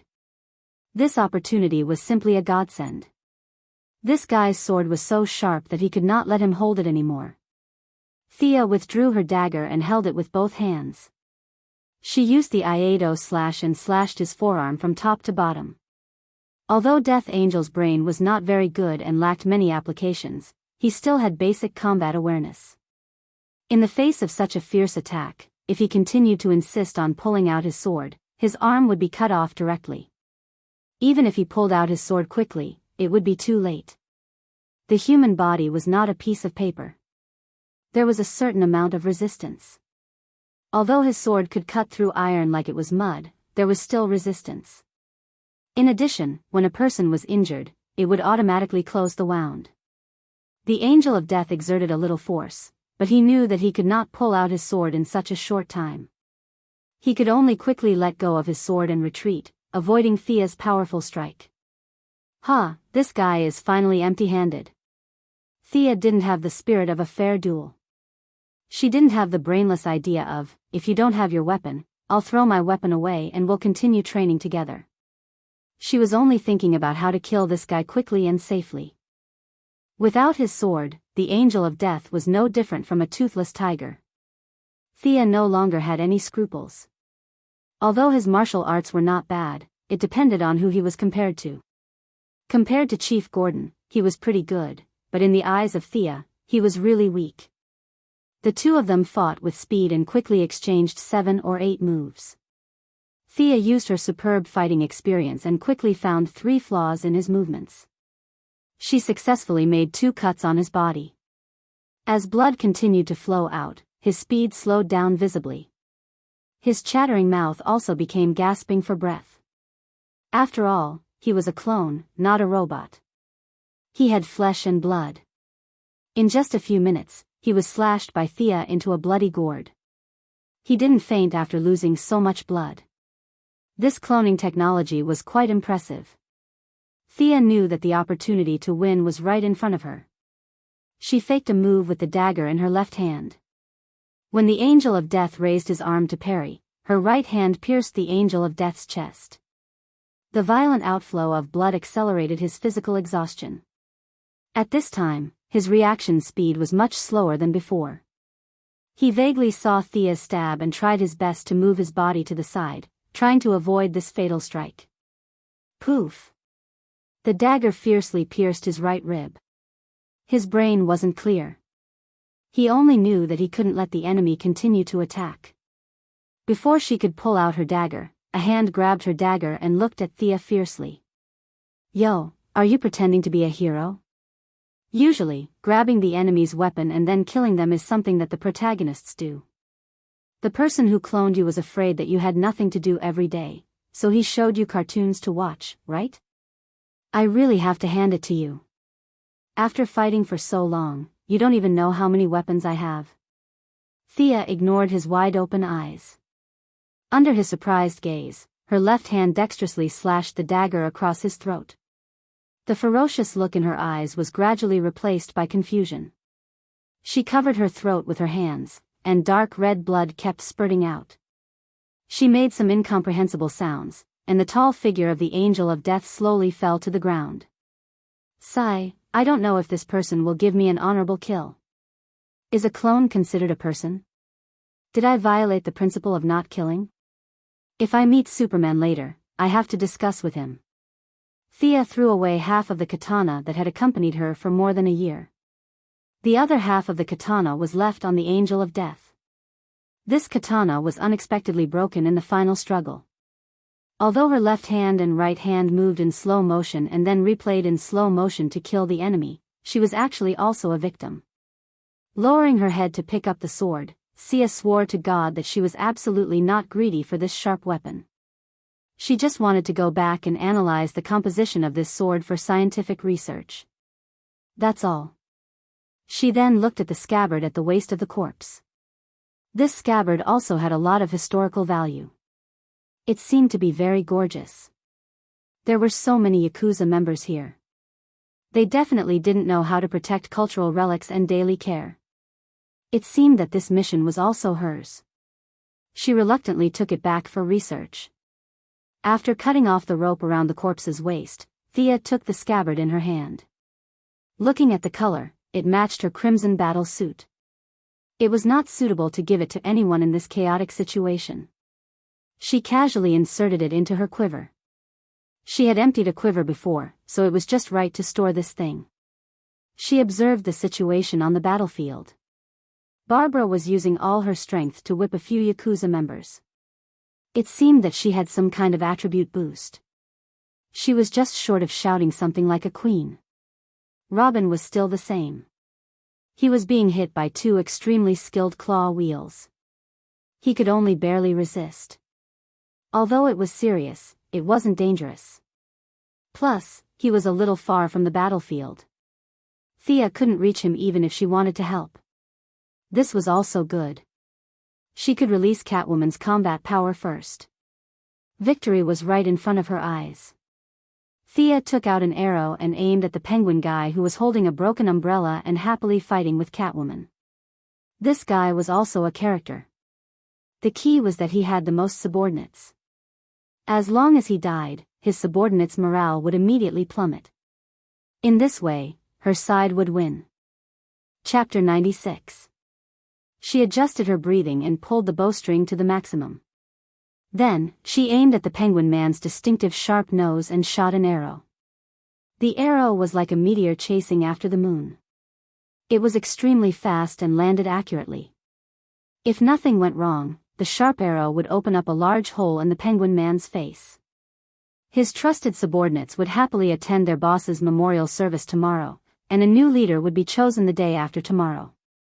However, when the arrow was less than 20 centimeters away from his ugly face, a figure flashed past from the side. A dark green glove quickly grabbed the arrow. It wasn't surprising that her arrow was blocked. After all, her archery skills weren't at the peak yet.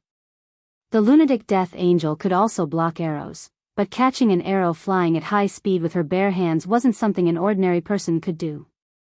People with great strength and dynamic vision could do it, but the person in front of him was obviously not that type of person. She was familiar with his archery skills, and she was using the special skill of the ninja masters. He also knew this skill, but he didn't expect that he would encounter a woman who used it against him today, because he didn't have the chance to use it. Talia. Thea looked at the woman not far away in a low voice. Who are you? Talia al Ghul was wearing a dark green leather jacket. She carried a bow on her back, held a recurve bow, and had a long sword at her waist. She looked at Thea and wondered who this person was. Her martial arts and archery skills were obviously passed down from the ninja master. Could she be from the Alliance? Thea didn't know how to answer her question. There was a complicated story behind this, so she couldn't go into too much detail. Besides, she didn't plan to tell the story in front of so many people. Looking at her face, which was full of mixed blood characteristics, different from the fair skin of European and American people, there were some characteristics of the Arab world and East Asian people. Her thick black hair set off her amber eyes, exuding a strange and dangerous charm. Beat me first. Thea also wanted to see how different she was from the daughter of the ninja master, the future leader of the Green Arrow. She quickly drew an arrow and shot it at Talia. You still need to practice your archery skills. Talia skillfully swatted away the arrow with her bow. Although she spoke contemptuously, her movements were not slow either. She drew her bow at the same speed as Thea and deflected an arrow. However, under Thea's powerful perception, this arrow was as eye-catching as the sun in the sky. She gently moved 2 steps to the left to avoid the arrow's trajectory while continuing to shoot back at Talia. Following that, the two of them continued to draw their bows as if they were performing a show. Arrows of almost the same size and weight constantly intersected in the air. While the two of them were shooting at each other, they also needed to dodge each other's arrows. Occasionally, they would even use the classic scene of 2 arrows colliding in the air. For a while, the two of them shot out 20 arrows from their quivers, but neither of them could do anything to the other. Talia's archery skills were indeed superb, but Thea's powerful perception could also make up for her lack of archery skills. After the intense rapid shooting, it consumed a lot of stamina and mental strength. The two of them did not have outstanding physiques, so they both stopped attacking at the same time. They adjusted their breathing and stared at each other, preparing for the next round of competition. At this point, Talia was completely sure that the person opposite her was using the archery skills of a ninja master. After all, Old Ma was not a master of his generation and did not have the ability to innovate. He taught Thea exactly how others taught him, and this archery style was displayed in front of Talia. If she could not see this, it would only mean that she was blind. After careful observation, looking at the opponent's various movements, strength, speed, and other data, she could still determine that the opponent was a woman, and a young woman at that. Talia pondered for a while. Who could it be? Her first thought was her sister, Nissa El Ghul. She had left Nandarbart for many years and did not know what level her sister's martial arts had reached. However, she felt that it should be about the same level as the person in front of her. Moreover, the two of them were very similar in age. There was a slight age gap between the two sisters, and their relationship was not good. She had also left home early with her child, so they were not close. Did her sister know that she had appeared in Gotham and rushed over to deal with her? Was her father, the ninja master, also nearby? She felt a little uneasy and ordered her subordinates to continue lying in ambush and not reveal themselves. Fortunately, Thea could not read minds. Otherwise, if she knew that she had mistaken her for her sister, she would definitely shout, "What kind of taste do you have? No matter if it's my figure or my looks, I'm much better than your sister." At this time, Thea was a little troubled. This person was the mother of Batman's son. It was not appropriate for her to fight. Furthermore, she would be an important person to enlighten Oliver in the future. Without her guidance, there would be no Green Arrow. She did not want to ruin this important opportunity for her brother. Furthermore, the interpersonal relationships in this world were very strange. In the future, Green Arrow would marry Nissa. Regardless of whether they were husband and wife, in name, she was Green Arrow's sister, and Talia was Nissa's sister. The two of them were very cliché relatives. They could pretend that they did not know each other and eat together during Chinese New Year. Furthermore, since she had appeared here, would Bane be far away? Thea did not know how to fight this guy whose strength was measured in tons. Even an Iron Man would not be able to withstand a fist the size of a casserole combined with 2 tons of strength. Talia was afraid that the ninja master would jump out to deal with her, and Thea was also afraid that Bane would come out from the bushes. The two of them were afraid of both sides, so they both retreated to their respective groups. "Director Gordon, how's the situation on your side?" Thea connected to the headset and asked about the situation on her side. "It's going well, but these people are resisting very tenaciously. To be honest, I think they are plotting something."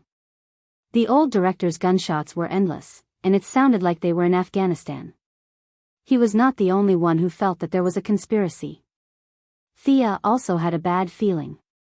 With Owl Court, Talia, and Bane hiding somewhere, they were at a disadvantage in terms of high-end combat power. Thea made a prompt decision and gave the order to retreat. "Director, go to the back and arrange for backup. We will slowly retreat from the asylum. Agent Lara, order your snipers to shoot and bring Robin back. Catwoman, Barbara, prepare your smoke grenades. Also, Catwoman, ask Firefly to help cover the retreat." Firefly did not enter their private channel. On one hand, Thea was worried about her. On the other hand, she was not very fond of Batman's team. Following Chief Gordon's order in the police channel, the large force began to consciously shrink their formation. Bang! Bang! 2 sniper shots rang out. The 2 Sharp Claw members besieging Robin had very high intuition. The moment the bullets got close to them, they retreated and dodged, allowing Robin to smoothly withdraw to the large force. Chapter 97. Putting aside Robin's skills for the time being, his tenacity was indeed commendable. Anyway, Sia saw him running back to the crowd in a sorry state. His face was bruised and swollen, and there were 2 big holes in his battle suit. Blood seeped out from his clothes from time to time. He was seriously injured, but he still held on and did not call for backup. He was really a tough guy. "My pager is broken. Thank God you guys helped me." Thea knew she had misinterpreted Robin's expression when he opened his mouth. However, she did not laugh at him when she thought about how powerful his claws were.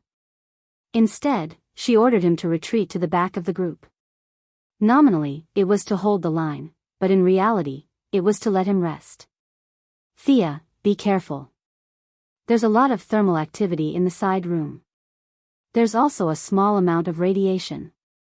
Thea was about to order the rest to throw a smoke grenade when Felicity reminded her through her earpiece. It was not surprising that the enemy had set up an ambush, but how did the radiation come out? Just as she was thinking, the metal door on the right side of the gym was slammed open. A few burly men rushed out. She could not tell how many of them there were, but as the door was pulled down by the leader, more and more people rushed out from the door. Oh. This must be the enhancer that Chief Gordon mentioned before. To be able to tear down such a heavy iron door like tearing a piece of paper, although his strength was not as strong as Bane's, who was measured in tons, he was still considered Hercules.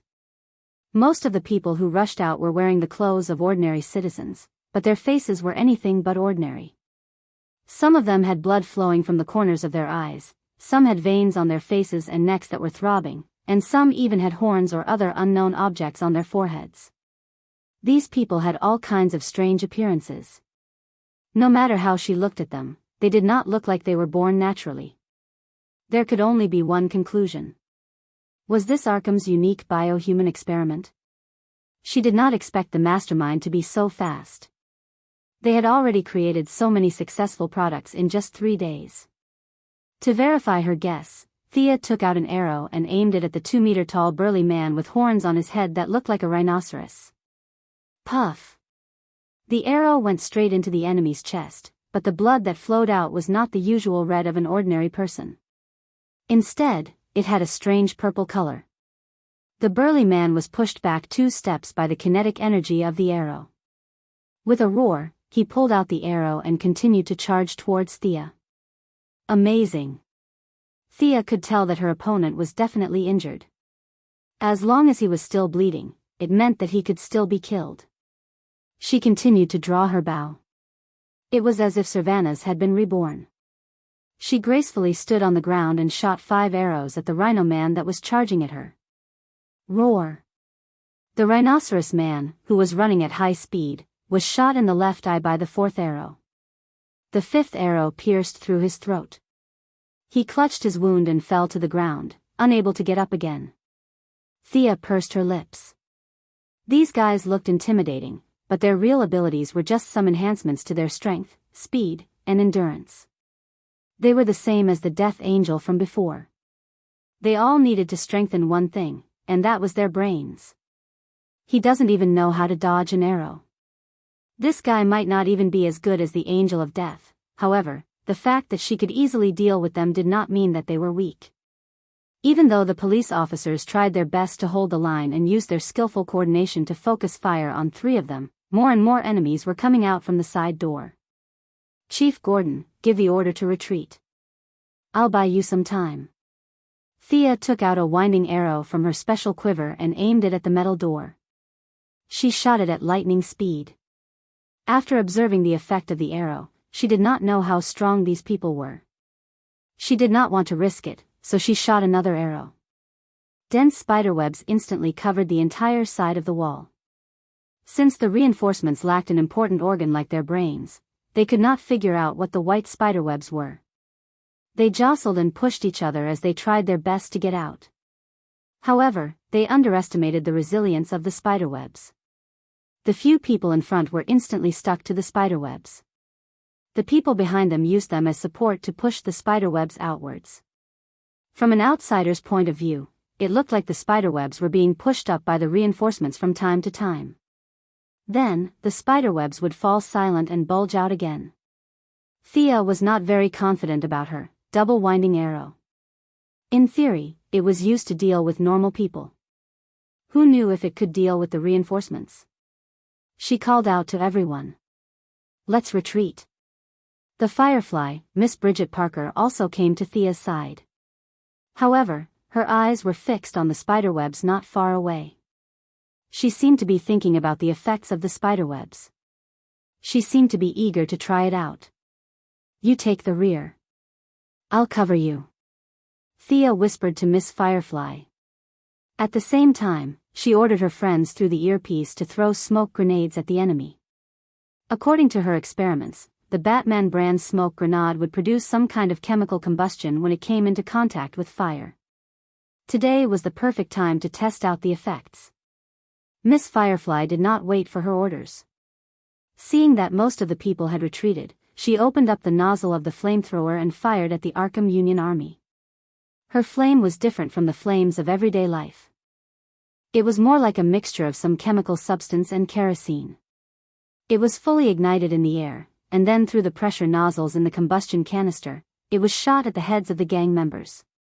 That's a strong ability. Thea thought to herself. I'll make a note of it later. The best way to deal with her is to shoot her kerosene flamethrower from afar. Close combat is too dangerous. Or should I add fireproof paint to my clothes? I wonder how hot her flames are. I'll have to test it out next time. When Barbara and the rest saw the fire, they threw out a few smoke grenades to cover the retreat of the reinforcements. When Thea smelled something sour in the air, she knew that the fire and smoke had a strange chemical reaction. She grabbed Miss Firefly, who was having fun setting the fire. Let's retreat too. However, before the two of them could take a few steps, a bone-chilling cold came from the opposite side. The temperature in the air dropped rapidly, and the light that was distorted by the high temperature also returned to normal. Freezing. X2 Sia and Miss Firefly noticed the intruder at the same time. The two of them slowly retreated. Sia pulled out a special titanium alloy arrowhead with Teflon coating. This coating was specially used by the Quinn Group for machining high-speed cutting tools. Sia used it to strengthen the armor-piercing property of the titanium alloy. Someone who had difficulty naming it simply called it armor-piercing arrow.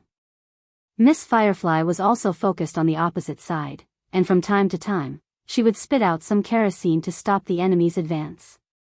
Let's retreat. Catwoman Barbara came to Thea's side. The girls.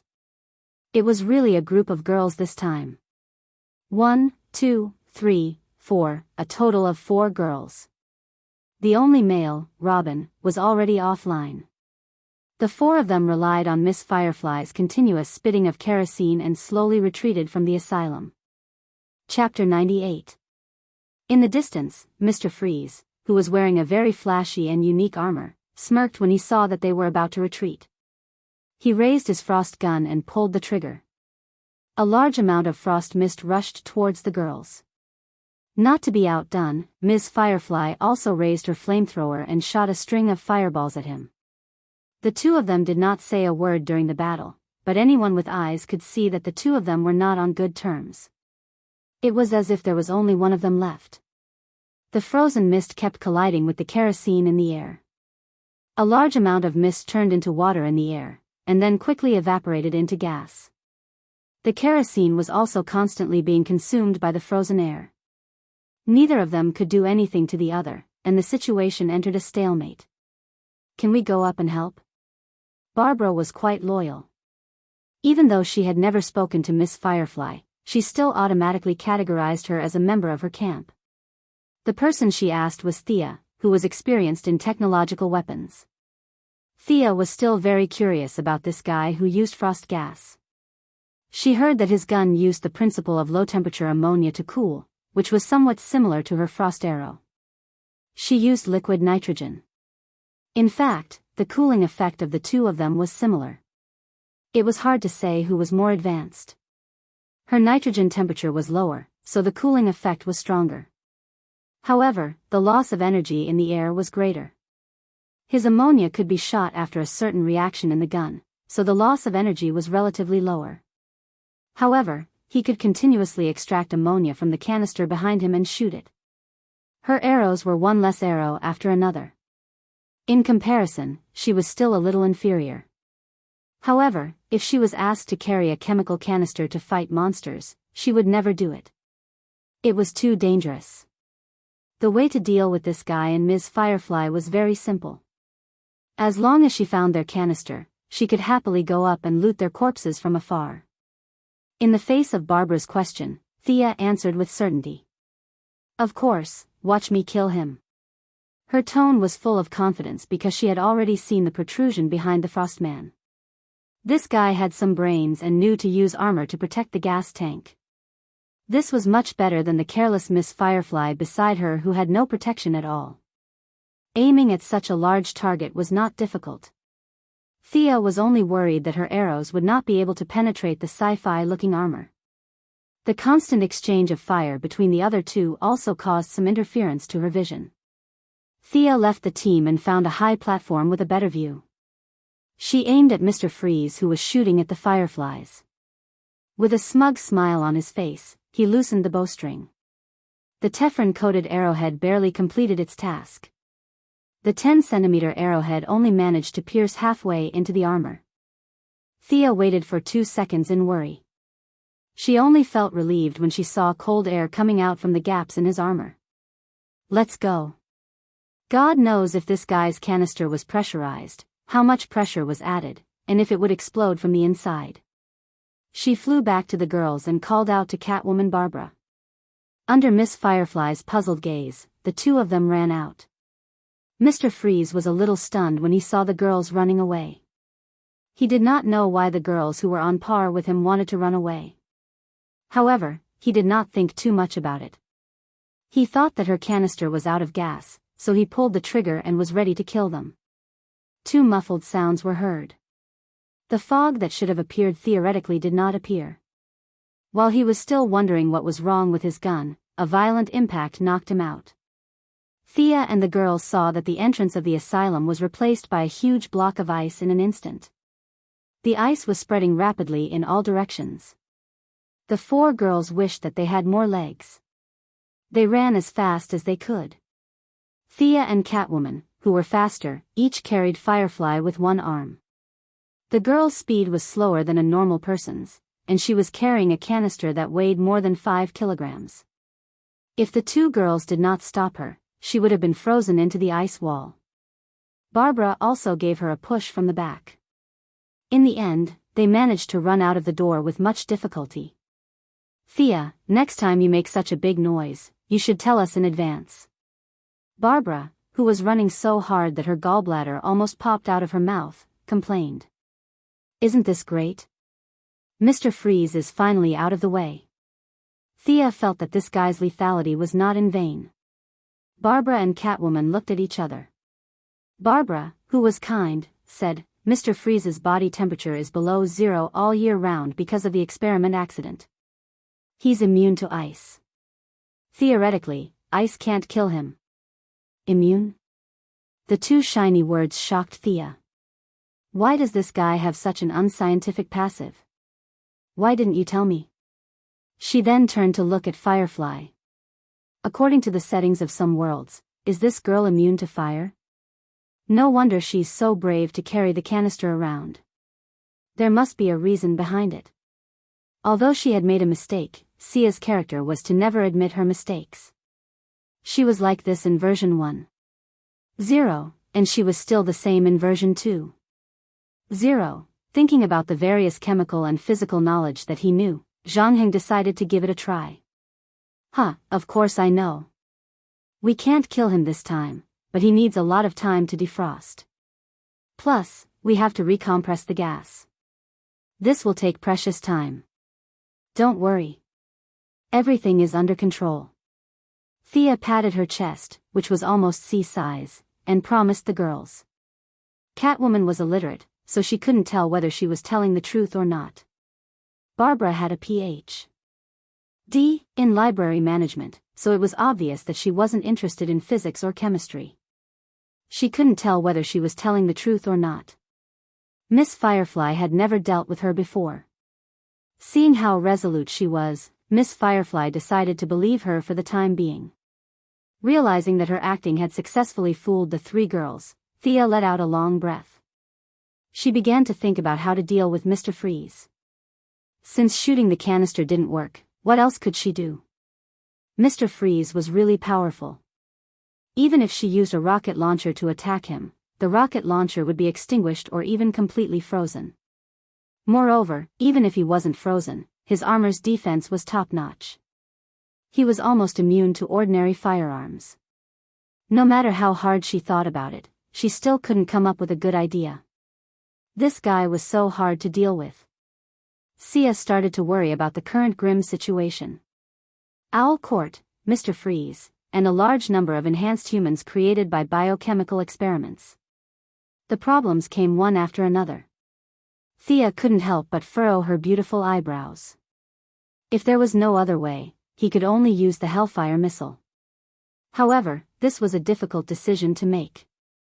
Even if Amanda agreed, with the black woman's personality, she would still put the blame on him. This could only be used as a last resort. Chapter 99. Originally, Thea had planned to pretend to retreat to lure them out and set up an ambush, but now that Mr. Freeze had unexpectedly frozen the entire intersection, she had no choice but to give up the whole plan. Miss Firefly wanted to leave alone, but Thea dragged her into the command vehicle. This person was now a treasure. Thea could not let her go before she figured out how to deal with Mr. Freeze. Thea and Catwoman finally persuaded her to stay with them. They did not speak in the vehicle. Each of them was summarizing the gains and losses of the battle. Thea took out the sword that she had picked up for scientific research. She tapped the blade lightly, and it made a low hum. Thea could not tell what material it was made of. The blade was dark black and 85 centimeters long. Including the hilt, it was only a meter long. It was a traditional English broadsword, but the blade was thinner. It could be used to stab and cut. The Latin inscription was engraved on the hilt. The Sword of Osriel.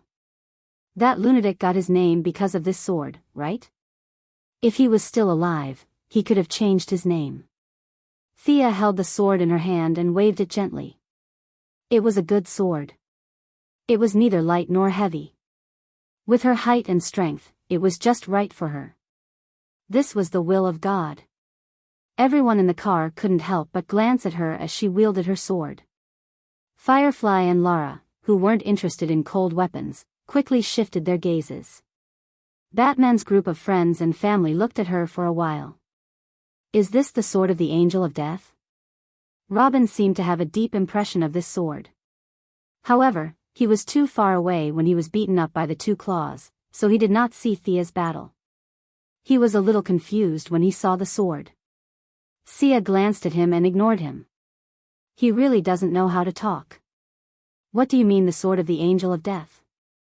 Legally speaking, emotionally speaking, this is my sword. Which side is the Angel of Death on?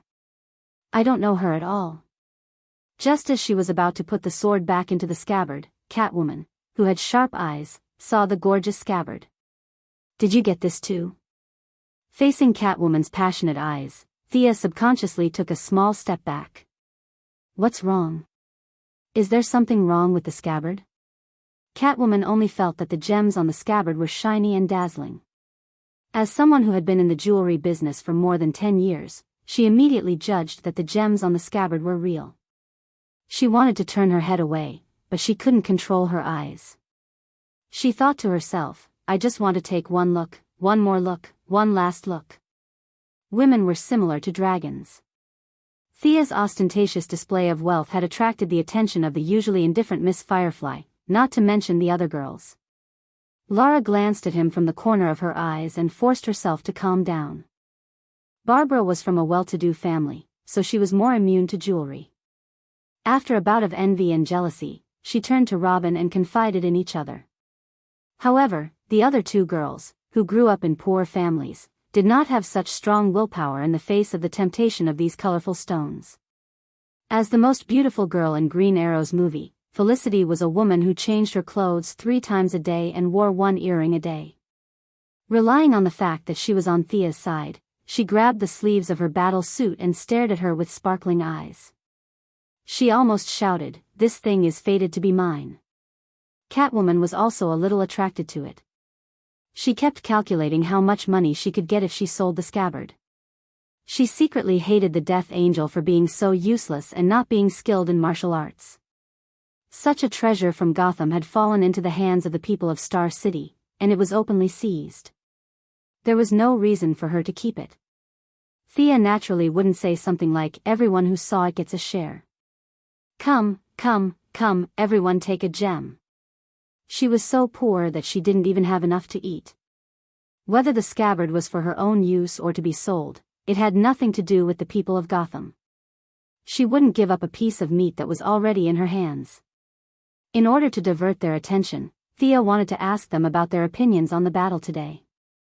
Do you think those enhanced people are strong? Have you fought with them before? The girls, including Robin, looked at each other and shook their heads. Of course, they didn't shake their heads to show that the enhanced people weren't strong. It was just that they hadn't fought with the enhanced people before, so they couldn't make a judgment. Seeing them shake their heads, Thea knew that she had asked for nothing. Her heart sank. If there were thousands of enhanced people, she wouldn't be able to stop them. Fortunately, the experienced director, Gordon, spoke up. I've seen them when I was young. Back then, they had all kinds of abilities. Some could cause people to age, some could control people's minds, but they all required physical contact. He pondered for a moment. This time, I feel that they only strengthened their bodies. They didn't have any strange abilities. Then do you know how to deal with them? Thea was still very polite to the old man. She asked expectantly. The director was a little embarrassed. Back then, I used a stick to fight them. At that time, the enhanced people were stronger than normal people, but it was limited. Thea had the urge to facepalm when she heard his words. Look at your old arms and legs. You were so hot-tempered when you were young. You were really fierce. You didn't even have a plan. You just fought head-on. Barbara must have inherited your personality. This method was too brainless. 2 or 3 of them could fight head-on, but how could they fight hundreds of them? Thea, who prided herself on being smart, wasn't prepared to accept such a suggestion. You said that they emitted a small amount of radiation? Thea turned her head and asked her friend, Felicity. Yes, before they appeared, there was a rather strong radiation reaction. Did they use nuclear material to strengthen themselves? Thea's question could only be answered by the old director. After all, he had seen it before. Gordon, who was about to retire at the age of 60, tried his best to recall how the experiment was conducted. Actually, he did not care how the group of people were enhanced or what kind of enhancement they used. Once the case was solved, it was over. Gutan's case had never stopped. It had been more than 20 years since then, so how could he remember? He shook his head to show that he couldn't remember. Thea didn't have high hopes for the old man's memory. Even if he remembered, after 20 years, he would definitely come up with something new. The memories from back then could at most be used as a reference. Fortunately, Thea had been thinking about weapons of mass destruction recently. As the pinnacle of human technology, nuclear weapons were the focus of her attention. She lowered her head and thought for a while. Later, install a Geiger counter on the drone and measure the amount of radiation there, Thea instructed Felicity. Then, she suddenly thought of something and turned to the Gotham people. You have a Geiger counter, right? What the hell? The people present were all normal citizens who changed their class to heroes. Who would have time to think about this? A few of them were confused and were about to shake their heads when Lara saved them. Our Sky's Eye Association has one. I'll ask them to get one for you. Chapter 100. Hearing that, Thea was relieved and began to focus on the discussion with Felicity. Their theory should be to use nuclear radiation to weaken the human body's self-defense mechanism, then add in various animal DNA to strengthen the surface. In fact, this kind of strengthening is very burdensome to the carrier, and the increase in strength is also very limited. Thea shared some of her thoughts based on the process of beating up the rhinoceros man. Then as long as we remove the radiation residue on the surface of the body, theoretically, the foreign animal DNA will be gradually eliminated by the human body's own immune system, Felicity said softly with her chin in her hand. However, it was easier said than done. Removing radiation pollution was not something that could be done overnight.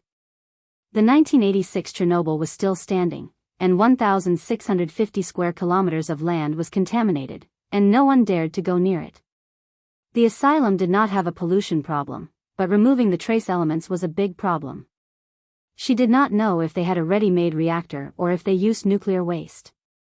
The waste was not a big threat, but if they had a reactor with enough power, Thea would have to give up on the Arkham project. Let's go and test the value first. If the value is not high, we can try traditional rain and spraying boric acid. There was too little reference data, and Thea could only take one step at a time. However, she suddenly thought of the problem of rain, and asked the few people who were about to fall asleep, "Has it ever rained in Gotham? Is it cloudy all year round here?" To be honest, the various nuclear waste and radiation she had been talking about were indeed a little scary. The few people in the group of relatives and friends couldn't get a word in edgewise and could only listen silently. Now that they heard her talk about the problem of rain, this problem wasn't that profound. Barbara felt that she was looking down on Gotham, a big city. No matter how bad their family was, they would not allow an outsider to criticize them. She said unhappily, "Of course it has, but there are many cloudy days throughout the year." Was that called many cloudy days? It was basically cloudy all year round. Anyway, Thea had not seen a sunny day for more than a month. Living in a dark environment for so long, not to mention the physical illness, there were also many dark thoughts in the mind, and finally, there would be an opportunity to put them into action. Normal people like us commit crimes in broad daylight compared to those who commit crimes at night. Not everyone has the courage to commit crimes in broad daylight. Thea felt like she had found the cause of Gotham's illness, or rather, a part of it. At the same time, he sighed at how lucky Superman was to land in the capital of the Empire and bask in the sunlight of the capitalists. If his spaceship landed in Gotham, he would probably be poor for the rest of his life. It was unknown whether he could live to see the sun again. He vaguely remembered that in his previous life, there was a discussion on the internet about a devil being sealed deep beneath Gotham City. Therefore, even though he did not know if the cloudy days were real or not, he still had some impression of the super ferocious zombie, Solomon Grundy, sleeping in Gotham River. If he messed with the weather here, would he attract a stronger boss? "Last time, I was just suggesting to mobilize the masses. Didn't you see that the criminals in Gotham have started to form groups? But are you afraid?" Thea felt her blood boiling. It was quite exciting. They did not know that Thea was prepared to detonate a bomb for them.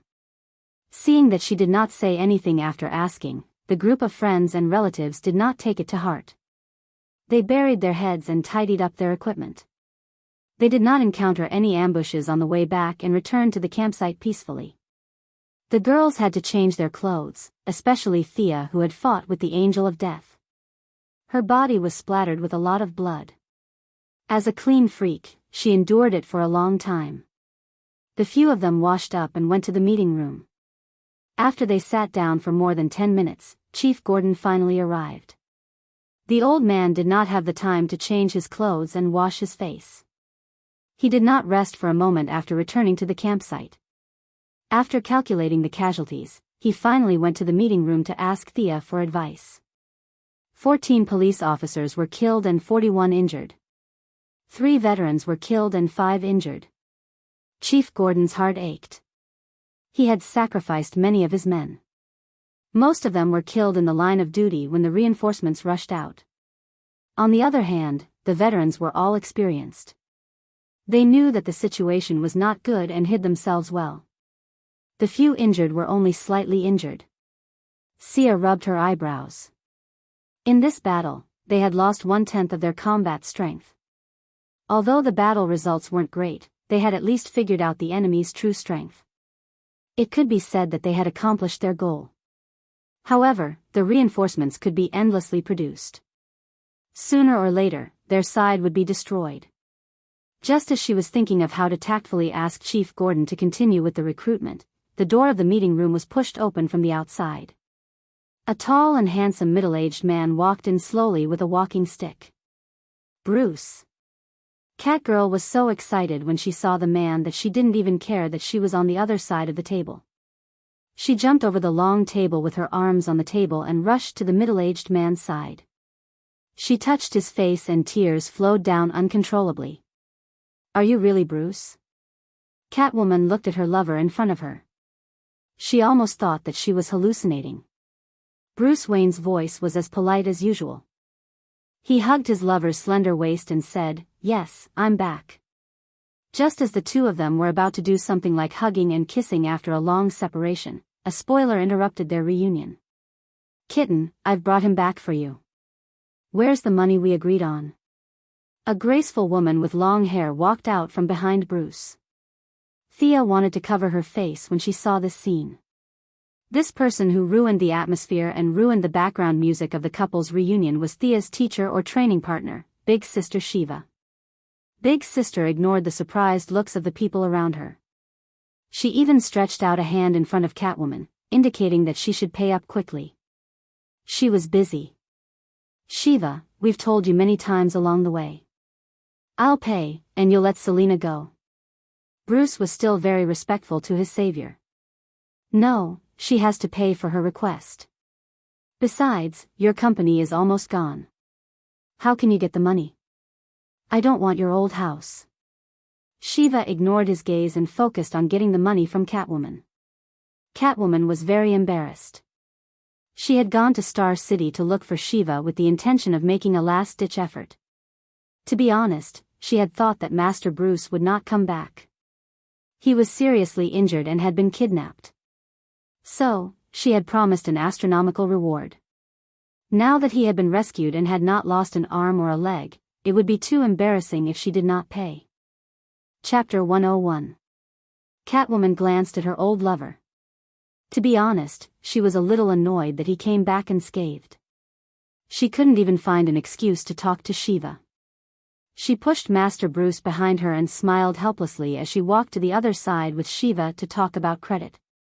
Uncle Bruce was in an awkward position. It was true that he was rich, but a lot of his money was dead money. For example, Wayne Group's shares, Quinn Group's shares, Merlin Group's shares, and even Lex Luthor's shares. According to the unwritten rules, these shares couldn't be cashed out without a valid reason. In addition, real estate around the world wasn't easy to sell. Ski resorts in Switzerland, wineries in Belgium, and so on couldn't find buyers in a short period of time. His daily income was basically invested in technological equipment. This was similar to Thea. However, his basic equipment was completed while Thea was just on the road. The daily maintenance of these equipment required a large sum of money. He was very similar to Thea. They both looked glamorous, but were actually very poor. Therefore, in the face of the aggressive Madame Shiva, he could only express his moral support for his old lover's predicament. Everyone in the meeting room listened quietly to the haggling between Madame Shiva and Catwoman. We agreed to pay in a month. You're 3 days late. You definitely can't pay in full. I haven't asked you for my travel expenses. Do you know how hard I worked to find your man? I didn't even rest when I cut my finger. Do you know? The two women threw away their usual coldness and elegance. In this crucial moment that determined the fate of Gotham, they chattered about money, and money problems. Cough cough. Master Bruce was speechless at how they treated him like goods. He coughed twice to try to divert the attention of the people in the room. The problem of rescuing the citizens that you talked about was very deep. Add me to the chat room and we'll continue talking. However, everyone ignored him. It was rare for them to have the opportunity to gossip. If they didn't enjoy it, the people of Gotham wouldn't die anytime soon. They didn't care about these few minutes. The people led by Thea ignored Master Bruce's expression and continued to watch the two women on the other side. Catwoman, who was in the wrong, quickly admitted defeat. She took out her phone and transferred the money. Her usually strong fingers were slightly trembling. Beep. The clear ringtone of the phone rang in the room. Shiva looked at the screen with satisfaction. Kitten, you're quite rich. That's the down payment. Remember to transfer the money at the beginning of the next month. After saying that, Big Sister looked around and saw Sia. She waved at her and said, I've been away from home for a long time. I don't know if my daughter misses me or not. I'm leaving now. After Ms. Shiva finished speaking, she put away her phone and flung her long black hair behind her back, leaving behind a suave back view as she walked away. What did that mean? I'm not even considered a graduate yet. They didn't even give me a certificate or anything. Sia knew that she had a daughter who was said to be shockingly talented. She didn't know if it was true or not, but she was still a little reluctant to part with her elder sister whom she had been with for half a year. Most importantly, she needed someone who could fight. Why did she run away? 2 more minutes and I'll get to the point. But after thinking about it carefully, he decided to just let her go. Based on what happened to the feline girl, he knew that he couldn't afford to hire this girl who only cared about money. Old Ma probably spent a lot of money to teach him back then. "Mr. Wayne, have you recovered?" Sia hurriedly asked Batman, who was beside her. This was the strongest combat power they had at the moment. She was asking if he could fight now. Bruce was an extremely intelligent person. He immediately understood what she meant. But understanding was one thing. Objective facts on the material level could not be ignored.